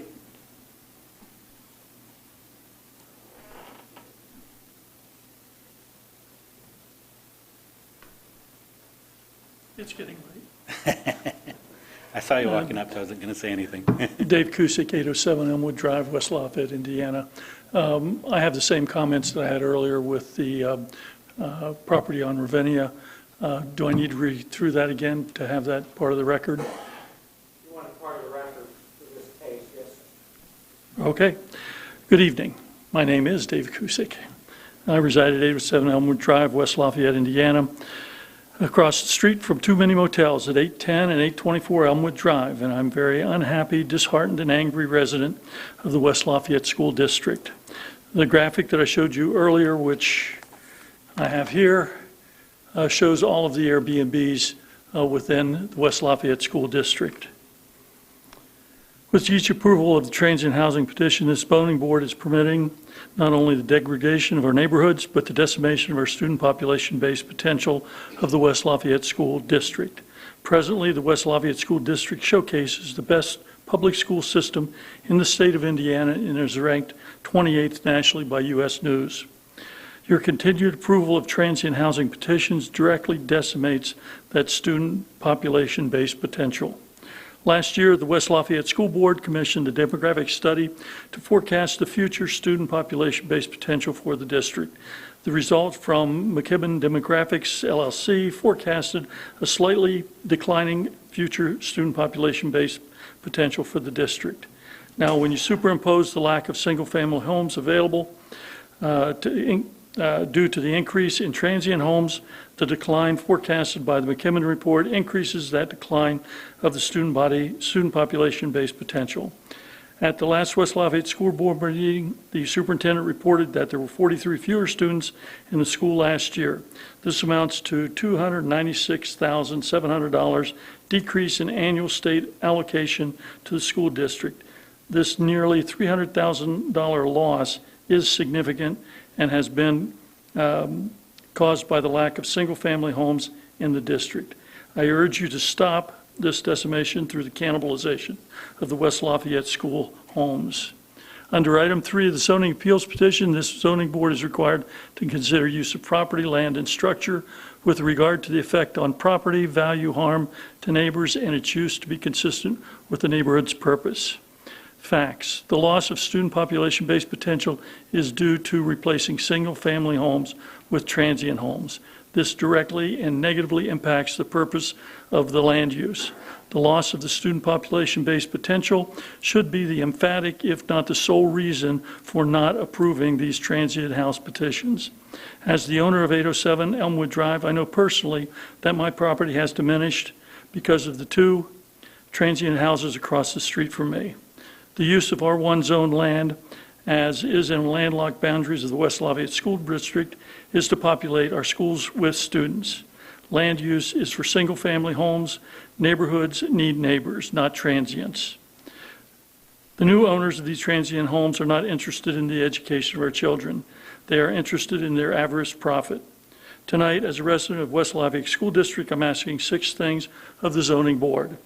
1, deny these and all future transient housing applications within the West Lafayette School District.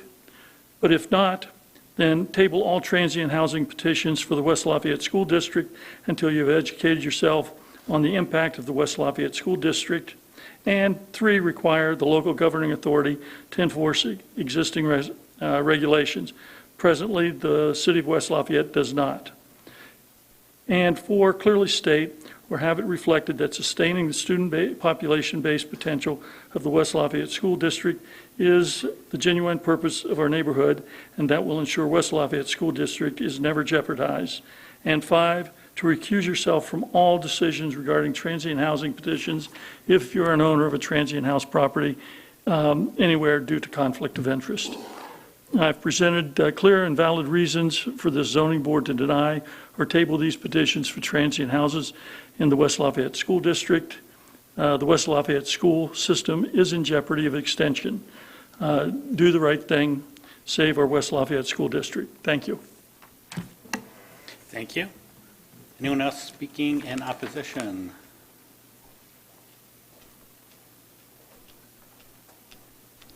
I'll be quick. I just want to thank Dave for his comments and also echo, Kathy Parker, 3103 Sullivan Street, West Lafayette, Indiana, 47906, also speaking as a member of the West Lafayette City Council. Also oppose the transient housing. Housing is a problem in West Lafayette. You all know that. You all know that we have a housing shortage and that there are 55 to 60 transient houses in West Lafayette already, which will exacerbate the problem. So just ask you to oppose this. Thanks. Thank you. Speaking in opposition.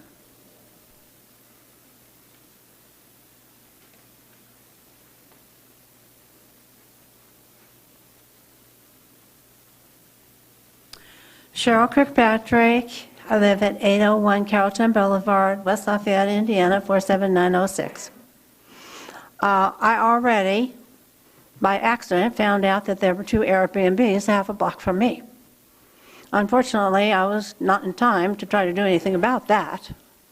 So now I'm trying to do something about future Airbnbs. If this house that can have 8 people would come in next to me, I really would go to the kennel and adopt 10 pit bulls and bring them home. I mean, this is outrageous. One of the girls that I went to school with lived on Princess Drive, and her father built that house. And it's so close to the school, you could throw a rock and hit the school practically. When you take these houses away and you cannot have them on the market for single families, then where are they supposed to go? Where are the single families supposed to go? Out in the cornfield? I'm glad that I got to walk to my elementary school, Morton, twice a day, once in the morning and once after lunch. And I walked all the way through the Purdue campus. And then I got to walk 1 block up Leslie to the high school from my house when I lived on Bexley. And it would be nice if some kids could be able to walk to their schools. And yes, we do need the population. When I was a teacher in Pittsburgh, I was in the neighborhood in the Jewish school where just not too long ago, the guy went into the synagogue and shot 11 people. That was a block from the high school where I taught. And when I got there, there were 3,300 students in the school. And when I left there, were 1,600. Where in the hell did the kids go? Isn't that a wonder? I still say, you need to provide a nice neighborhood for children. They deserve to have a good, safe neighborhood and be able to walk to their school and go back to their school for activities after school and to be in sports. And you all know that if you only have 2 kids who want to take Japanese, that is not going to be worth it to have a teacher paid to teach 2 kids. But if you had 25 kids who wanted to take Japanese, then you could have a teacher that would teach 1 class of Japanese. So what you're doing is cutting down the curriculum as well. Don't bring them next door to me, please. Thank you. Anyone else in opposition? Hearing none, would you like to rebut?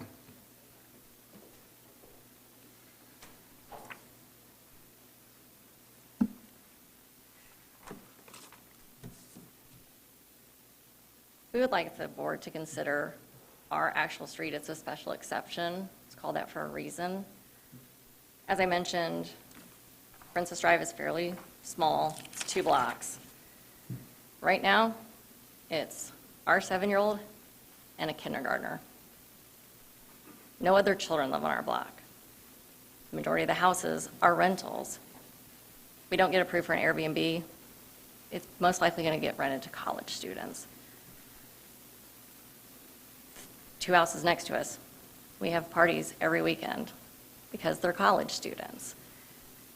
The multi-unit apartments across the street from us, but yet we're still deemed an R1 for our street.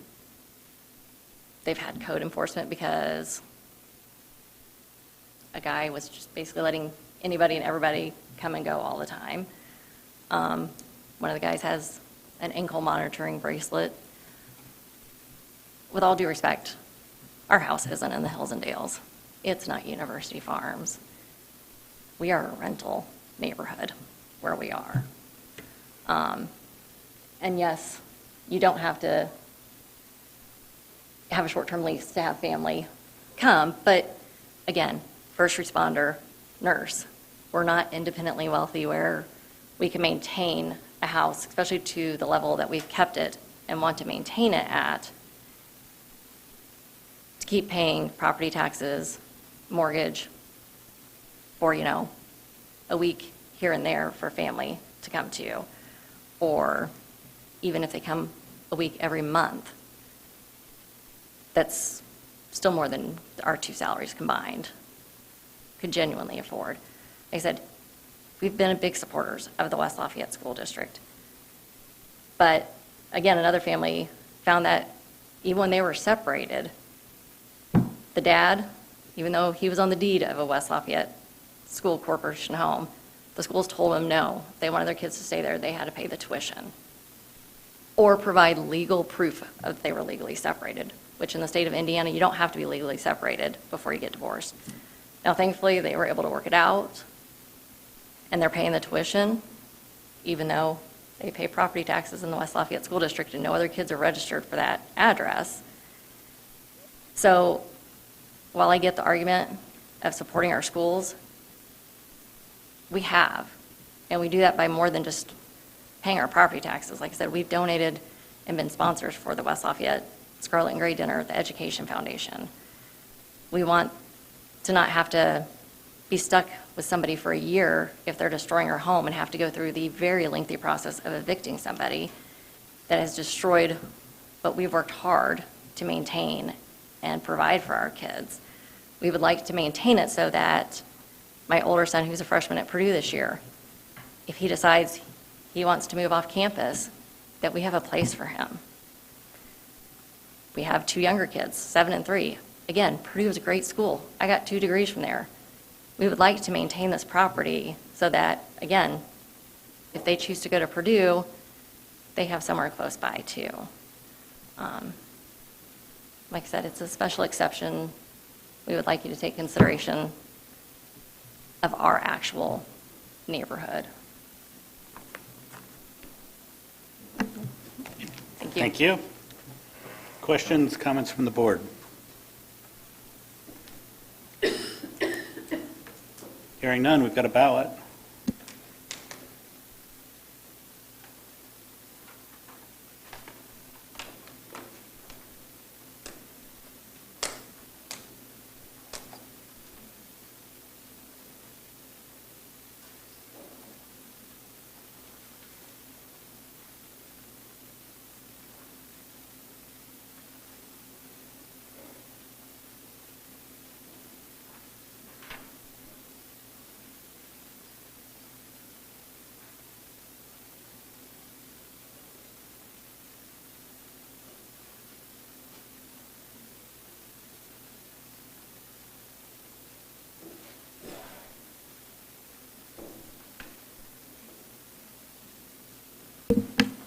Four ballots cast, 1 yes, 3 no. That case will be continued to our next meeting. And we'll hear our last case, please. I move to hear and vote on BZA 2127, Sabins Enterprises LLP. Petitioner and owner, represented by Connor Sabins, is requesting a special exception to allow a transient guest house operating 24 hours per day, 7 days per week, for a maximum of 4 adult guests in an R1B zone. This property is located at 913 South 28th Street in Lafayette, Fairfield 27 Southwest 23-4, with conditions and commitments. Second? Have a motion and a second, and we'll hear from staff. Mr. Hiddle. Thank you, David Hiddle, Area Plan Commission, with your last case of the evening.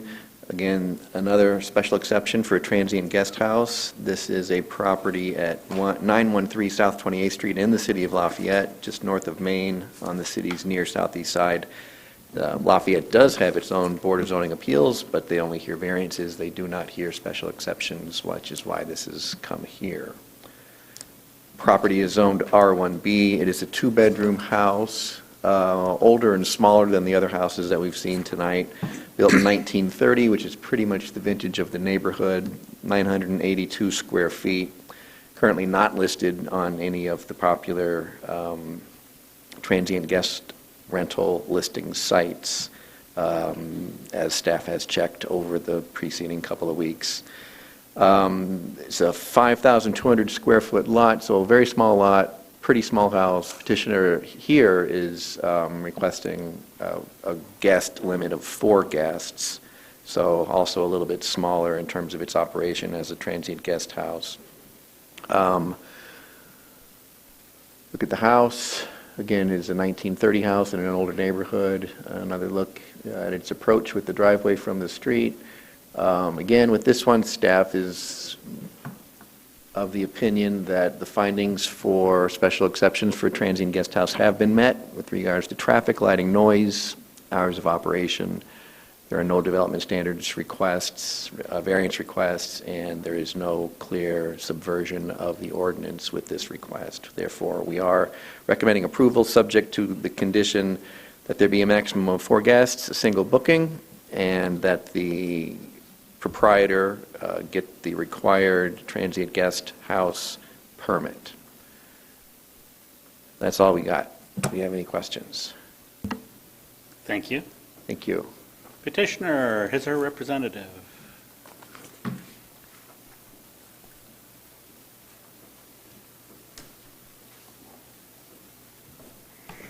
Good evening. How are you guys? So, I grew up here in West Lafayette. I've been a member of this community for my entire life, and I now live 6 minutes from this home.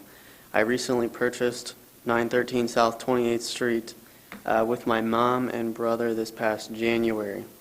As you drive down the streets in the area between Kossuth and Maine, you see some homes that are very well maintained, and you see a lot of homes that, quite honestly, they've been forgotten. And some of them are run down, some of them just are rentals, and I ended up finding a hidden gem. And over the past 9 months, my brother and I have done a little bit of an extensive renovation project. So to date, we have completed the interior renovation, and exterior renovations are scheduled for October. Up until this point, this house has not been listed on any platforms. We do not plan to list the house until all the renovations are complete. My short-term rental is a 2-bedroom home. It will be managed by my family, primarily me, my brother, and my mom, with the help of management software. Our guest count is limited to a maximum of 4. We utilize exterior surveillance, noise monitors, guest screening, and keyless entry. We do not permit parties, pets, and smoking. And at this point, I'm excited to provide the Lafayette community with a small place for families and traveling professionals who need just a place for them and one of their traveling companions, something of that size. I'm also excited to use a house like this for my extended family coming from out of state, or even the missionaries supported by my church. So, with that said, thank you for your time. Thank you. Anyone wishing to speak in favor of the petition?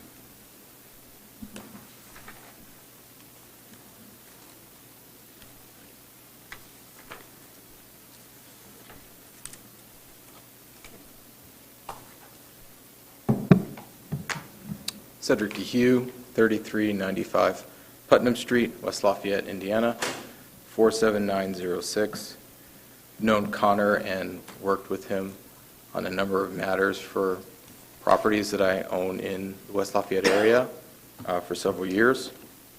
I just wanted to address something that was said before, in that there's 55 to 60 short-term rentals. We have concerns about housing affordability, but based upon the current census data, about 10% of the homes in the city of West Lafayette are vacant. It's about 1,553 homes. Short-term rentals, those that have been approved and those that are functioning right now, make up a very small percentage of that number. If the concern is for housing affordability, there's plenty of housing stock out there with which to use to provide additional housing in our community. One of the other things that I failed to mention earlier, similar to Connor, I didn't even know this about him, about his property being able to be used for mission work, is we're in a similar position in that we've provided with our short-term rentals housing for our church. Our church is Faith Church, and the members there have a conference. It's called the Biblical Counseling Training Conference. They invite people from around the world every year in February. And for this current year, in February 2023, we were able to host 6 guests for the conference at no cost to our church, no cost to the conference, no cost to the guests as well. And we were able to do that because of the short-term rentals that we have. Thank you. Thank you. Anyone else wishing to speak in favor of the petition?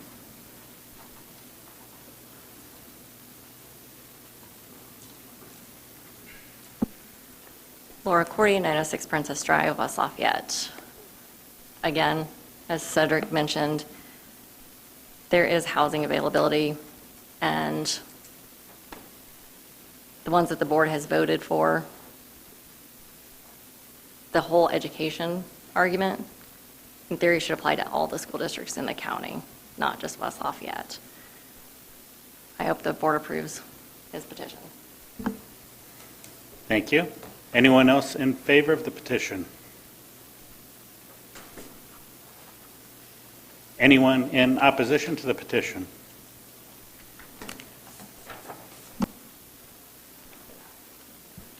Zachary Bale, 124 Connolly Street. Again, it's not the neighborhood's responsibility to help with the business ventures. Nothing precludes anyone from purchasing a home and letting anyone stay there. Mission work, family, friends, it may not be feasible, but that might not be the area to do it. Along with the properties, the desired properties may not be available where people want to live, and so we would need to know more about the availability of homes, not just the number of homes that are available. And with that, the last petition, this one signed by 21 individuals against the 913 South 28th Street. We, the undersigned, are opposed to allowing a transient guest house at that location in Lafayette. We find the proposed special exception to deviate from the existing zoning rules and allowing a transient guest house at the location materially and permanently injure the other property and uses in the same zoning district and vicinity, along with subverting the R1B purposes of the Unified Zoning Ordinance. Our request to deny the special exception is supported by the community's expressed concerns regarding safety, traffic, noise, lighting, and the current and future uses of R1B zone properties in the neighborhood. Voting against the special exception is reasonable and justified. Thank you. Thank you. Speaking in opposition.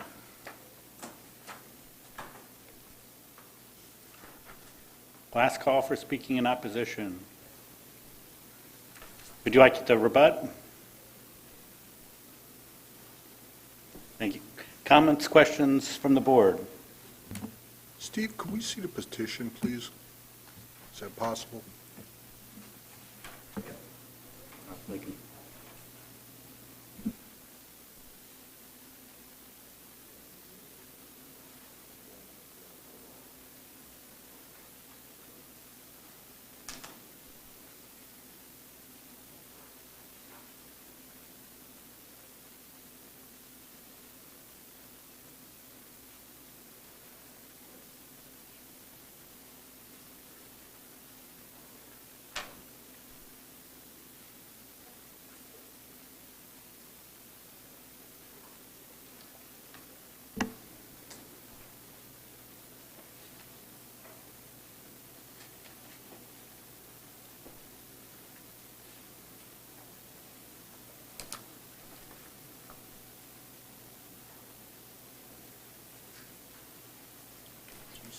Streets up there.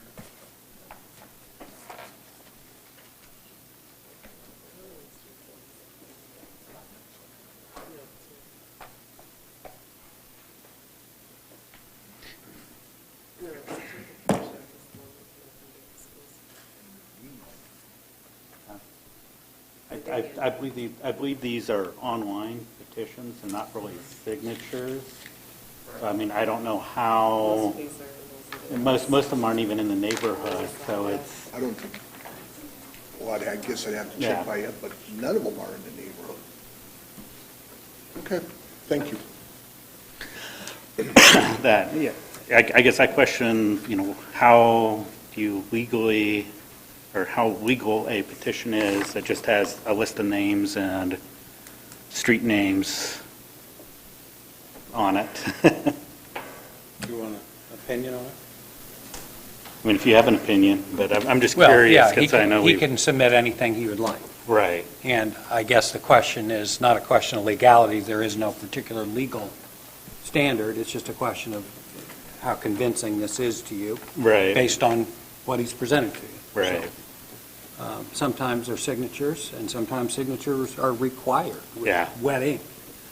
This is not necessarily one of those cases. Thank you. Yep, thank you. Any other questions from the board? Hearing none, we've got our ballot.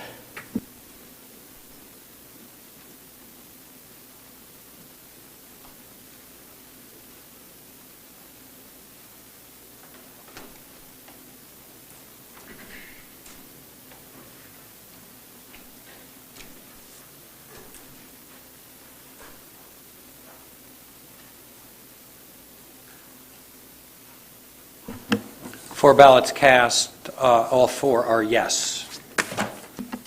That special exception has been approved. Administrative matters? None?